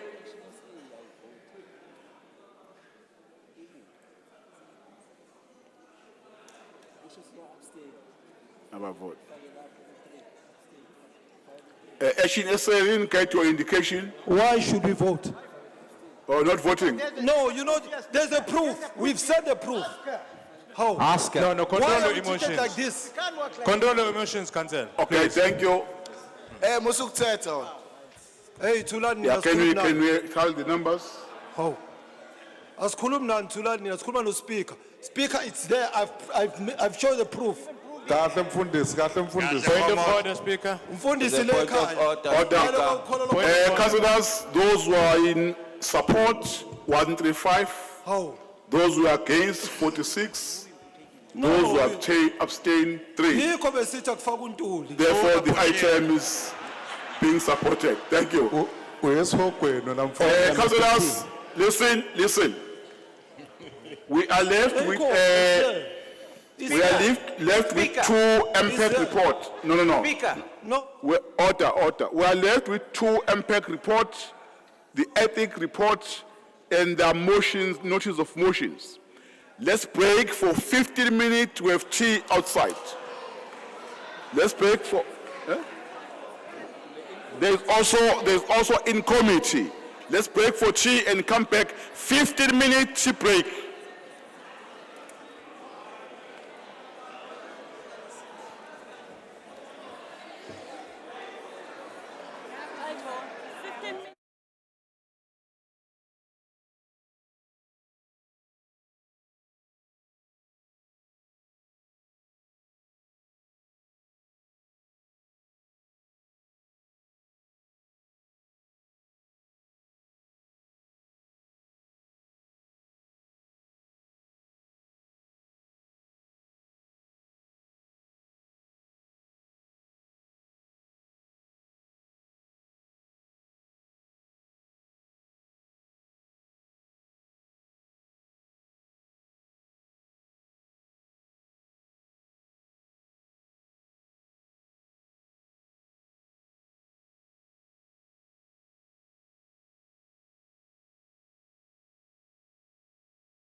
15 minutes. Councillors, please take your seats so that we start.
Was a mistake, sorry. Was a mistake, sorry. Can someone call the city manager outside so that we start? Asikhethe omunye city manager.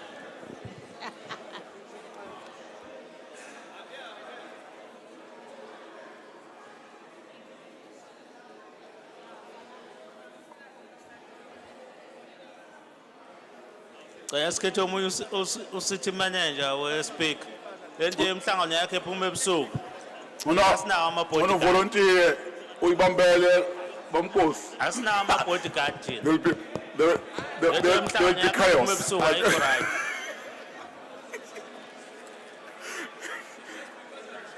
There will be chaos for you. No.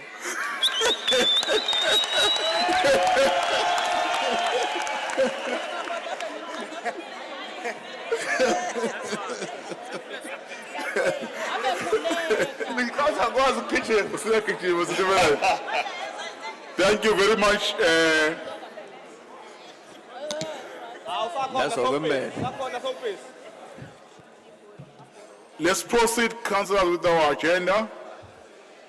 As I've indicated earlier, order. As I've indicated earlier, we are left with the 2 MPEC reports and 1 ethics report, and there are notices of motions and the in-committee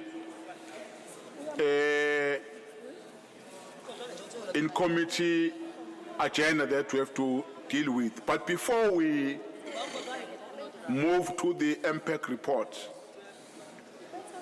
I've been requested by the deputy head in my office, together with the whip of the Action SA, to clarify the matter of the name of Councillor Mngwango that was not appearing in the list. That, yes, the name was submitted by the whip of the party, but when the list was compiled for the speaker by my office, there was an error for the name to be omitted. The deputy has apologized to the whip of the party. I also want to apologize to the Action SA and to Councillor Mngwango for that error. Thank you very much.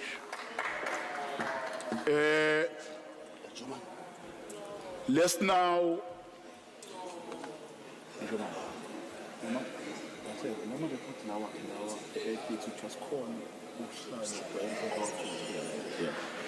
Thank you. I will now invite whoever from the MPET committee who will present the first report of the MPEC. Asibonge Somlomo. Somlomo sibonga sibingelela amakhosi aseNdlunkulu namalunga omkhandlu weTheku ngokuhlukahlukana kwezikhundla zabo. Sibingelela ama-officials nomphakathi ke at large.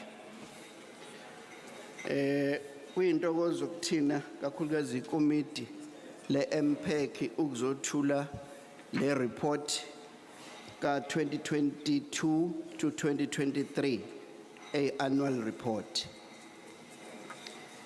Mhlambe njengoba ke uSpeaker besebalulile ukuthi kunale report main agenda bese kuba ne report supplementary. So qala ngale main agenda. Le main agenda council mawibuka ila thina njengekomiti sine recommendation ethi sicela inothwe le report yethu, inothwe nama activities esiwabalulile kuyona ekade siwenza kusukela ngo-2022 kuya ku-2023 kwi-financial year. So the first report will be the report for noting. Inama annexure ke le report yethu awu-2, A and B.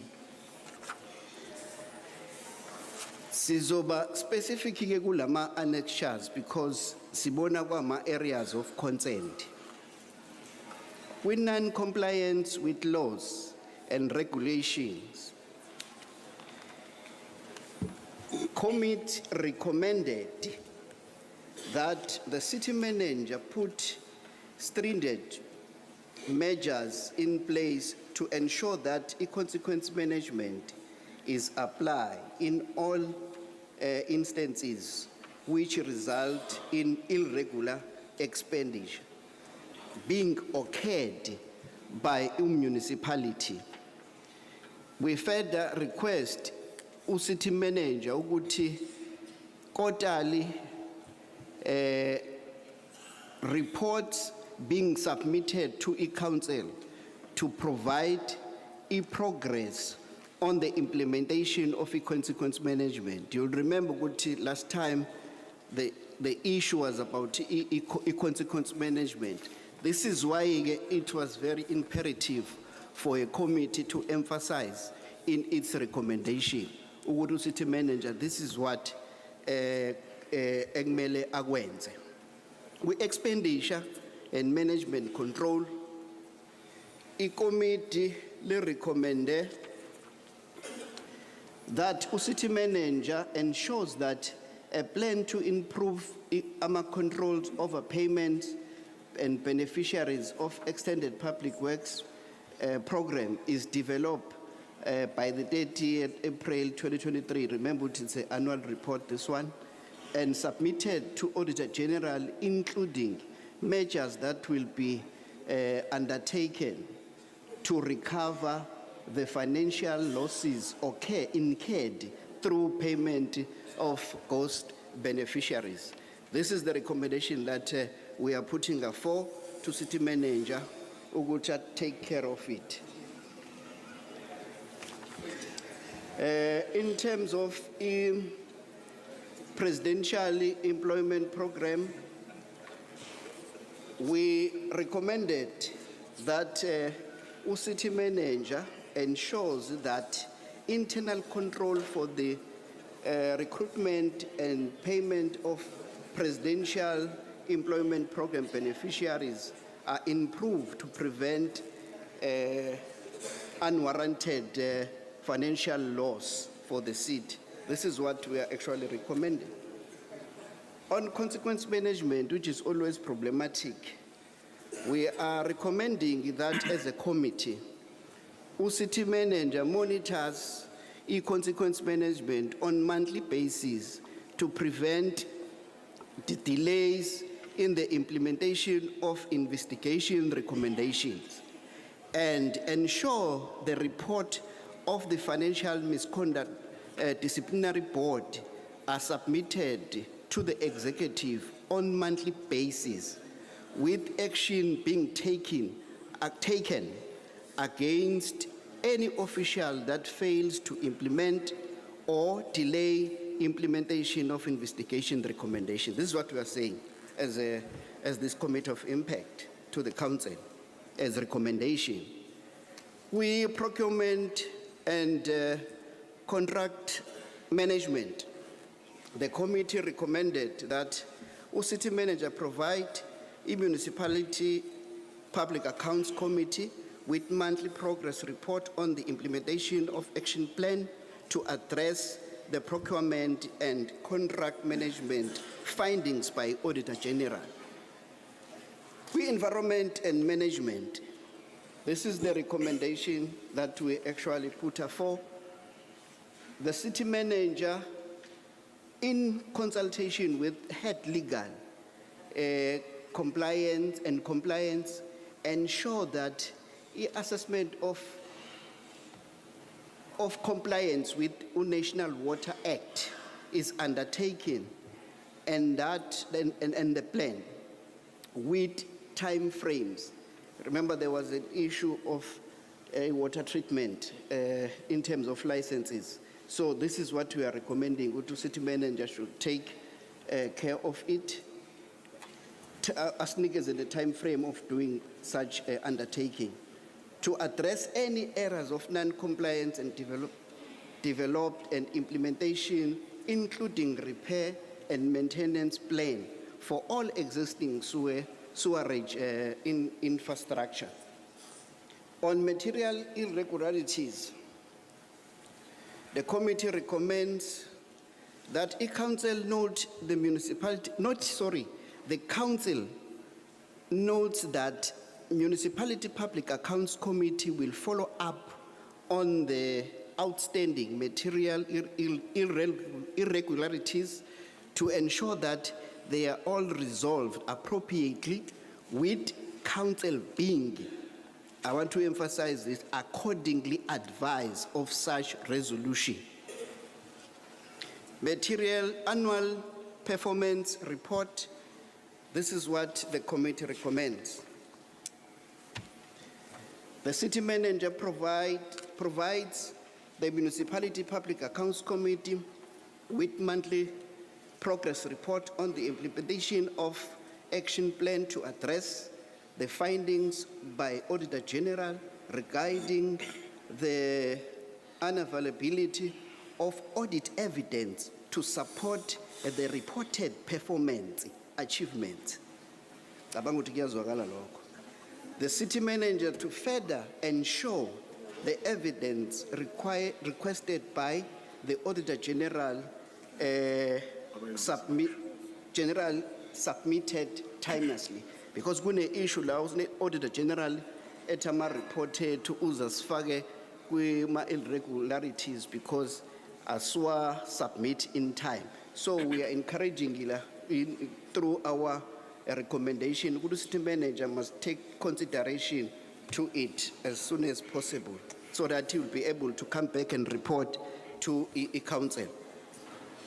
Then, achievement and plan targets.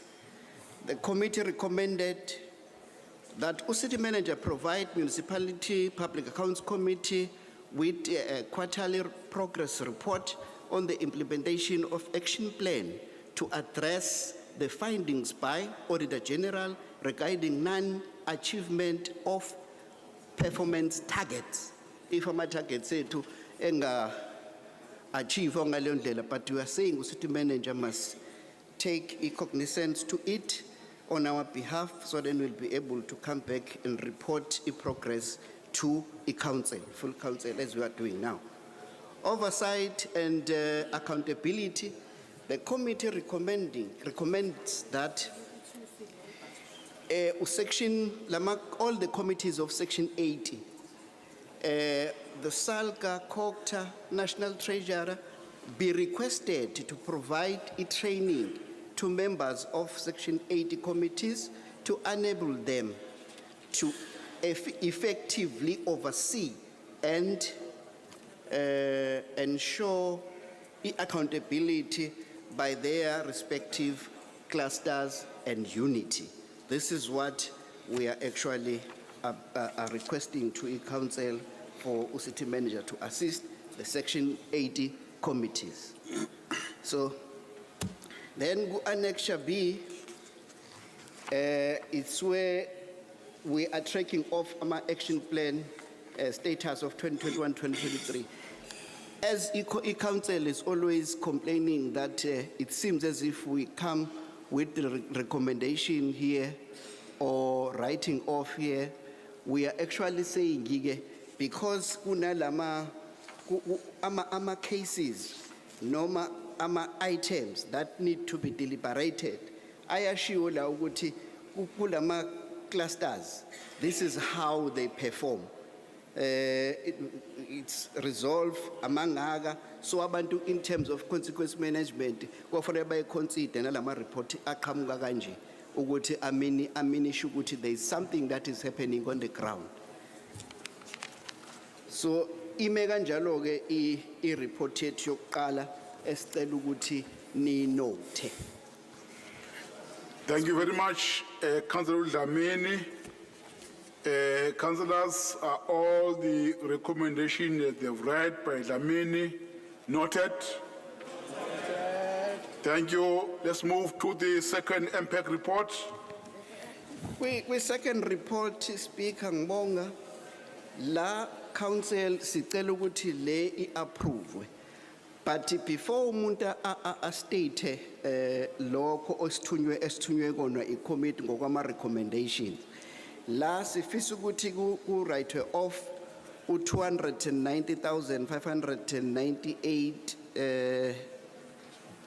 yes 598 to 268.73 cent. Ngicela ukuyiveza lento ngokuthunywa ikomiti.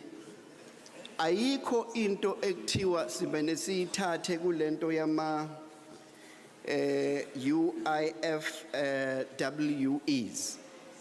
Anything esuke siyenza isuke ideliberatiwe. Ngamanye amazwi isuke ine investigation enziwe CIIU sithembela kwi disciplinary board as well. Kunama issues la emkhandlweni othola ukuthi enze ka 2015 2016. Amanye lawo ma issues asaphelelwa isikhathi ngokomthetho ka 3 years. Issue esuke ibekele yona in the court of law. So uthola ukuthi ke uma ngabe kwenziwe investigation kuyatholakala ukuthi there was value for money. Umsebenzi wenziwe kuphela into esuke idiscoverekile ukuthi ama processes azanga alandelwe kahle. Ongasho ukuthi kwi investigation kutholakala ukuthi kule malpractice yongalandeli ama processes there was fraud. So thina njenge MPEC uma ngabe sesi exhauste yonke leyo ndlela yok inquire ukuthi kwenzeke kanjani ukuthi size sifike la, siyatshena ukuthi ayisekho indlela esingenza ngayo for ukurecover.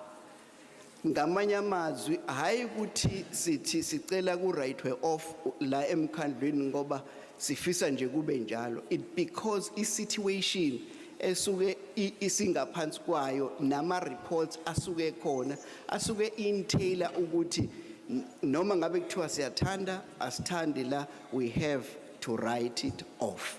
So this is why we are pleading with the council in this recommendation of ours to write off this amount. Internal control has investigated the matter. City integrity as well investigated the matter. MPEC, watola a report both sides and officials concerned, sahlala now sa deliberator, then kwafika conclusion that la kumele se write off. Not necessarily because we want to do it at nilly-willy. Thank you. Thank you very much. Councillor Tipo, you wanted to speak on the item? DA? She is not present, Chair. Okay, thank you. Already as well, not present. Councillors, are the commission agreed? Agreed.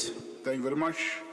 We are done now with a board impact report. We'll now move to the ethics report. The chair of ethics will present the ethics report. Sibingelele Speaker, sibingelele kuba Mayor, sibingelele kuma councillor wonke, sikhuleke emakhosini, sibingelele nakuma officials ethu omkhandlu nomphakathi wonke waseThekwini. Speaker, sifisa ukuthula i-report yakwa ethics quarter 1 2022-2023. You are raising your hand. Thank you, Chair.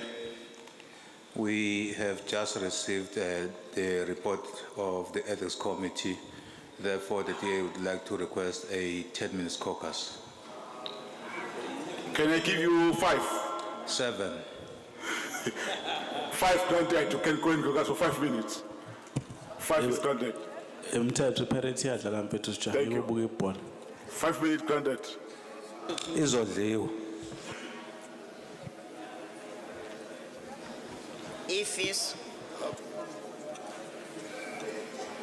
Yeah.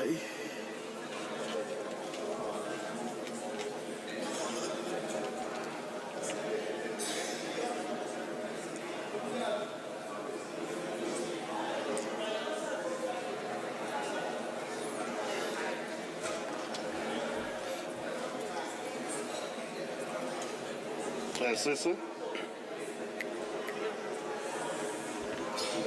Ay, bengibiza usisi.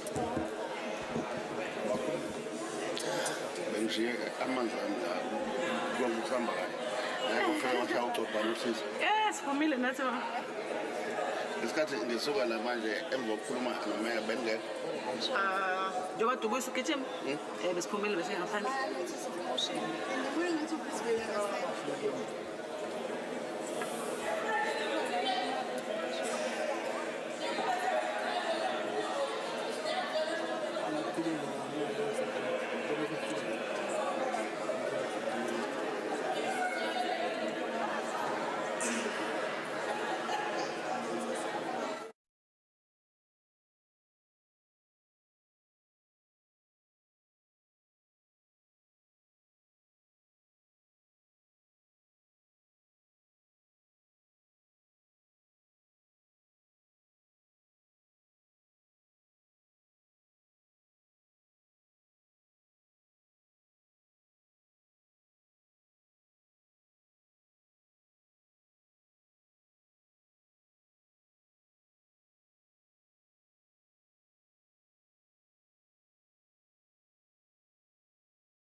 Come of their caucus before we proceed.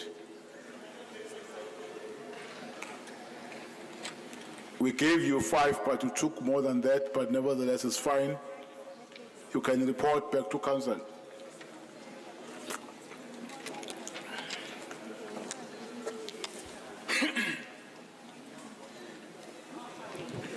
Nginikhulumele Nyembos. No, we have a qualified speaker on this matter. That being- Point of order, Speaker. Point of order. Speaker. No point of order. The DA is reporting from caucus, no point of order. Councillor Nyambosa? Councillor Pearson will report back to you, Speaker. Okay.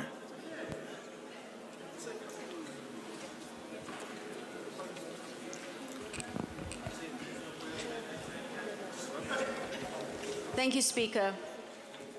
It is important that we caucused and we spoke about this before we came back, because the DA has taken a stance that the process that all councillors have gone through in terms of this is effectively flawed.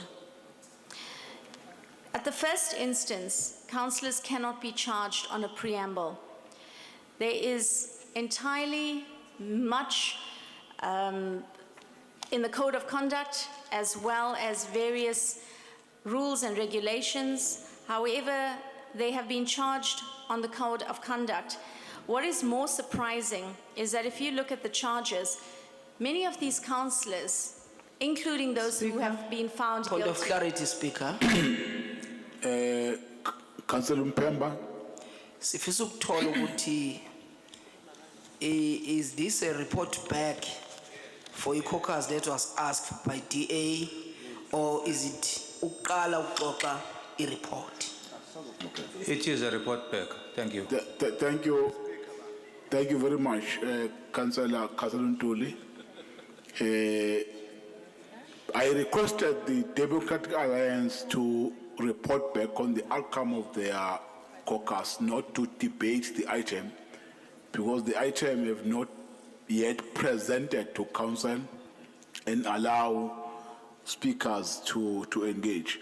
I would request Councillor Atkinson to avoid in her report back to debate the report. It might be difficult to separate the two, but I appeal that let's get the report on the outcome of the caucus, but avoid debating the item, because we're still going there. Thank you, Chair. Speaker, essentially, we have looked at the report. We did get it late. We had not had sight of it. The caucus had to look at it, had to deliberate on it. We have done so, and we will present whatever we have to as soon as the report starts. Thank you. Thank you very much, Councillor, for that feedback. Let's allow the chairperson of ethics, Councillor Zondi, to present the report. Over to you, Chair. Sisibonga somlomo. Bese sibingelelile somlomo. Sicela ke ukuthula i-report ya ethics ye quarter 1 2022 to 2023.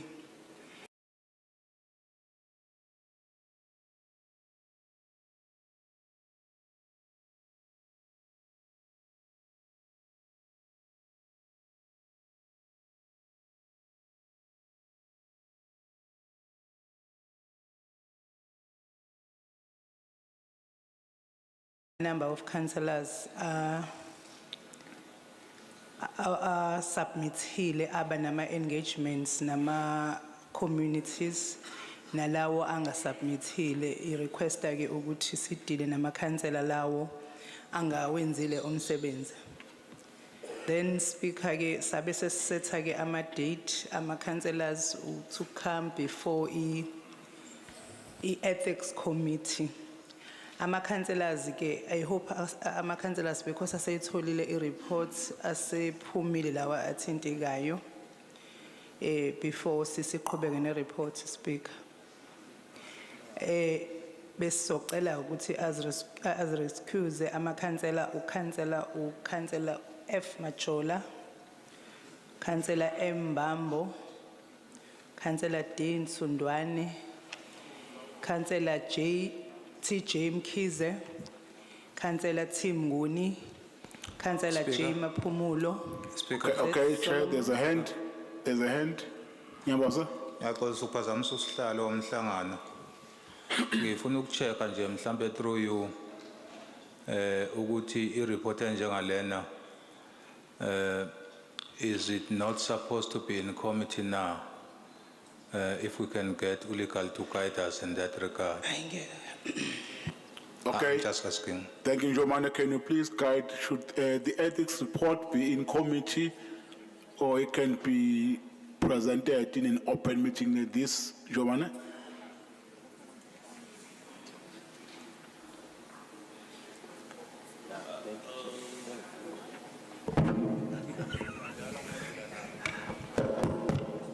Thank you, Chair. That is not a legal issue. That's a decision of council.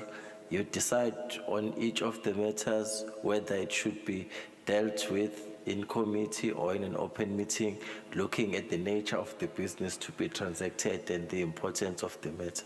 It's not a legal issue. Thank you, Jomane, for the guidance. I see the hand from Councillor Mwango. Yeah, thanks, Speaker. I just also need some clarity that these are different matters or different cases per individuals. Just a clarity that when someone is recused, do they recuse themselves on the entire agenda before us, or they get recused on an item dealing with a person? Because I think in terms of procedure, I don't think you can just say excuse yourself for the entire agenda unless if we are doing the report as one report, not as individual. That clarity I need. Okay, thank you. The understanding is that councillors who are implicated or mentioned in the report will excuse themselves when we're dealing with the report with their names.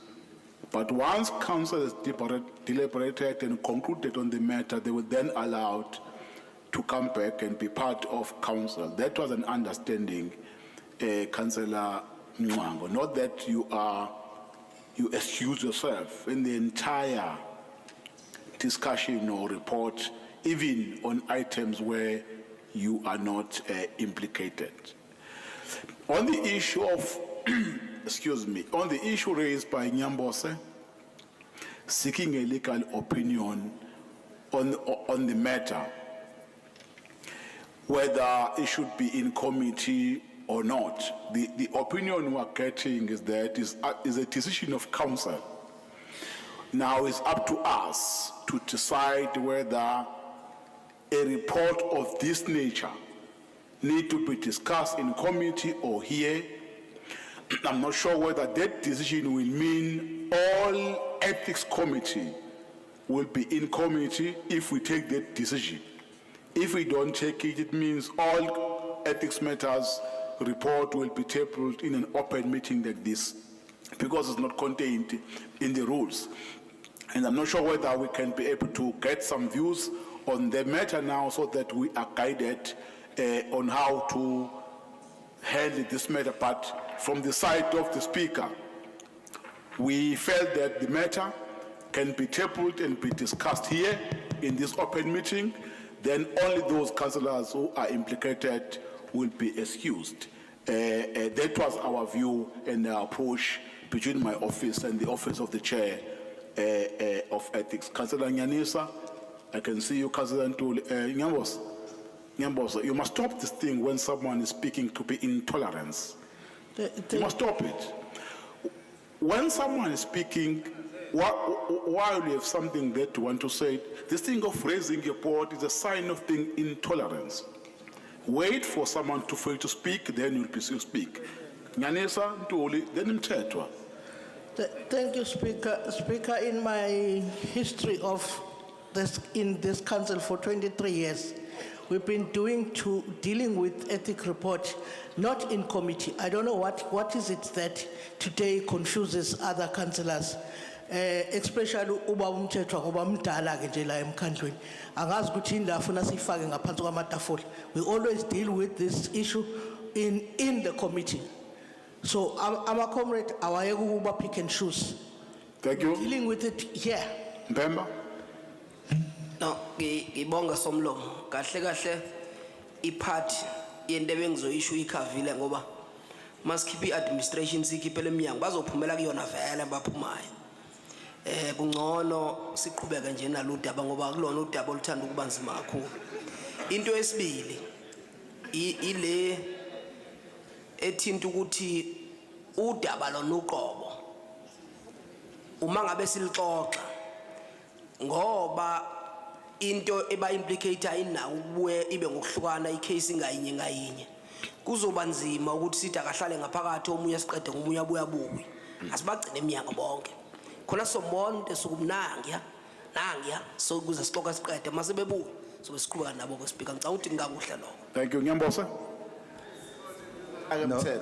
No, Speaker, because we've dealt with allegations of misconduct before, implicating not only councillors, even officials, we dealt with those in committee. I therefore would want to formally propose to the House that we do the same thing with councillors. The allegations of misconduct, let that be dealt with in committee. Thank you, Speaker. Thank you very much, Councillor Nyambosa. This is a new matter that is being brought to the attention of council. We have to make a decision as council. The decision that will bind all of us if it comes to this matter. What is going to happen? I'm going to divide the House so that we take a proper decision on the matter, whether ethics report should be presented in council, open meeting like this, or they should be on the in-committee agenda. Now I will divide the House so that we take a decision following a democratic process. Let me have the screen, please. We are deciding, councillors, on the matter because we are compelled to express a view as a council on the matter because there are different views. There's no consensus on the matter. Councillor Mvubu, Mwango, and Fagazi. Before we get to this, maybe one should get a clarity.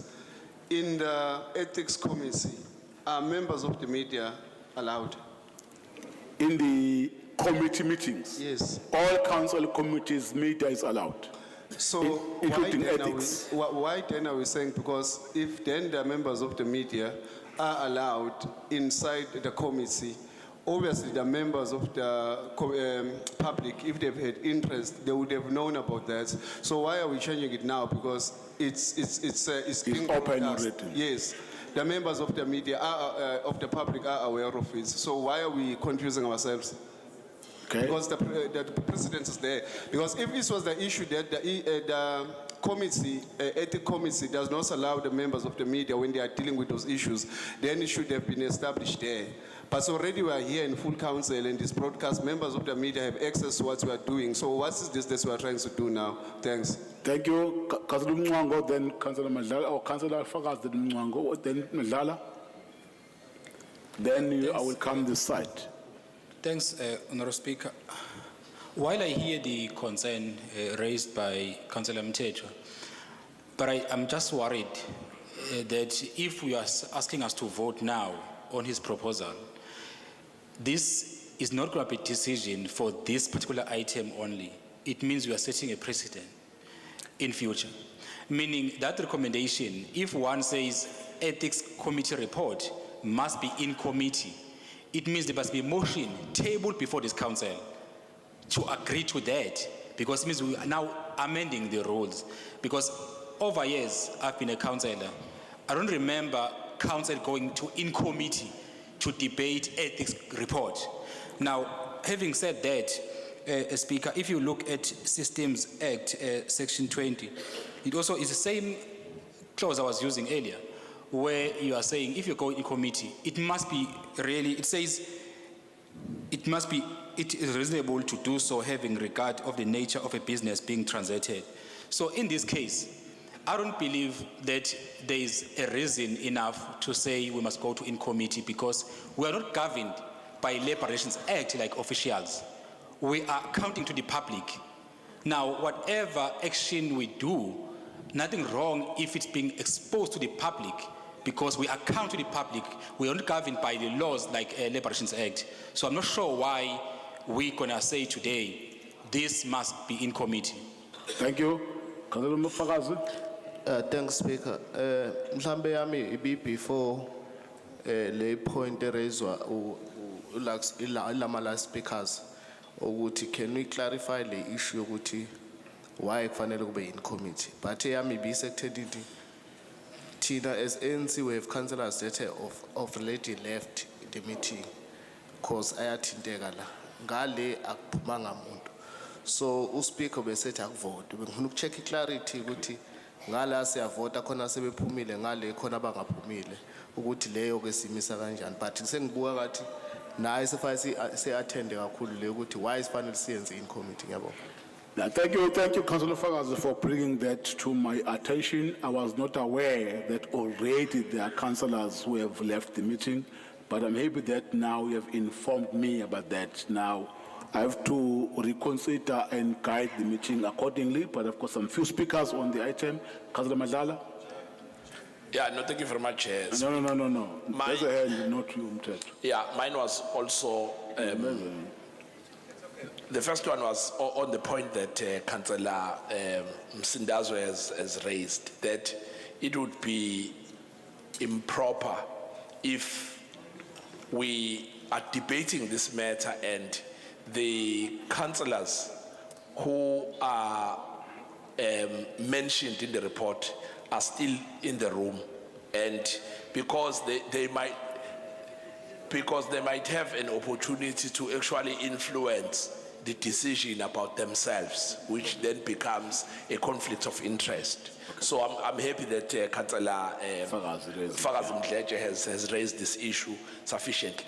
Yeah. But secondly, I'm worried as well about the message that we are sending to the community, especially those of us who have presented themselves as paragons of morality and ethics to today come and want us to hide behind some technicalities of in committee. So as the ANC, we want to insist that this is an ethics committee matter, an ethics report to council, and council is right here. Let us have it out. Thank you. Thank you. The last speaker on my left, Councillor. Thank you, Speaker. Speaker, since my inception of the Ethics Committee, I have not seen once any media personnel at the meeting. That's my first point. And my second point is, Chair, if the Ethics Committee meeting we sit in, we are bound to sign a confidentiality document at every sitting we have. So that in itself should tell you that obviously the information is obviously very, very pertinent to the House. So it's a contradiction basically, Chair. Thank you. Thank you. Let's do this, councillors. Because our rules of order that we are using to guide the meeting, they don't talk about the ethics committee being presented in a closed meeting or an in-committee meeting. If there is such a feeling or a view, I will suggest that those councillors do make a proper submission to the office of the Speaker in terms of reviewing or proposing some additions in our rules. As stand here, rules does not talk about the ethics report being presented in the in-committee. Then the opinion we receive from legal is that is a council that should make a decision on the matter. Then that decision is that we will continue to receive the ethics report in this open council meeting as outlined in the rules, but with the addition of my point earlier that those who feel that maybe it is not correct to do that, they must do proper submissions after this meeting to propose amendment or review or changes in the rules. I will therefore request all councillors who are implicated or who are mentioned in the report distributed by the chair of ethics to excuse themselves before she continued to present her report. That is the ruling of the speaker. Thank you. Please, councillors, excuse yourself, and then chair, you'll continue. Mr. Speaker. I'm not taking hands. No hands. Mr. Speaker, point of clarity, please. No. I'm still expecting councillors to leave. Have everyone left the venue? No, let's carry on reading their names then. Yeah, okay. If everyone have left, I don't take hands after the ruling. I don't allow a debate after I've ruled. It's not a debate, it's a contradiction. All councillors who are in the report, please excuse yourself. Chair of the ethics, please continue to present the report. Chair, please proceed with the report. Everyone have left.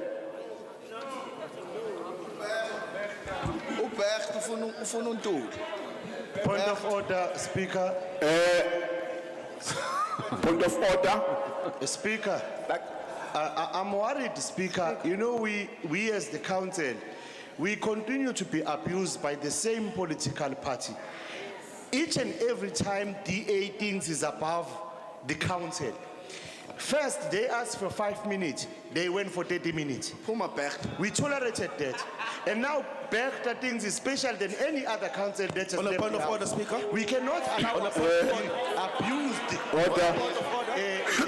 DA Order. all the time. Order. Councillors.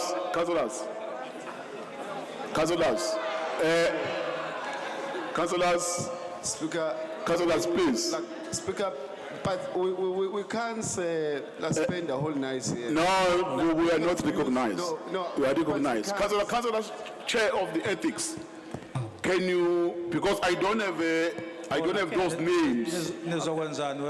I'm sure you have the names so that we can deal with those who are refusing to excuse themselves. Can you have the names, Chair? It's Councillor. As soon as your name is being read, please excuse yourself so that we proceed. Mr. Speaker. It's Councillor Majola, Councillor Mbambo, Where is Councillor Machola? Gone. Councillor Mbambo, Councillor D. Zundwane, TJ Mkize, Tim Nguni, J. Mapumulo, Z. Solomon. No. Solomon is out, yes? A. Rampasat. Ope. No, hambile ngimbonile uRampasade ephuma ya. S. Cele, Gone. S. Mthethwa, Gone. U-D. No both. No both. Awusakhona lo.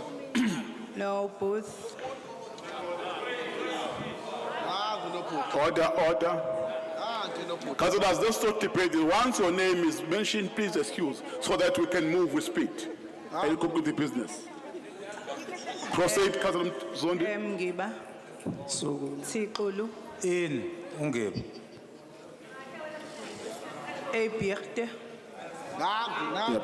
Yeah, Bertha, please excuse yourself. See, one person, Speaker, one person. Please, I'm appealing, sir. Please do that. Order.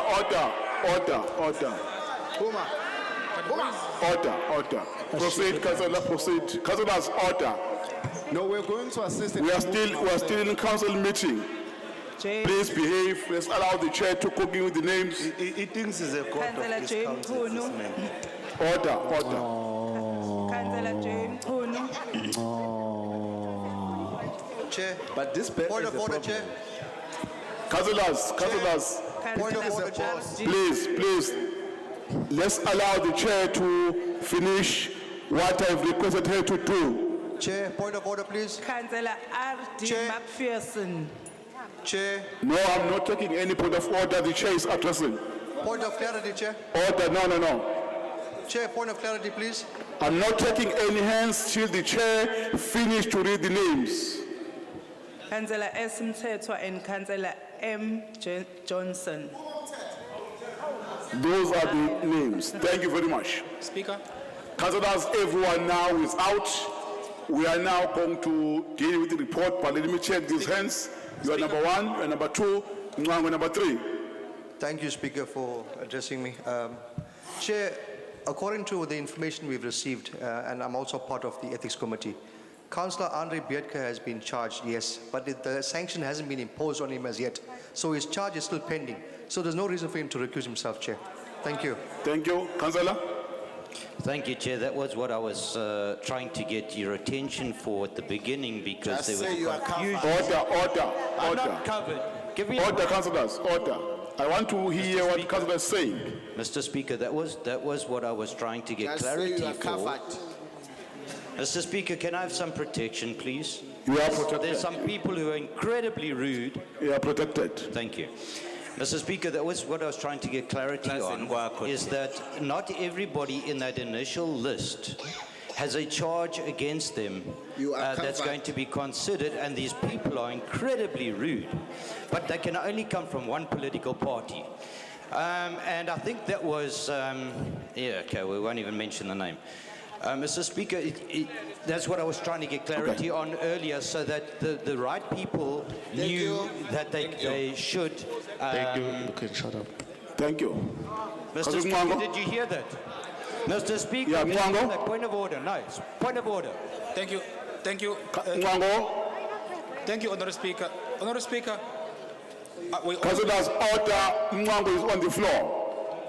Honourable Speaker, we only received this laid on table. Now, I hear names being announced on 2.2. But when I read the report, I don't see any findings on Berkte and Rolly McPherson. Now, that's my question, to say why they must excuse themselves if there is no report about them in this report. And I don't believe, we must be fair, Speaker, we must be fair on our processes as this council. I think the chairperson of Ethics Committee was reading on 2.2, but when you read the report, there's nothing about the two councillors that you ask them to excuse themselves. Why they must excuse themselves? That's the answer I need from you, Speaker. It's corruption. Okay, thank you, Cousin Tuli. No, Sibonge. Order, councillors, Madlala. Order, councillors. Sibonge Speaker. Ngicabanga ukuthi i-mistake efanele ingenziwa ilo mzimba we-council ukudiscussa i-report engaka-present. I-understanding yethu esimple nje ukuthi abantu abamentionwa kwi-report baphumele emnyango. Uma khona abantu amanga abantu akade besolwa ngamacala befike bakwazi ukuzicleana noma benokuthi ekugcineni abavelanga banamacala. It doesn't change ukuba iphathi abantu abayiphathe report. Ibakhona la ku report siyababona. Ba right abahlala emnyango sibabone masisiqedile siyabonga Speaker. Yeah, thank you. Thank you, councillors. Madlala. Yes, yes, thank you very much, Honourable Speaker. I wanted to make the point that Councillor Ntuli has just made, which says the fact that you are mentioned in this report. There was a question earlier which says, are we dealing with individual reports or we are dealing with a report wholesomely? We are dealing with the entire report. And in this report, a councillor is mentioned. Say, for instance, there is no finding against Councillor Biertke, for instance. So if he is in this meeting, he's then allowed to speak to the report and is the first one to raise his hand and say this whole process is flawed and this report must be thrown out. Is it fair on council for a person mentioned in the report to then participate in the deliberations and in the acceptance or rejection of the report? It wouldn't be. Hence, is asked to leave to eliminate the possibility of the conflict of interest. That is the understanding. It does not say that those who are made to leave the meeting are admitting to being guilty or being made to leave the meeting is punishment of any kind. It's to eliminate and to ensure that the processes that we are running are without reproach. Thank you. Thank you very much. Councillors, this allow the chair of the Ethics Committee to continue to present her report. Councillor Zondi. Thank you, Mr. Speaker. Speaker, I was saying on the 10th, on the Speaker, point of order, Speaker. Speaker, point of order. Point of order. Speaker, can I request a legal opinion on this one? Because I'm just worried that you are doing something illegal as council. We are asking someone to recuse themselves just because their name is on the first page, but nothing about them on the report. Can you get a legal opinion? Can we say as this council, we are making a right decision to say just because your name is here? Because when you read the report, we will do the matter individually. They are not same recommendation here. They are different recommendations. Okay, thank you. There is no recommendation. Thank you, Thank you, Jomani.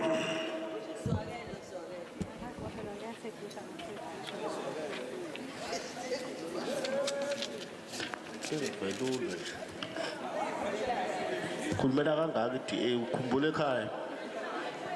Khumbule ekhaya. Lezwakele lo.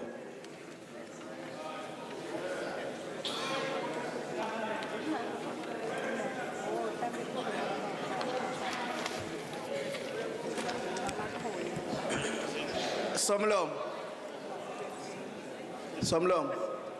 I-council isathe guqa kancane silinda umbono wommeli. Oh, ngono benginambe ngifuna ufaka umbono njengommeli.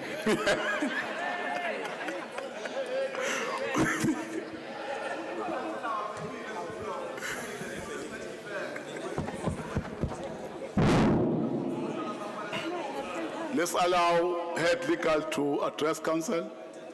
Okay, so I'll just read from the Code of Conduct, which is Schedule 7. I believe all the councillors are familiar. I'll read to item 6. 6.1 says, a councillor must A, disclose to the council or any committee of which that councillor is a member, any direct or indirect personal or private business interest that the councillor or any spouse, partner, or business associate of that councillor may have in any matter before the council or the committee. So that's the first requirement. The councillor must disclose if there is a matter in which he or she has any direct or indirect personal or business interest on the matter that is to be considered by the council or the committee. I would imagine that if their names appear in this report, then they do have an interest, whether direct or indirect. So it means they have an interest. And then UB says, and withdraw from the proceedings of the council or committee when that matter is considered by the council or committee, unless the council or committee decides that the councillor's direct or indirect interest in the matter is trivial or irrelevant. I hope saying pedulile. Yeah, thank you. No, very clear. Upegili council ayo umnqongo. Thank you for the guidance. It means for those councillors to be excused, we are correct in terms of the regulations and in terms of the acts and our rules. Therefore, Chair of Ethics, proceed. Mhlambe Speaker, before ngiqhubeke ngizocela ulegal assist again ukuze ngaphinde kwenzeke ukuthi ngenxa yesimo eyakheke ngayo iethics nemigomo yangaphansi kweethics ukhansela uphile as ukhansela ohlala kwi-ethics and obe evidence leader kuloyona yonke le process unayo ilungelo uphinda idebate ashize into ebekade zenzeka ukuze angaqhubeki alokhu ekwenza lokhuyana lokhu ade kwenza la. Ngifuna ungilekelele lapho legal because Councillor Pillay is a member of ethics and he was an evidence leader when we were dealing with these issues, but we are busy or advisor no phakamisayo laphayana. So ngifuna ukuthi silekelelane in terms of izinto zaka ethics legal. Thank you. Ya kuba besazi beke simvumele ku wrong lokho nje before khuluma legal. Ku wrong nje lokho. Njomani? Thank you, Chair. In the system of delegations and terms of reference that were approved by this council for this term, where they deal with the ethics committee is on clause 4, and that deals with rules of order and terms of reference. If I may draw the attention of the council to clause 4.3.3.5, which says the outcomes and resolutions of the committee must be reported to the municipal council. So what is being reported here are the outcomes and resolutions of the committee, which means are the matters that have been finalized by the committee. So they have not been brought here to be debated by the members of the committee, because it's the committee that is presenting its outcomes and resolutions to the council in line with the system of delegations that were passed by this committee, by this council, sorry. Thank you, Njomane. Chair, proceed. Mr. Speaker, point of order. Yes, point of order. Thank you, Mr. Speaker. Order. In terms of what legal has just said, it's now in contradiction to what was said earlier, in that there's some names that were read out where finalization of those matters have not taken place. So therefore, one, they should either not be in this agenda, or those people should not have been kicked out of the meeting. And that was a clarification that we were looking for at the beginning. Now you've given us 2 points of view, and we would like an understanding as to which one is actually now correct. Thank you. Thank you very much. Let me check Mwango, then Njomane, then we proceed. No, thanks, Speaker. Manager Security, is legal suggesting that members of the committee can't debate the matter when it's brought to the House, or maybe I misheard what you are saying, because my view is we all serve in committees, we come here, we debate matters from the committees. So there's no rule that says because you've been in the committee, you can't debate the matter here. So I'm not sure whether you are saying, we are saying here, all members of this committee can't debate the matter when it's brought to council, or we are saying all councils can't debate this matter. Yeah, that's correct. I understand. Yeah, thank you very much. Njomane? Thank you, Chair. Let's start with the first question. The first question is there are two differing views that have been expressed. Well, I may have missed the difference between the two. The point that I made was that the Ethics Committee comes here and reports on its outcomes and resolutions. If it is the resolution of the committee that we adjourn the matter and it remains pending, that is the decision of the committee, that it must come and report here. There's nothing that says finalized matters. It says outcomes and resolutions. And it's the terms of reference that were passed by this council. It's not set by legal. To Councillor Mngwango, yes, that is the nature of what democracy is about. When you are a body that is tasked to take decisions or perform some function, you may disagree within that body.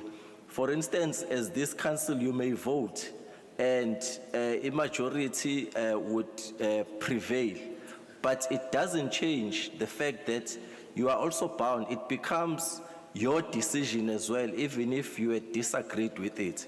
So when the committee comes to report where it is supposed to report, it's undemocratic for members who were defeated by a vote to come and protest when the decision-making has passed and it's time to report. And that's how democracy works. And I think the Supreme Court of Appeal has pronounced itself on that principle in the case of the Democratic Alliance versus eThekwini Municipality in the street naming matters, where the court found that the Democratic Alliance was defeated in terms of voting at council. And then it disassociated itself with the decision of the municipal council and went to court. And the court said that's not how democracy works. If you are part of the collective, you are bound by that decision, then it's undemocratic for members of a council to come here if they had dissenting views to start and propagate those views here because they belong to the committee prior to taking a decision. Thank you, Jomane. Chair of committee, please proceed. Somlomo. Councillor Kuala. Isicelo nje Somlomo, can't we defer this item to the next meeting due to izimo ezibucayi amakhansela aphila ngaphansi kwazo ngenxa yobusuku? Okay, Kuala ngiyakuzwa, but let's conclude the item because the delay was as a result of a transparent and a fair democratic process. Councillor Zondi, please proceed. Ngiyabonga Somlomo, ngizozama Somlomo ukuthi ngiyenze bemfishane, ngicela ikhansela ingivumele ukuthi ngifunde ama findings because ama charges abo ayafana bonke siba charge ngokuthi bahlulekile ukubiza imihlangano nokureporta ka speaker, baphinda futhi bahluleka ukuthi esebanikile uthuba uethics ukuthi abenza ama submission before uNovember 2022 baphinde bangakwenza.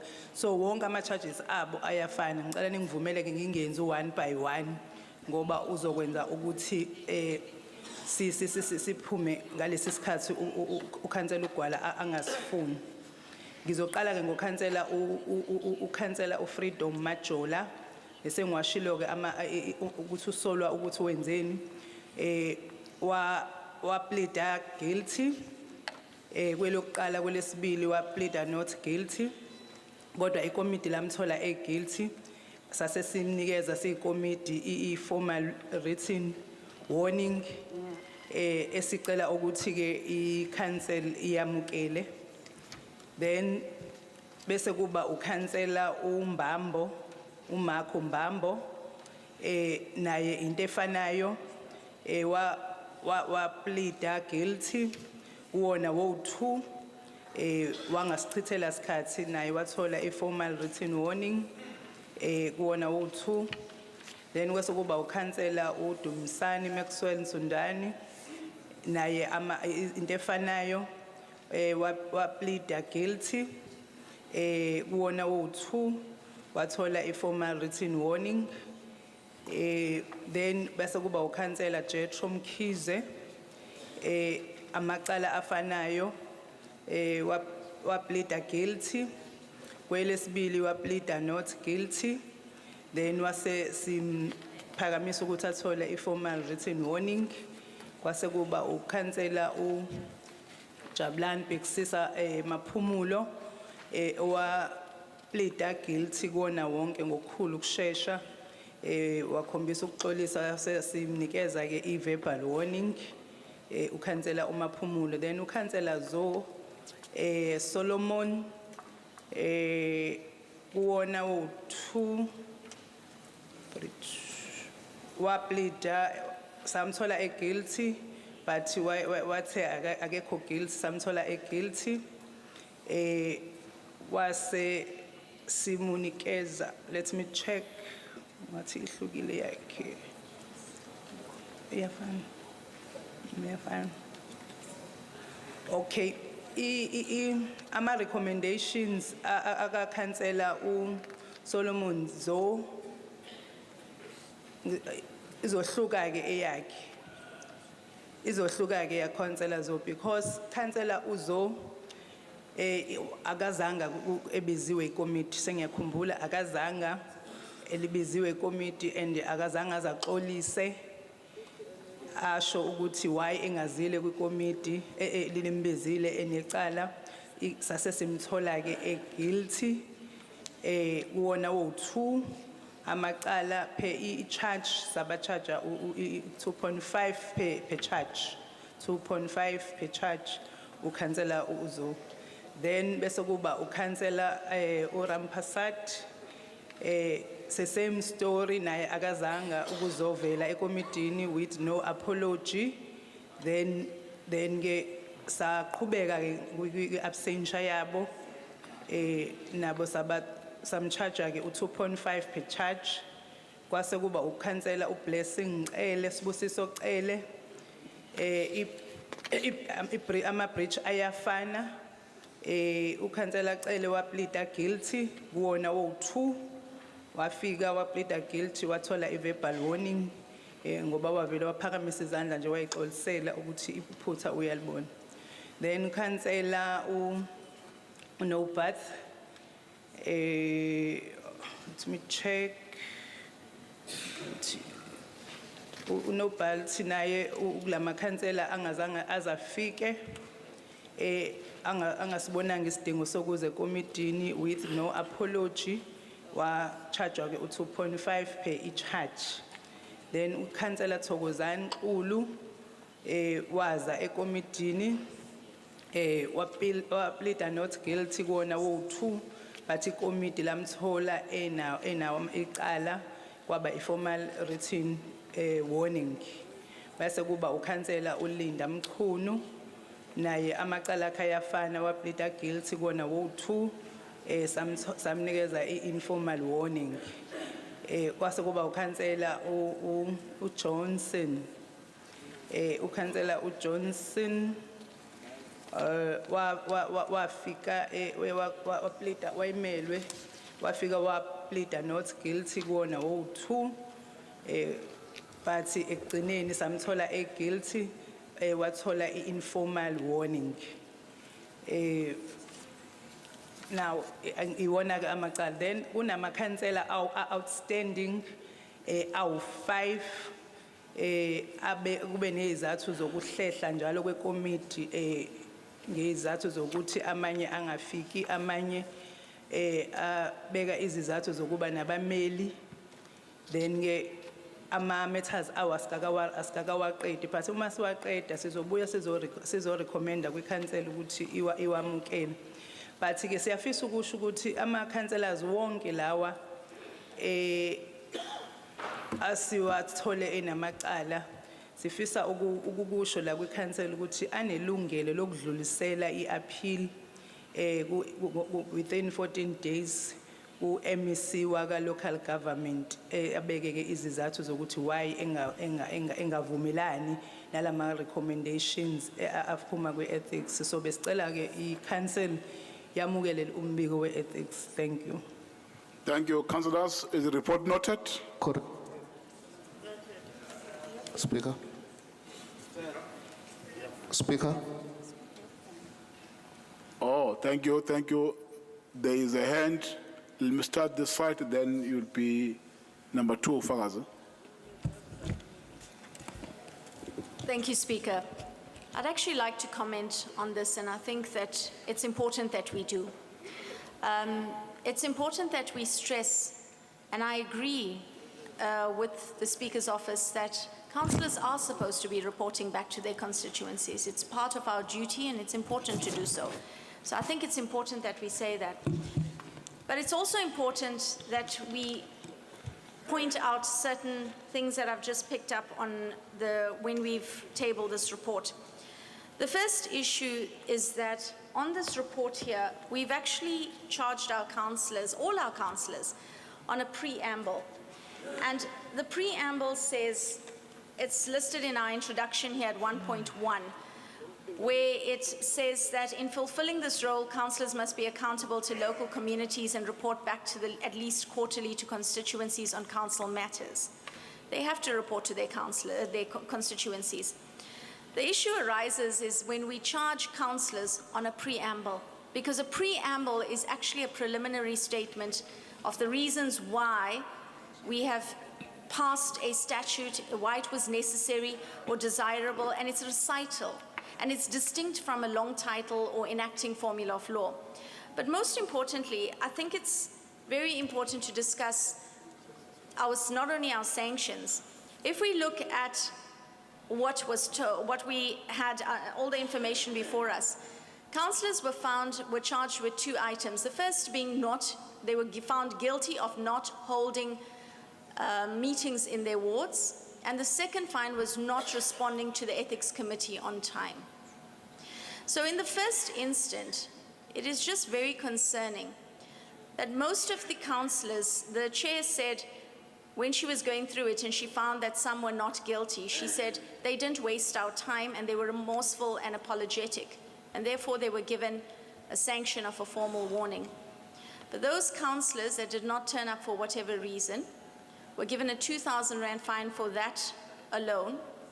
And I'm assuming that's because they were not remorseful or apologetic. Now, in terms of the fine, and if we think about it, they were fined with not holding a meeting. Whether you're apologetic or whether you're remorseful, it really doesn't matter. You didn't hold a meeting, and that is the end of it. The second issue is that you did not report to the Ethics Committee. Action SA earlier on had submitted a name to the Speaker's office in regards to a matter, and their name was not passed up, and they proved that it was there. It is interesting to note that 2 of these councillors actually had the Speaker's office pay for the meetings that were held in their ward, and they were charged regardless. So there's obviously something that we are missing here.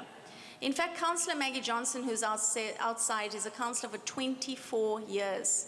And many councillors here will understand when I say she was charged for not answering to the Ethics Committee simply because her email address that was given to her by council was never used in 24 years by any member of the Speaker's office except for the Ethics Committee, which she did not see and therefore she did not respond to. So those are issues that does not only affect the councillors here, and I'm not talking about the councillors on this side, I'm talking about the councillors in this entire area. If we are to apply the law, and if we are to enforce something, we must do so fairly and procedurally. It is interesting also that there are many other matters that were considered by the committee that came through to this council with sanctions, some serious matters. And the sanctions are not commensurate to the 2,500 that I see now, and I'm just interested to know, how did we formulate that? So they were charged 2,500, so we have councillors who have pleaded guilty to not having a meeting, and they were given a formal warning, and then we have councillors who may have had a meeting and reported and have proof of reporting, but they didn't turn up for the meeting for whatever reason. Maybe it was sent to the wrong email address, as 2 of our councillors have found. But they are charged 2,500, and then the second charge of not reporting to the Ethics Committee on time for 2,500.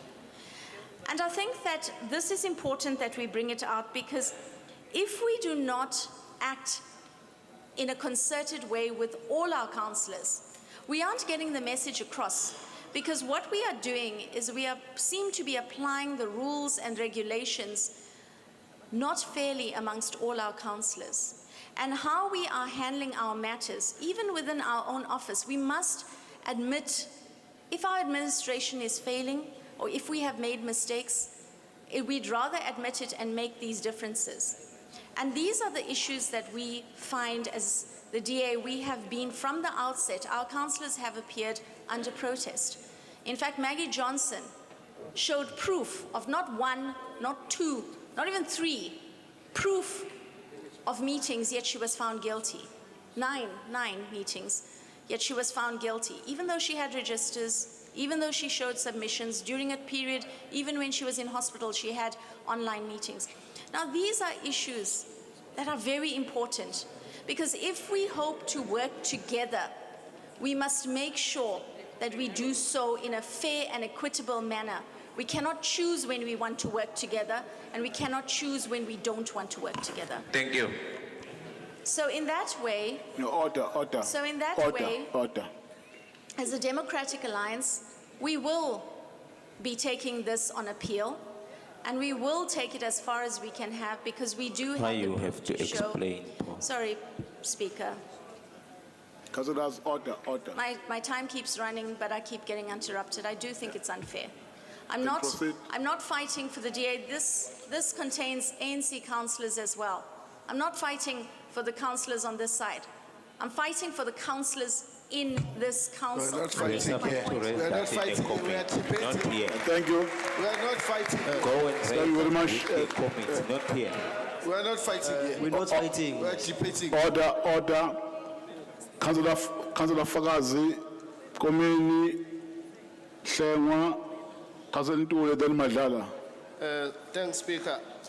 In fact, I wanted to do a correction to 3.5, Speaker, but then I'm tempted to respond kancane lapha ukuthi uzowaste isikhathi nje sekulethi kanjena. I just want to defend ukuthi umsebenzi awenziwe, and also kungagcina ungawenzi umsebenzi wokubiza imhlangano emphakathi umuntu agcine edelela nje ikomiti, because unga-attend ubizwe ikomiti le-ethics kusho nje ukukhulu ukudelela okwakwenziwa amanye amakhansela.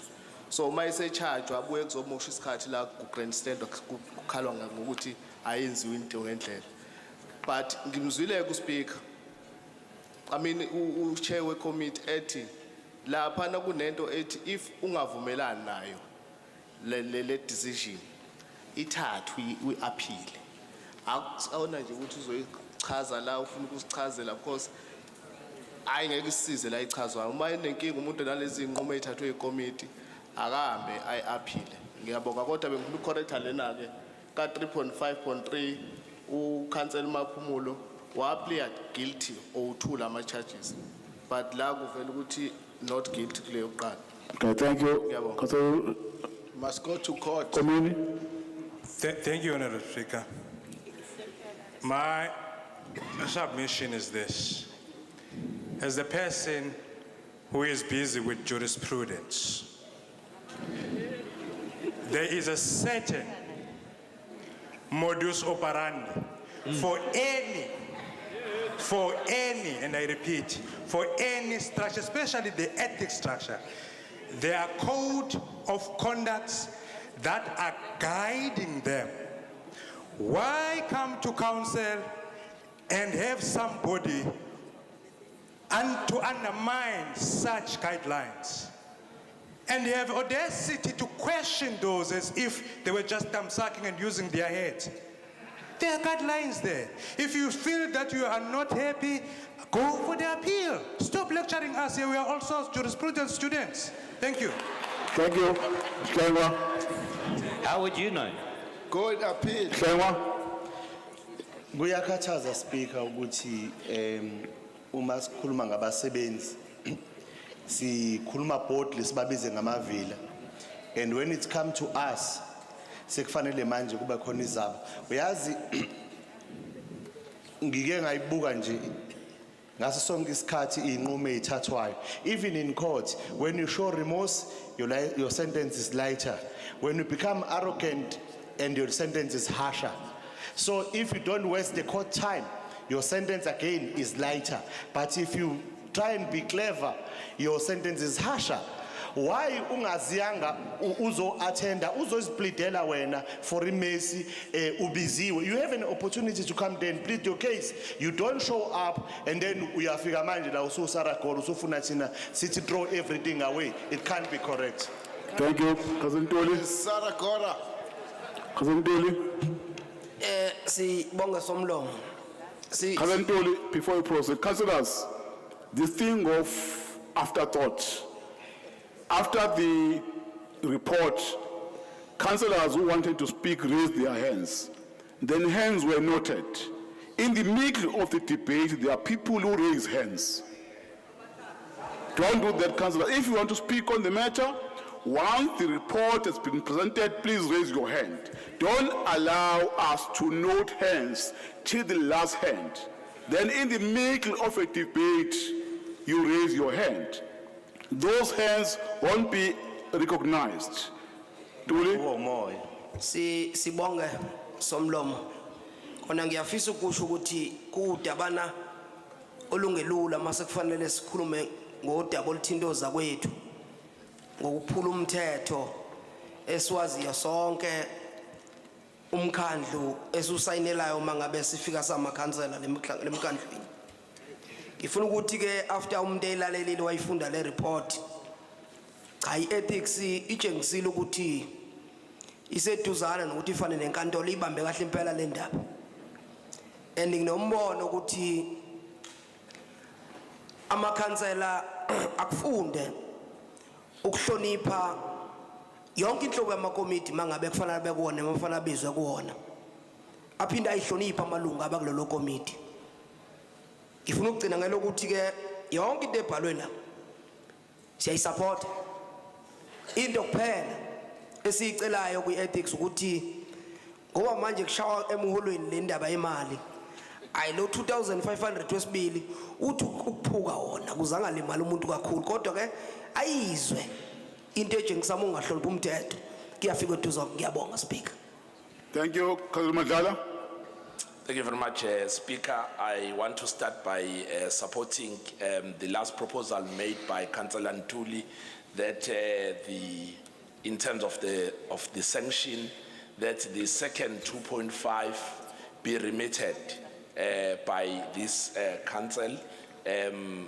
We hope that the 2.5 is going to serve as a deterrent to other councillors to understand that we need to call these meetings as per the regulations, but also want to send a signal that we are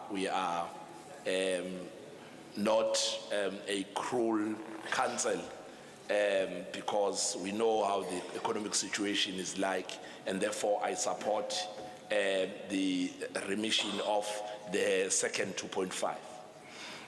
Secondly, Speaker, I think I was happy when Councillor Kisun said they are going to seek recourse by appealing the matter, because I felt that the submission she was making did not belong here. It could have been done in the committee as part of the mitigation and aggravation, and failing which it could then serve as part of the recourse in terms of the appeal to the MEC. But I must point out, Speaker, that the scenes that we saw here earlier gave us a feeling that it's not that people did not know that the ethics was calling them. It was a similar attitude that we saw here, where some councillors believe that they are bigger than the council committees and they are bigger than the committee. It took an effort for us to have some councillors recuse themselves, yet the councillors behind us didn't even ask questions. They were sent out and they went out. So if it's that attitude, because we have evidence here that says some people, it was not only, emails were not the only form of communication. Some councillors were phoned. Some councillors brought legal representatives to the committee to delay the matters and to ensure. We don't want to take their right away, but sometimes these are our own processes, but sometimes we seem to be trying to knee-jerk these processes. So on that score, we think the Ethics Committee has done a wonderful job. I just support the amendment that was proposed by Councillor Ntuli, but with the rest of the other staff, it's tip-top. We hope that the committee will move with speed to deal with those members who are mentioned here whose resolution has not come. Thank you very much. Councillors, are the recommendations in the ethics report with an amendment proposed by Councillor Ntuli agreed? Sorry, Somlo. Great. Councillor Kuala? Mhlambe ngifisa ukunderstand la Somlo. I once asked for uxhaso lowenza meeting, but your office denied my request. So in such cases, how we move forward? Because when a councillor, Asingayikhulumi leyo la le ama meeting. Asingayikhulumi leyo la siqede ngento ethics le ama meeting sixoxe nje. Message office because last year the report the ethics nama recommendations. Asingayixovu council kwan. Asaze nje le yema report nama recommendations alabantu abachajiwe nale proposal yokuthi asikhiphe lo 2.5 siye nje le ama meeting ukuthi kwenzakani mebizo singayikhulumi la. I appeal to you Mpepetu. Right, Councillor Ndlovu. Speaker, ngicabanga ukuthi angizwanga kukhona ophiksayo. Ngithi we all agree. We all agree, yes. Councillor Ntuli. Cabanga ukuthi kusuke kuhluphe uma ukhuluma ngezulu. Kahle kahle igama ebelisebenzisa elingcono. Beku mangibuyisela esilungwini nje ususpend. Kube subject to behavior. Oh, I say shintsha manje mpela. So suspend, okay. Okay, the council to suspend the second 2.5 subject to the behavior of an individual councillor. By Councillor Ntuli, seconded Councillor Madlala. Thank you. Councillors, is the amendment supported? Thank you very much. There's no objection on the amendment. There is. There is a view that is contrary to the proposal. I've already given you a chance, Councillor Ntuli, to convince council. We have addressed us. I don't think it would be proper to afford you that opportunity. Let us get an indication. Those who are in support of the proposal, raise your hands. Those in support of the suspension of the second 2.5, subject to the behavior of a councillor, please do the counting.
Councillors, let's go back to the report.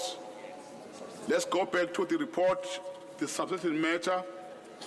The recommendations have been read loudly and clear.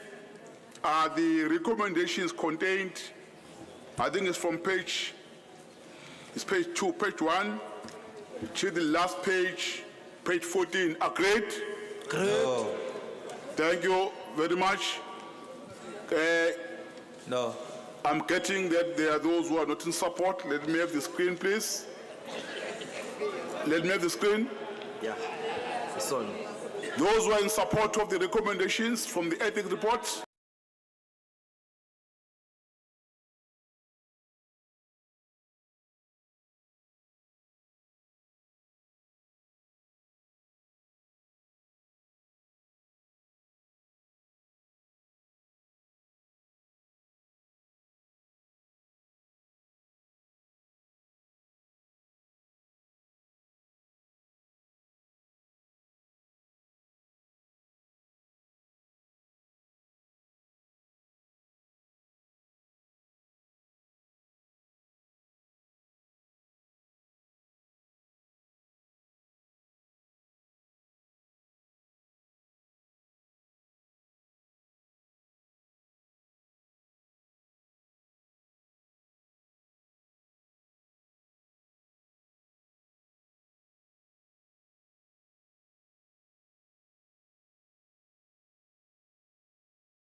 Thank you. Those who are in support, 125. Those who are against, 43. Those who abstain, 1. Therefore, the recommendations from ethics report have been supported by the majority. Thank you. Let's proceed. We will now move to the notices of motion.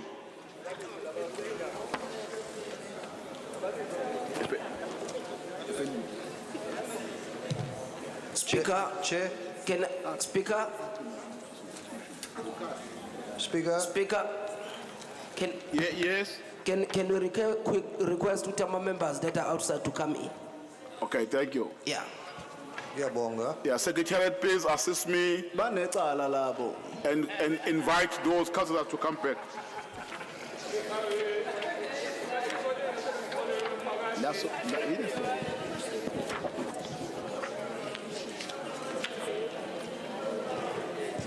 senza i-remission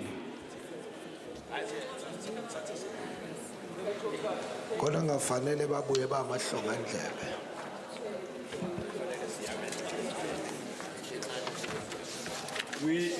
We are dealing with the motions. These motions are in page 49, page 50, and another one is in the supplementary agenda. There are 3. Page 49 in the council agenda. This is the motion submitted by Councillor Anipen on page 49. sorry Samlo Councillor Kuala? bengifisa ukungiveze lento nje esijwayele ukuyibanga la endlini ile number uma ubuka la i-freedom fighters ikhomba ukuthi u19 kodwa sibhala u20 la ilento ejwayele ukwenzeka ngokhongolose uthola ukuthi inamba le ayihlangana siyilungiseni lento eyinamba hayi kabi kodwa somlomo ukulekelela nje inhlangano ephethe. Secretariat, please attend to the issue of the numbers. Please update them.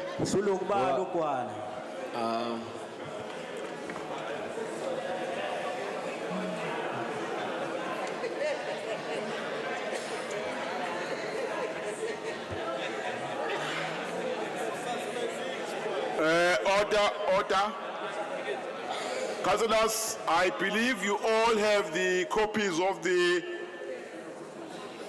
notice of motion from Councillor Anipen.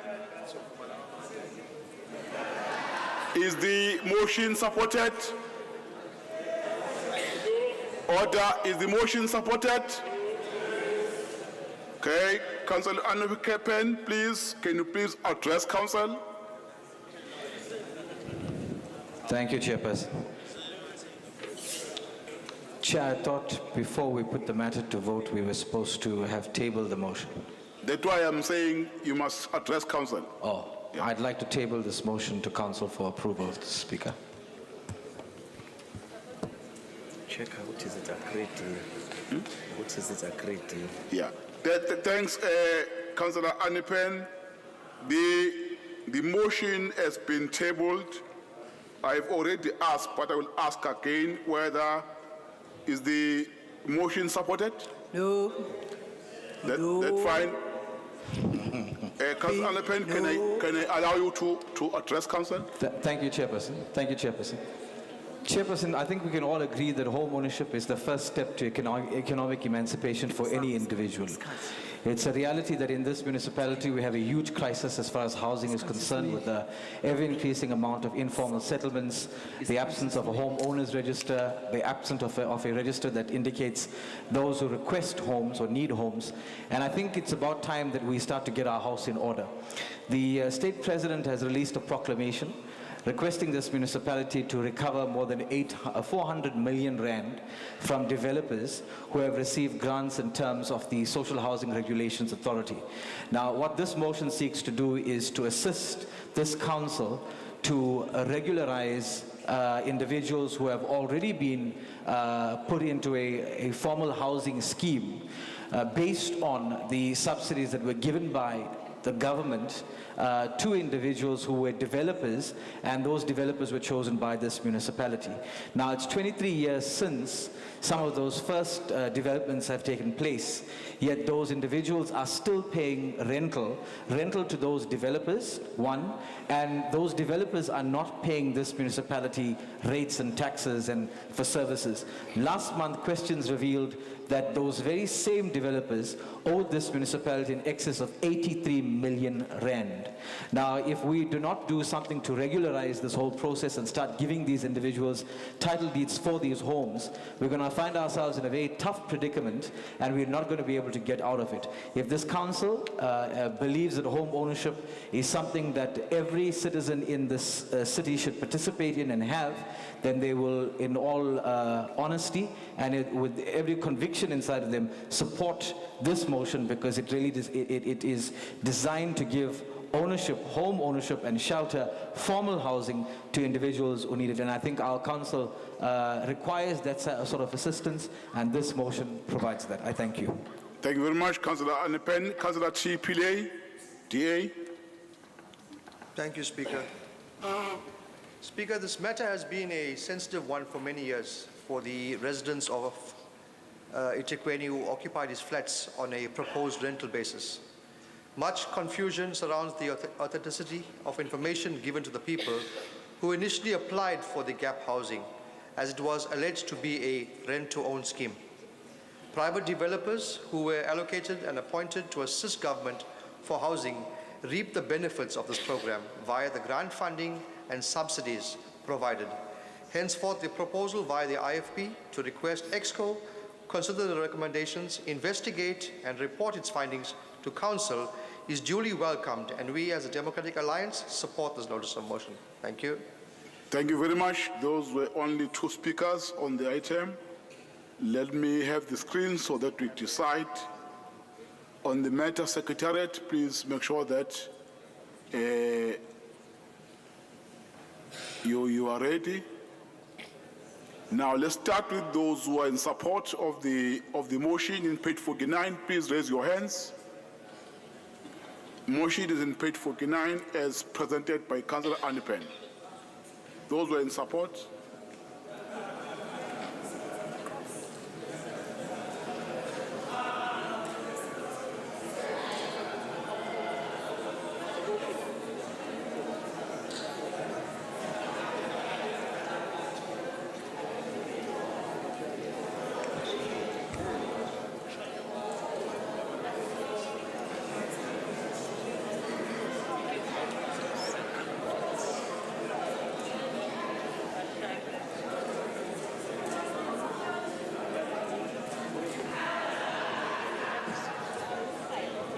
Sicela ukufaka motion of no confidence kumeya ngalezi izandla lezi.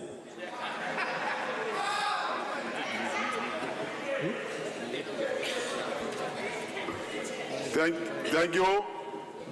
Right. Thank you. Those who are against the motion.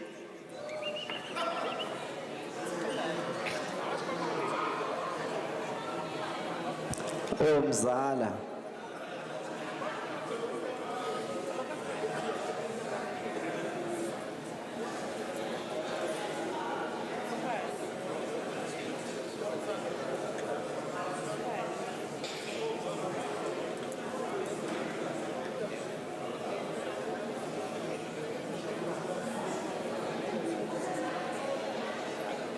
Please, that's an aye.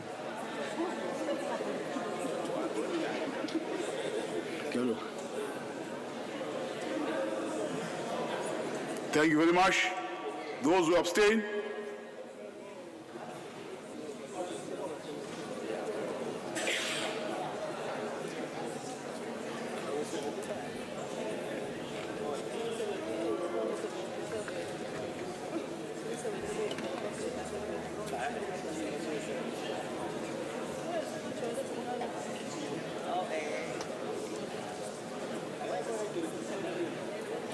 Lezo inamba lezo bekuyeze vote of no confidence.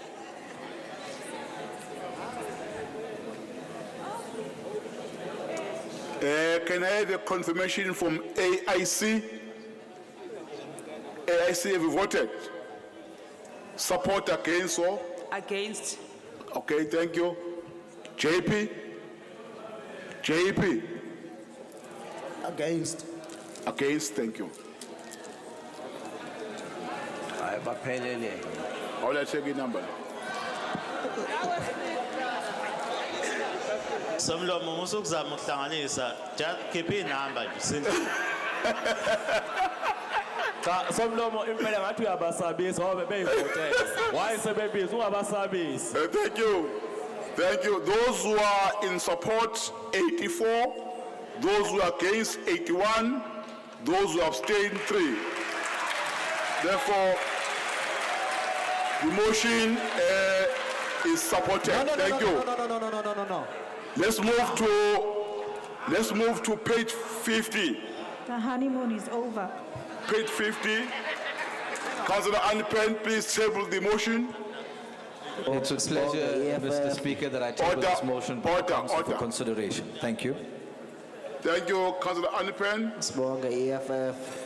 Councillors, is the motion supported? Page 50.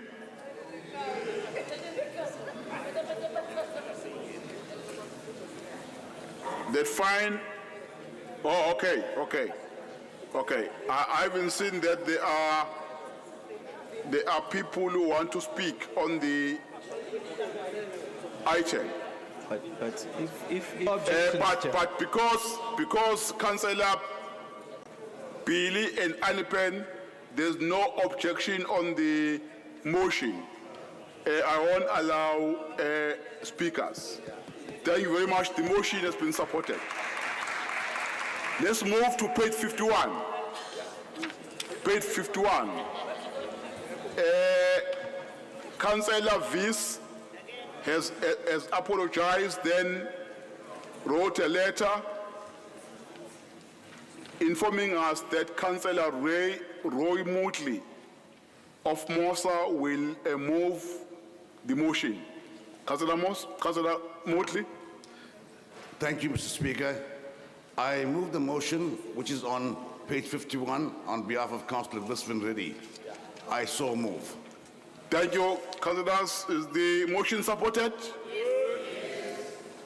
Thank you very much. No objection. Thank you very much. The motion is supported. Thank you very much. Ngicela ukukhuluma. No. I don't take it. Ukhuluma njengobani?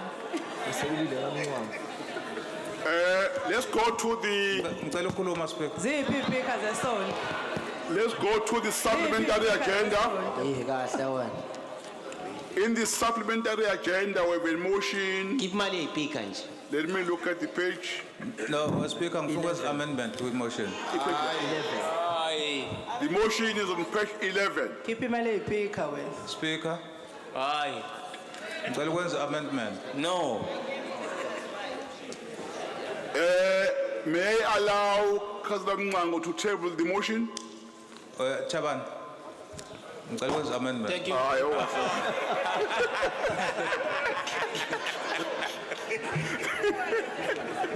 Sokuphila kashonile Nyambos. Ngoba sheri igama nawe.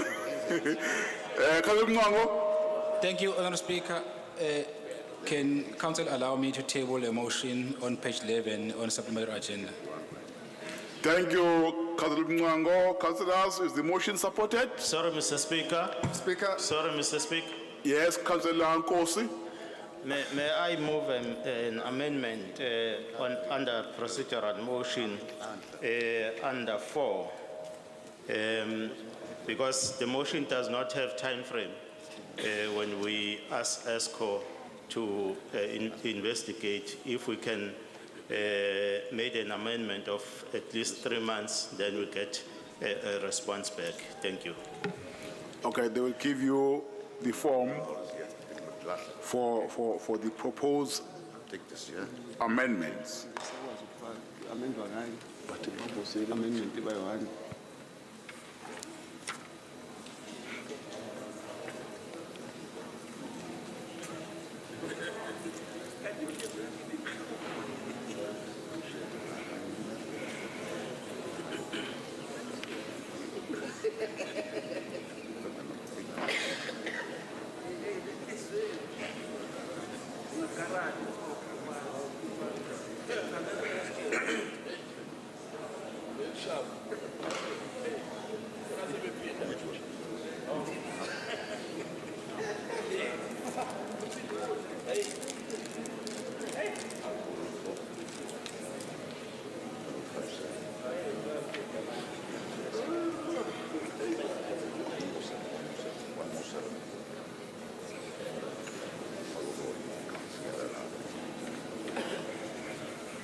Babuntoni, ngabe sesiphumile.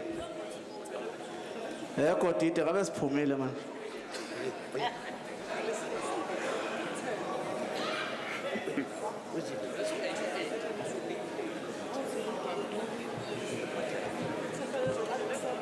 Angiphuthume yeah.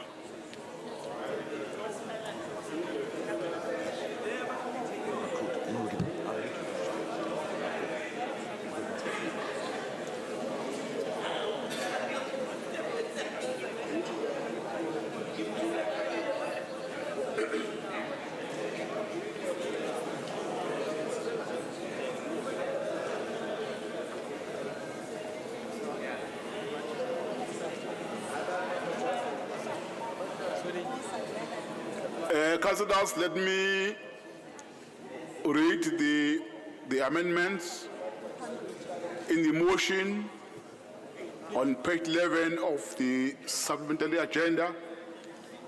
Item 4, ESCO to provide a report on its finding to council within but not later than 3 months.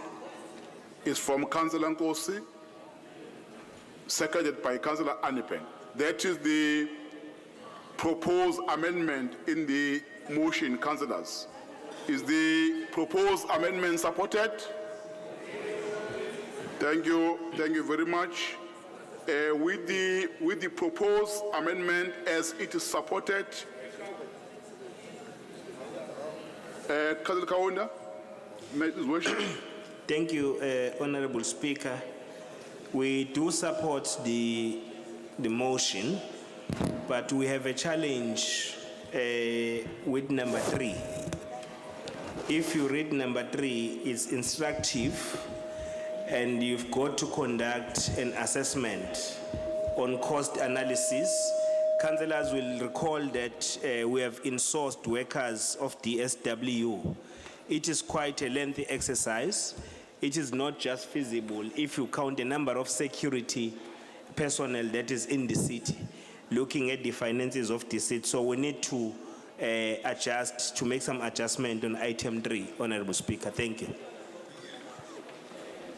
Are you proposing something, Mayor Madala? Thank you very much, Honorable Speaker. In furtherance to what Babu Mayor is saying, we want to propose an amendment which reads as follows. We want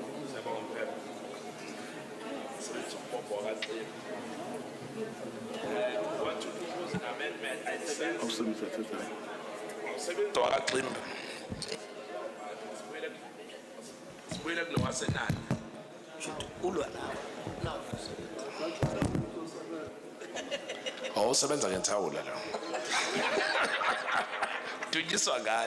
No, thank you very much. Honorable Speaker, I want to propose an amendment that says that EXCO mandates the city manager to do a feasibility study based on which will include the cost-benefit analysis of insourcing and report back to council. This clause be inserted along the other clauses that are there, including the one that has been proposed by Councillor Nkosi. It actually talks to item 3, because item 3 presumes that everything is in order and we can just do that. but EXCO, if you are not explicit, will not know what to do if we just push 3 as it is. So I don't know if it can sit with item 3 as strange bedfellows as they are, or if we can then delete 3 in favor of the one that we are proposing, followed by the one that we've just agreed, which was proposed by Councillor Nkosi, which says report back within 3 months. I'm subject to advice by the House, but we want to propose that to be inserted in the report. In the recommendation, it says, let me repeat, that EXCO instructs the city manager to do a feasibility study which will contain the cost-benefit analysis and report back to council. Thank you. Thank you very much, Councillor Mandlala. As I received the amendments, thank you very much. Oh, I can see there are hands. Let me start with Councillor Mwango Nkosi, Councillor Mvube Mtetwa. Okay, Councillor Hlengwa, and then there's a hand at the back there. I think it's, I'm not sure it's Mutli. Msweli, okay, Msweli. Yeah, Honourable Speaker, I hear the amendment, but I want to also check first from Councillor Madlala. ESCO is a committee of council. Can't council be the one asking city manager to do what Councillor Madlala is saying? Because why you must say council must instruct, sorry, why you must say ESCO must instruct the city manager? Why can't you say now the city manager must do what Councillor Madlala is proposing? So I'm not understanding why it must be waited to ESCO to give instruction, whereas this council is sitting can give instruction to the city manager. Thank you, Councillor Nkosi. Thank you, Honourable Speaker. I'm not too sure whether I understood Councillor Madlala well. I'm saying this, Honourable Speaker and colleagues, because in my understanding, there was a benchmarking already that has been done. I can't even remember which year. Now, for this amendment, to me, it says we then have to sort of starting afresh the process, but rather than not to continue in the meantime. I'm not too sure. You will assist me whether did I hear Councillor Madlala correctly or I heard him wrong. Thank you. Thank you, Councillor Mvubu.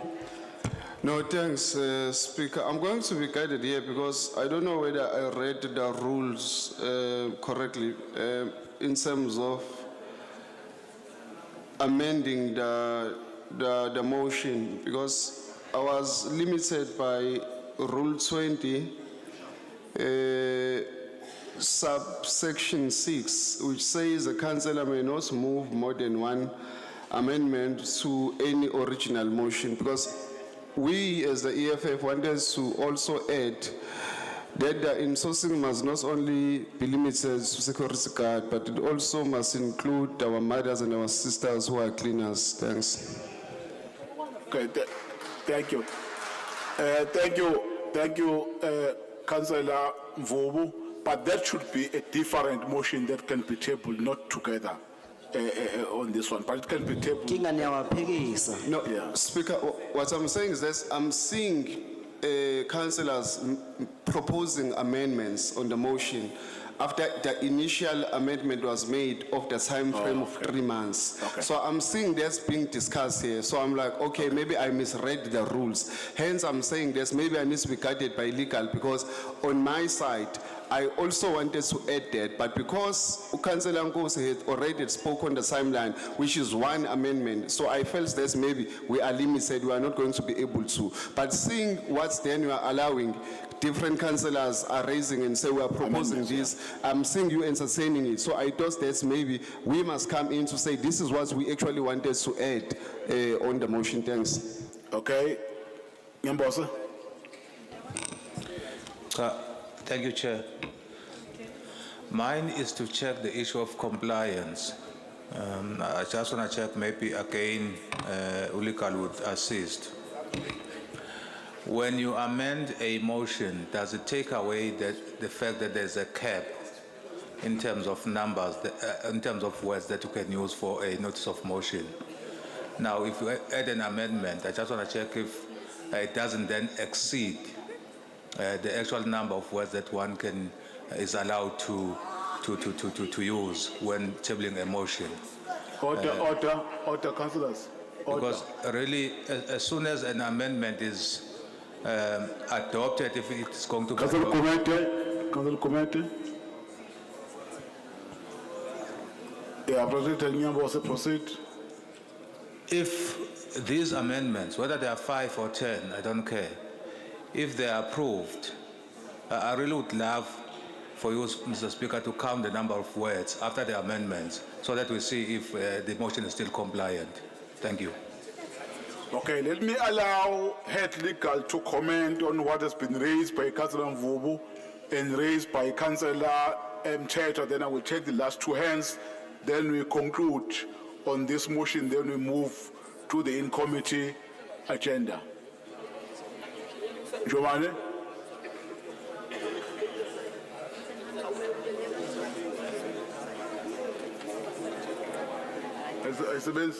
Can you assist with the microphone for Jomane? Or Belinda, can you have the roving mic? No, man, sister, those are to save time. Thank you. Thank you, Babu Speaker. On the issue that is raised by Councillor Mvubu, he made reference to Rule 20, Sub-Rule 6, which says a councillor may not move more than one amendment to any original motion.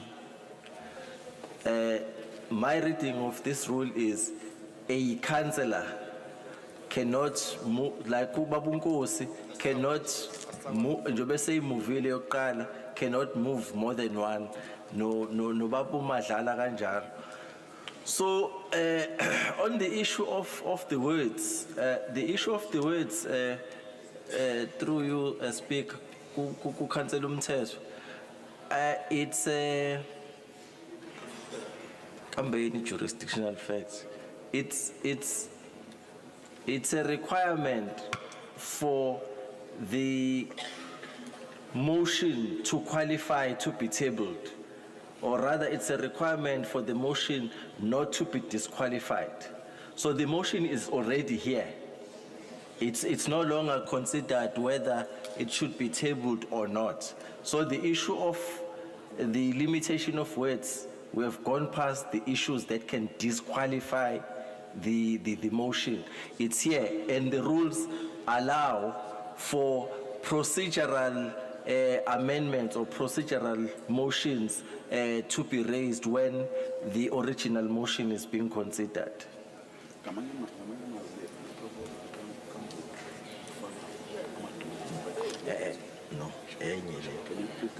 Okay. I forgot to also deal with one issue that Councillor Mvubu raised about adding another issue. If you look at Rule 20, Sub-Rule 5, it says the amendment may not alter the substance of the original motion. So the original motion deals with security, not cleaners, so you can't have an amendment that is going to alter the substance of the original amendment. Sorry, of the original motion. Thank you. Okay, thank you for the guidance. Councillor Ntuli, Madlala, you're the last, then we proceed. I was noted, Speaker. Sibonge, Speaker. Okay. I remember there were two hands, yourself and Roy. You will come after these two speakers, then will come this side. Angbonge, Speaker. No, already, let's start with this one. I will come this side and Roy. Yeah. Sibonge, Speaker. Mhlawumbe ngiqale ngokuthi ebengifisa ukuqala ngicommente kube ukuthinta i-comment from uCouncillor Mvubu kwama amendment ngicovered okokuqala ngoba kade ngifuna ukulokhuza la. Okwesibili ngifuna ukuya kule ephawulwa ukansela Nkosi. Uma i-council iniki instruction city manager to go and do any feasibility, it doesn't mean makhonto esikuyenziwa before kune crisis mefike ithathe esebenzela phezukwayo. Ngenzela ukuthi ngingabi sengathi makhonto eke yayenziwa before sengingabe ukuthi sengingama ngingashuda kwenze something ngoba it might happen ukuthi by that time okwenziwa ngalowo sikhathi may not apply to this condition at this time esikuyona. Bengifuna ukuthi mangicelela ukwenza ukuthi amendment ingagcini iphazanyiswa itechnicality engekho. Ngiyabonga. Thank you, Madlala. I am properly covered by Councillor Ntuli. Thank you, Councillor Uhlengwa. Speaker, ngibonga ithuba. What Councillor Mvubu has raised, nami bengithi ngifuna ukuthi ngiraise kona, but I strongly believe that the motion is about insourcing. It's not just about securities, it's about insourcing. So what we are saying is that while considering insourcing securities, you must also consider insourcing cleaners. We are not changing the content of the motion. The motion is about insourcing. We're just adding another type of employees to be insourced. Because at the end of the day, it's highly unfair that we will close them on those bases. Oh, mabethu nabo abakwazi ukuthi bathole a permanent job that is sustainable and pays them well. Thank you, Msweli. CPRM siyabonga kakhulu ukuthi izigcina ingenele motion esasikade silwa sithi file ingene sifuna ngayo yonke indlela. Kodwa ke manje na ke into esishoyo sicela ukuthi lokho kube uhlelo lwenzeka ngokukhulu ukusheshsha ukuthi Point of order. Through you, UPRM propose amendment 9 nomse debate motion. No, I got the point. Nyambosa, let's allow him to finish. To debate the motion. No, it's fine. Yes. They support the emotion, Baba. Get debate emotion. So Thank you very much. Thank you very much. 1 minute amungakapheli. So yabona nje ama security kuyimanje sake sayikhuluma nangaphambilini ukuthi ama security amngaphandle lapha. But speak namanje sekusithi Baba Msweli. Now lokho osokusho egcineni akusahambisani nohlelo kahle lomhlangano. Siyacela ukwenze ngokukhulu ukusheshsha ukuthi insource ama security. Thank you.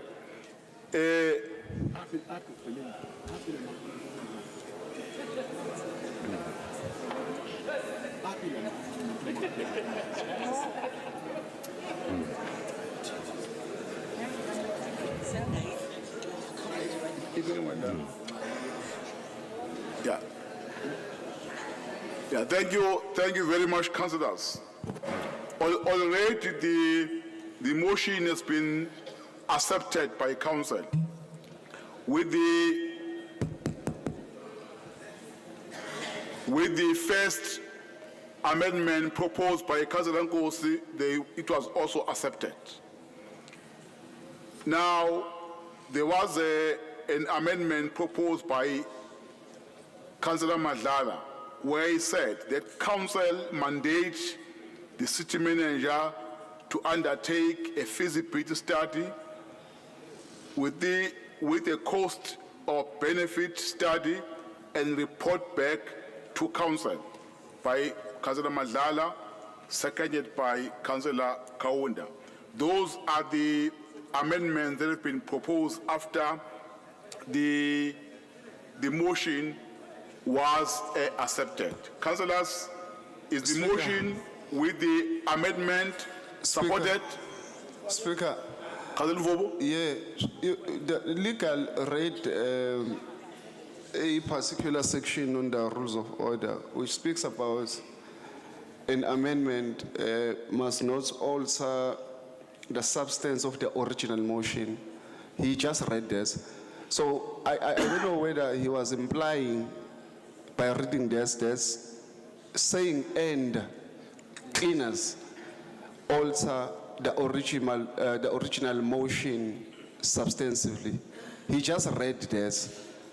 So I just want to get a clarity whether it's the proposed amendment by the EFF is being rejected by the reading of this particular rule. Thank you. Thank you, Babu Speaker. Cha akona wami ukuchitha ama motions umhlangano wenu lo. I understood the substance of the motion to be the insourcing of security services. So the amendments that were done were in setting a time frame and doing a cost-benefit analysis on the end sources of security services.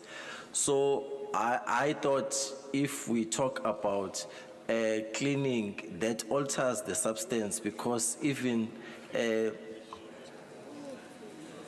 Order. Yeah. Okay. Because even the budgets concerned come from different votes, which come from different clusters. So, if kodwa from what uKouncillor Hlengwa, I am misreading a substance, and the substance is just insourcing, because the person who knows what was in his mind would be the author. Ukuthi it was the issue is insourcing, not insourcing of security services. Then mhlambe angayinikeza clarity, and I may have misinterpreted, but I would not say it's a definite interpretation because I'm not the author. Speaker, cishe ngahlangana endleleni no legally. Ngoba bengizophoqela ukuthi ngitole kumthetho kodwa angikwenzi. Ngifuna ukuthi luyambono we-EFF mangulalela kahle kaKhansela Mvubu usukela entweni ethi abantu ababenefita kule mali esikhipha si-outsource i-security bangahlukana nje kabili, khona abasebenza benza kwe-security, abanye basebenza okunye within lapho. Nawe ngithi ke if ilokhu zikanjalo cha sivume ukuze sidlule kulolu daba, sifuna ukuyolala madoda, siyabonga. Okay.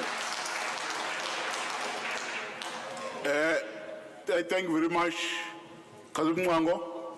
Yeah, thank you, Honourable Speaker. As an author of the motion, maybe to respond to legal, I don't believe that the amendment by EFF changed the substance of the motion itself, because the spirit is about insourcing.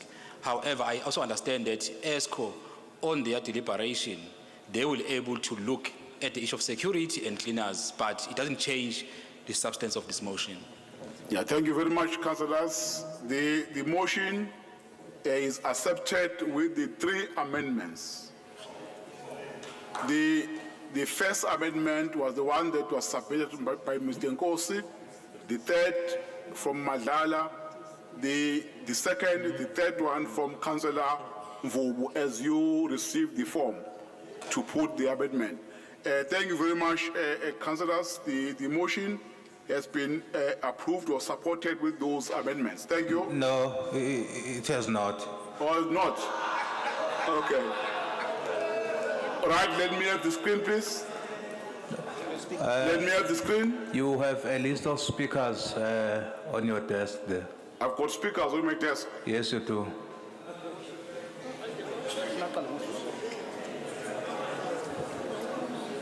Oh, yeah. Conceal. Conceal. We supplementary agenda, point 11. There's Councillor Mthethwa and Councillor Pili. But because there's a different view from DA, Councillor Mthethwa, then Pili. Kuqala umnikazi wemotion bese siyalandela ke. Speaker, we also submitted our names.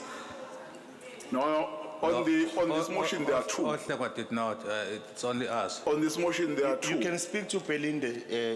Mthethwa, you are on the floor. No, we've got to start with the order of the motion, unless... No, he the says- order has addressed the meeting already. Oh, okay, thank you. But khuluma phela. No, Speaker. Awuseyazela. Ufunani ngiyamboza ngitshele ngesizulu ufuna? Cha, bengithi umnqango konke afuna ukuyikhuluma nawe. Uba Umnqango, but it's fine. umnqango ngikhulumile nje necouncil wena ufuna ukukhuluma manje. Ngoba igama lakho. Okay. Uyazela. Tshela abantu baseThekwini awufuni basebenze. Okay, Billy? thank you. Councillor Billy? I'll be covered by Bill. Thank you. Order. Ishort abangaqashwa abantu. Can I start, Speaker? Can I go ahead? Yes. Thank you very much, Speaker. Mhlawumbe kuzobaleka Speaker ukuthi ngaphambi ngoba Order, councillors, let's listen to Councillor Billy. ngaphambi kokuthi kuqhubeke uhlelo olukanjena mhlawumbe kuzobaleka ukuthi sinikeze i-background eyiqiniso neveza ngokusobala ukuthi ikephi la singenzi kahle khona ukuzithola la sikhona njengamanje. Now Somlomo, we appreciate the fact that under the ANC and the EFF eThekwini government, our brothers and sisters who work as security guards for the city through private security contractors continue to be exploited by the security companies in most parts.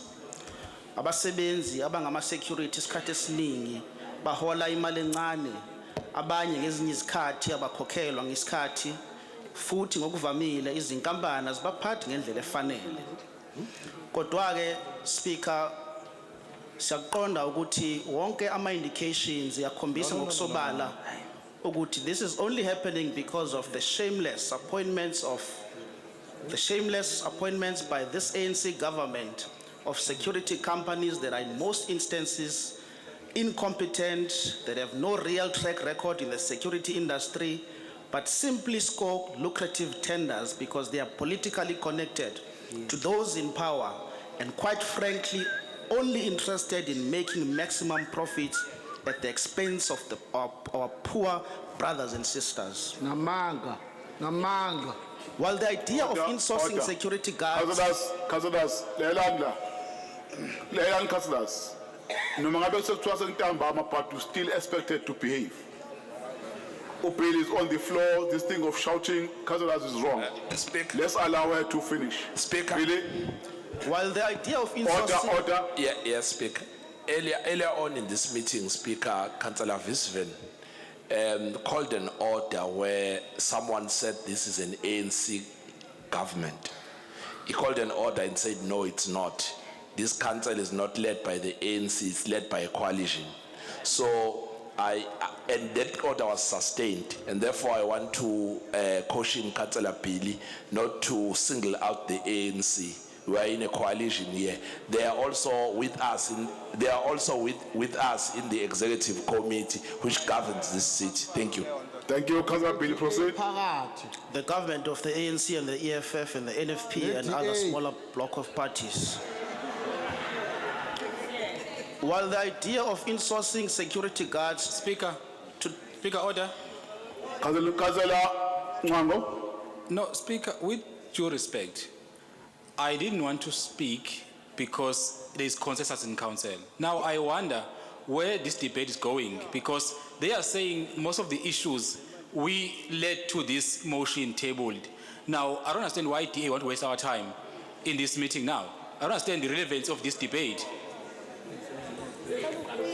I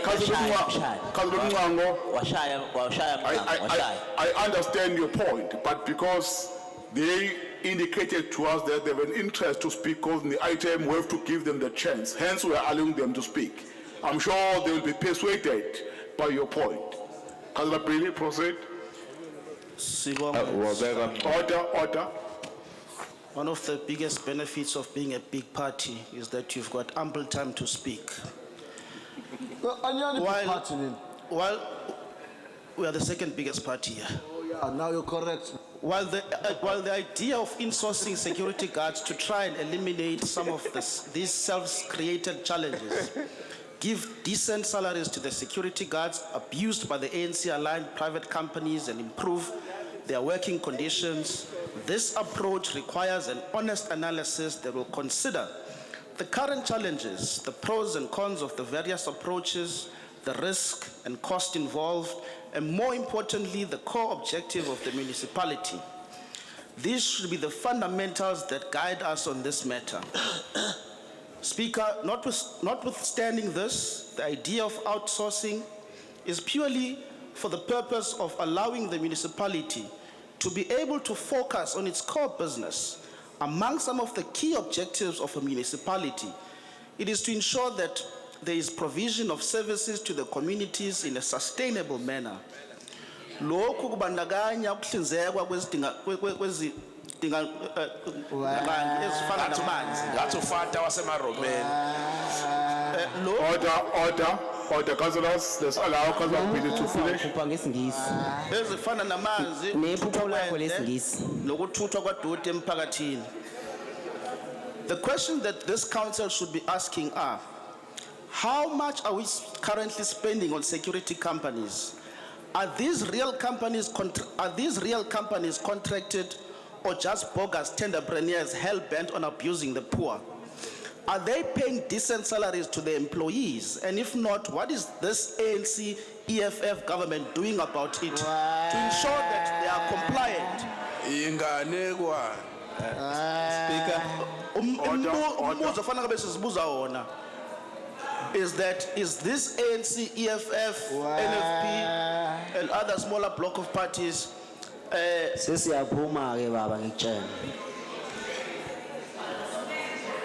Councillors, order.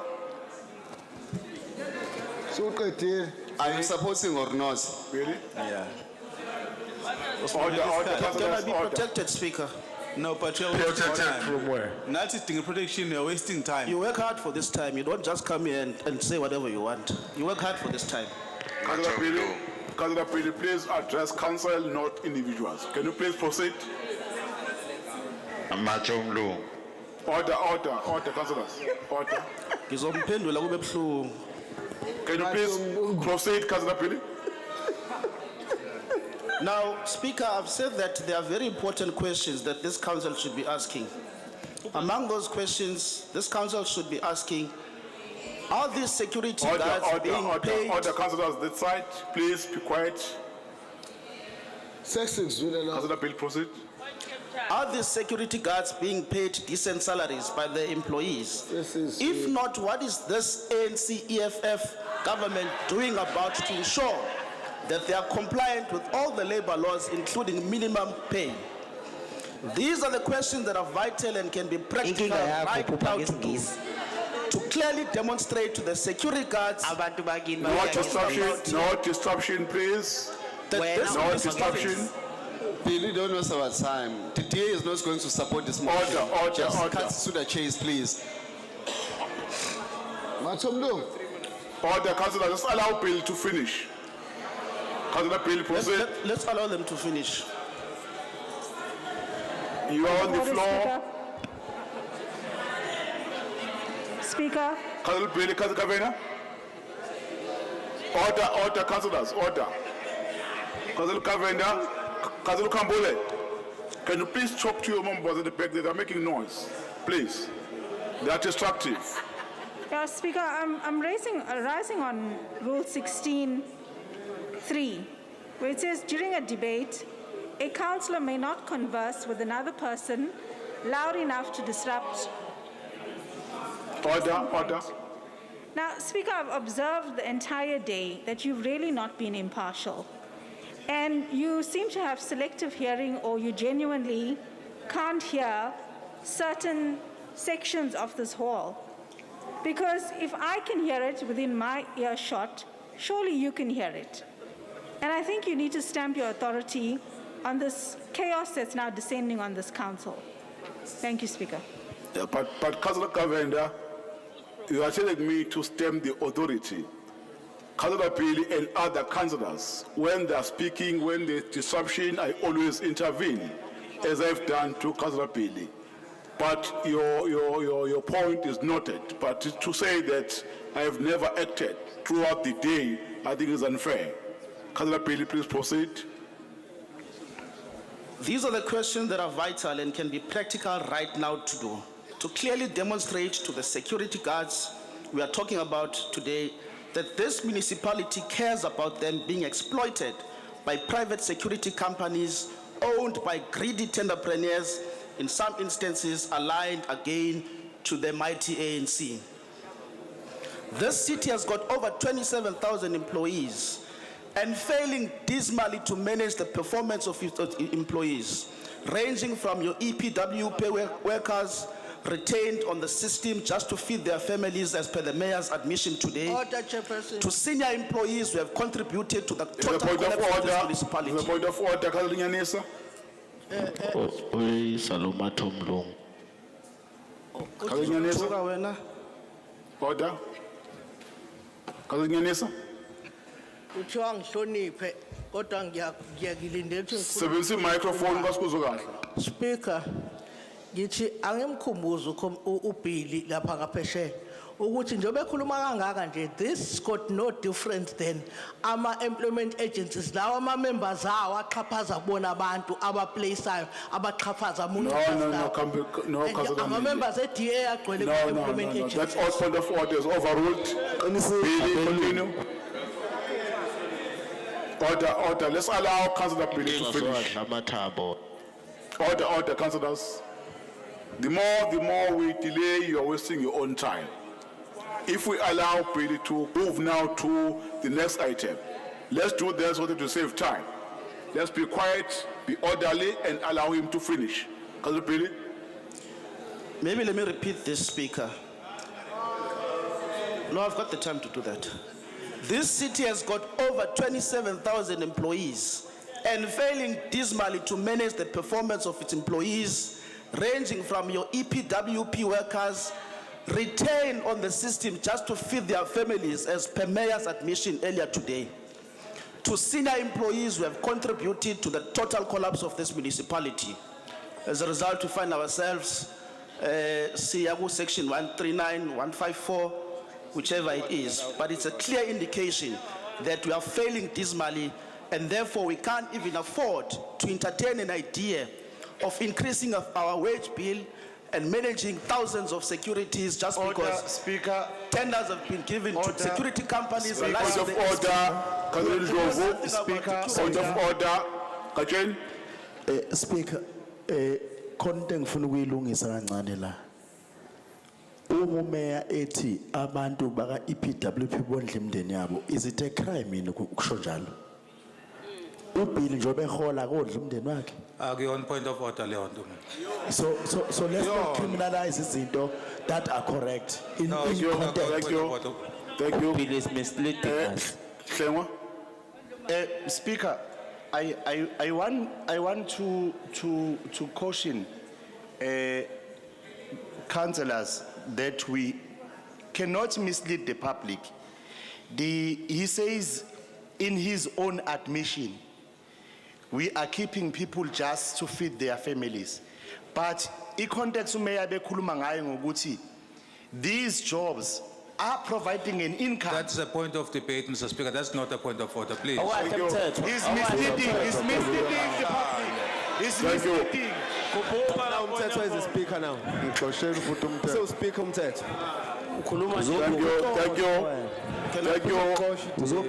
Thank you, councillors. Billy, as you conclude your point. Order, let's listen. Order, councillors. Councillor Billy.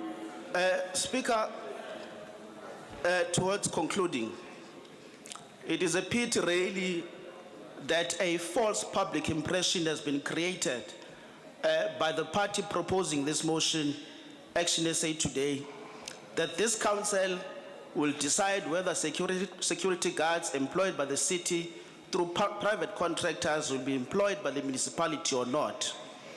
Yesterday I received calls from desperate security guards with the impression that this was going to be done today. Now, we understand why this is being done in that way. And it is our view that this is reckless and can only be described as a desperate move to achieve political expediency at the expense of the poor who are exploited by security companies, and this being allowed by the ANC and the EFF government.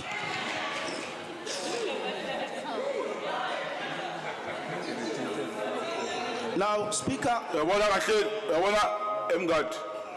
Ngadi. Yabona mo ufuna ukuyela kwi-EFF. Ukhethe nombani umfuna umfaka isibhakeni, hamba uye khona manje.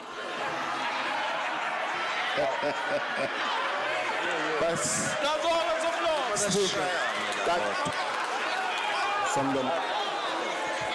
Order. You are promoting violence. Order. You are promoting Order. physical Councillors, violence. I'm trying to show you ukuthi how destructive are you? No, it's him who's very disruptive. Because Councillor Billy is on the floor, you are destructive. Now, it's very bad if from his own party, even from his own party, from all over, he's being disrupted. Please, Councillors, let's allow Billy to conclude. Proceed, Councillor Billy. Thank you, Speaker. Ubaxolele mngadi, mbambeni angayibona.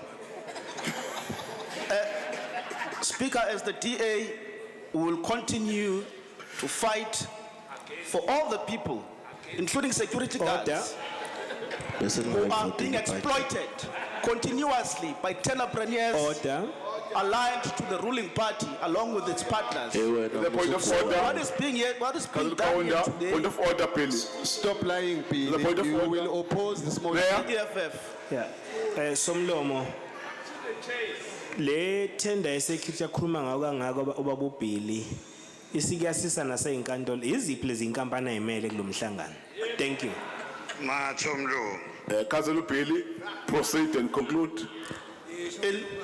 In conclusion, Speaker, we all know that some of our colleagues are only agreeing to this because they know this is an EFF policy, and they know the EFF is going to agree to it, and they know they're going to be exposed and embarrassed because they've been here for many years. Not once have they thought about looking out for security guards in this city. Today they're standing up as people who are saviors of security guards. That is not the case. Time is over. We understand the securities and all the Order. Thank you. Thank you very much. Thank you, councillors. The motion with the amendments have been supported. Thank you very much. No, we don't support it. No. There are objections. Let me have the screen, please. There are objections. Those who are in support of the motion with those three proposed amendments, please raise your votes.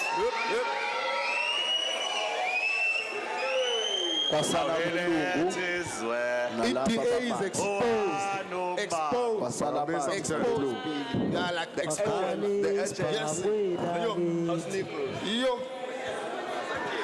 So you are against white black progress. So security guards must end finance.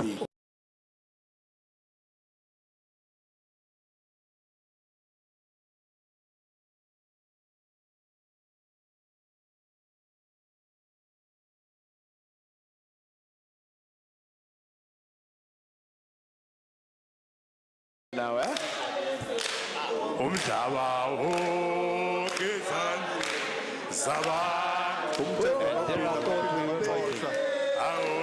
Are you done?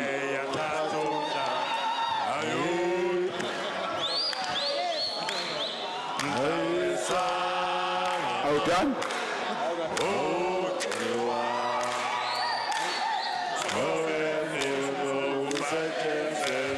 Let's go order.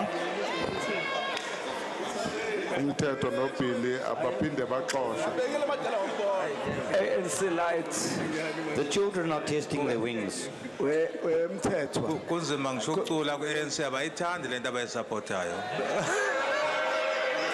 khipha imali yey'pika kuqala. Wena Nyamboza utshela abantu ukuthi awufuni basebenze ne-DA, awufuni This is basebenze. our conference resolution. Tshela abantu Wazi wena. wena.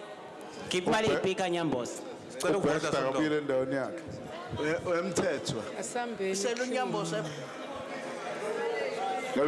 Thank you. Those who are voting against? Mathemlu abelungu namathabo. DA. Abelungu namathabo. Ngizowatshela ama-security kanivumele nidlule emall nini. Thank you. Abelungu Zalda. abavotanga. Those who abstain? Those who abstain? Amathomlungu. Mathomlungu avotanga nabelungu bakhona. Thula wena wawu. Khuzwayo. Osisi benu ophumeni bama-security namaqina niya-opposa kodwa basola Thank you very much. Those who are in support, 120. Those who are against, 39. Those who abstain, 9. It means 0. Therefore, the item or the motion is being supported or carried through. Thank you.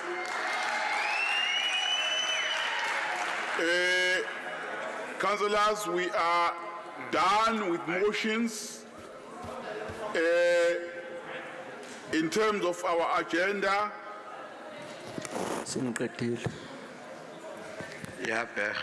we are going to move straight because I've discussed with the city manager that no report. There are report for committee decisions on, I think it's, which page?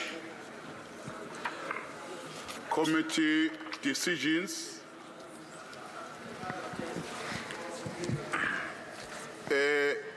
I'm sure you have in that page are the committee decisions on page 52 Noted. to the last page. Noted, councillors? Noted. Thank you. There are report for noting. Noted. I think I'm opening our bonang. We're noting all of them. Then page 54, our report for noting. Noted, councillors? Noted. Thank you very much. We are now dealing with the in-committee. Before we close, let me allow officials, people from the media to excuse themselves. Then we'll deal with the last item in our agenda, the in-committee item, then we close the meeting.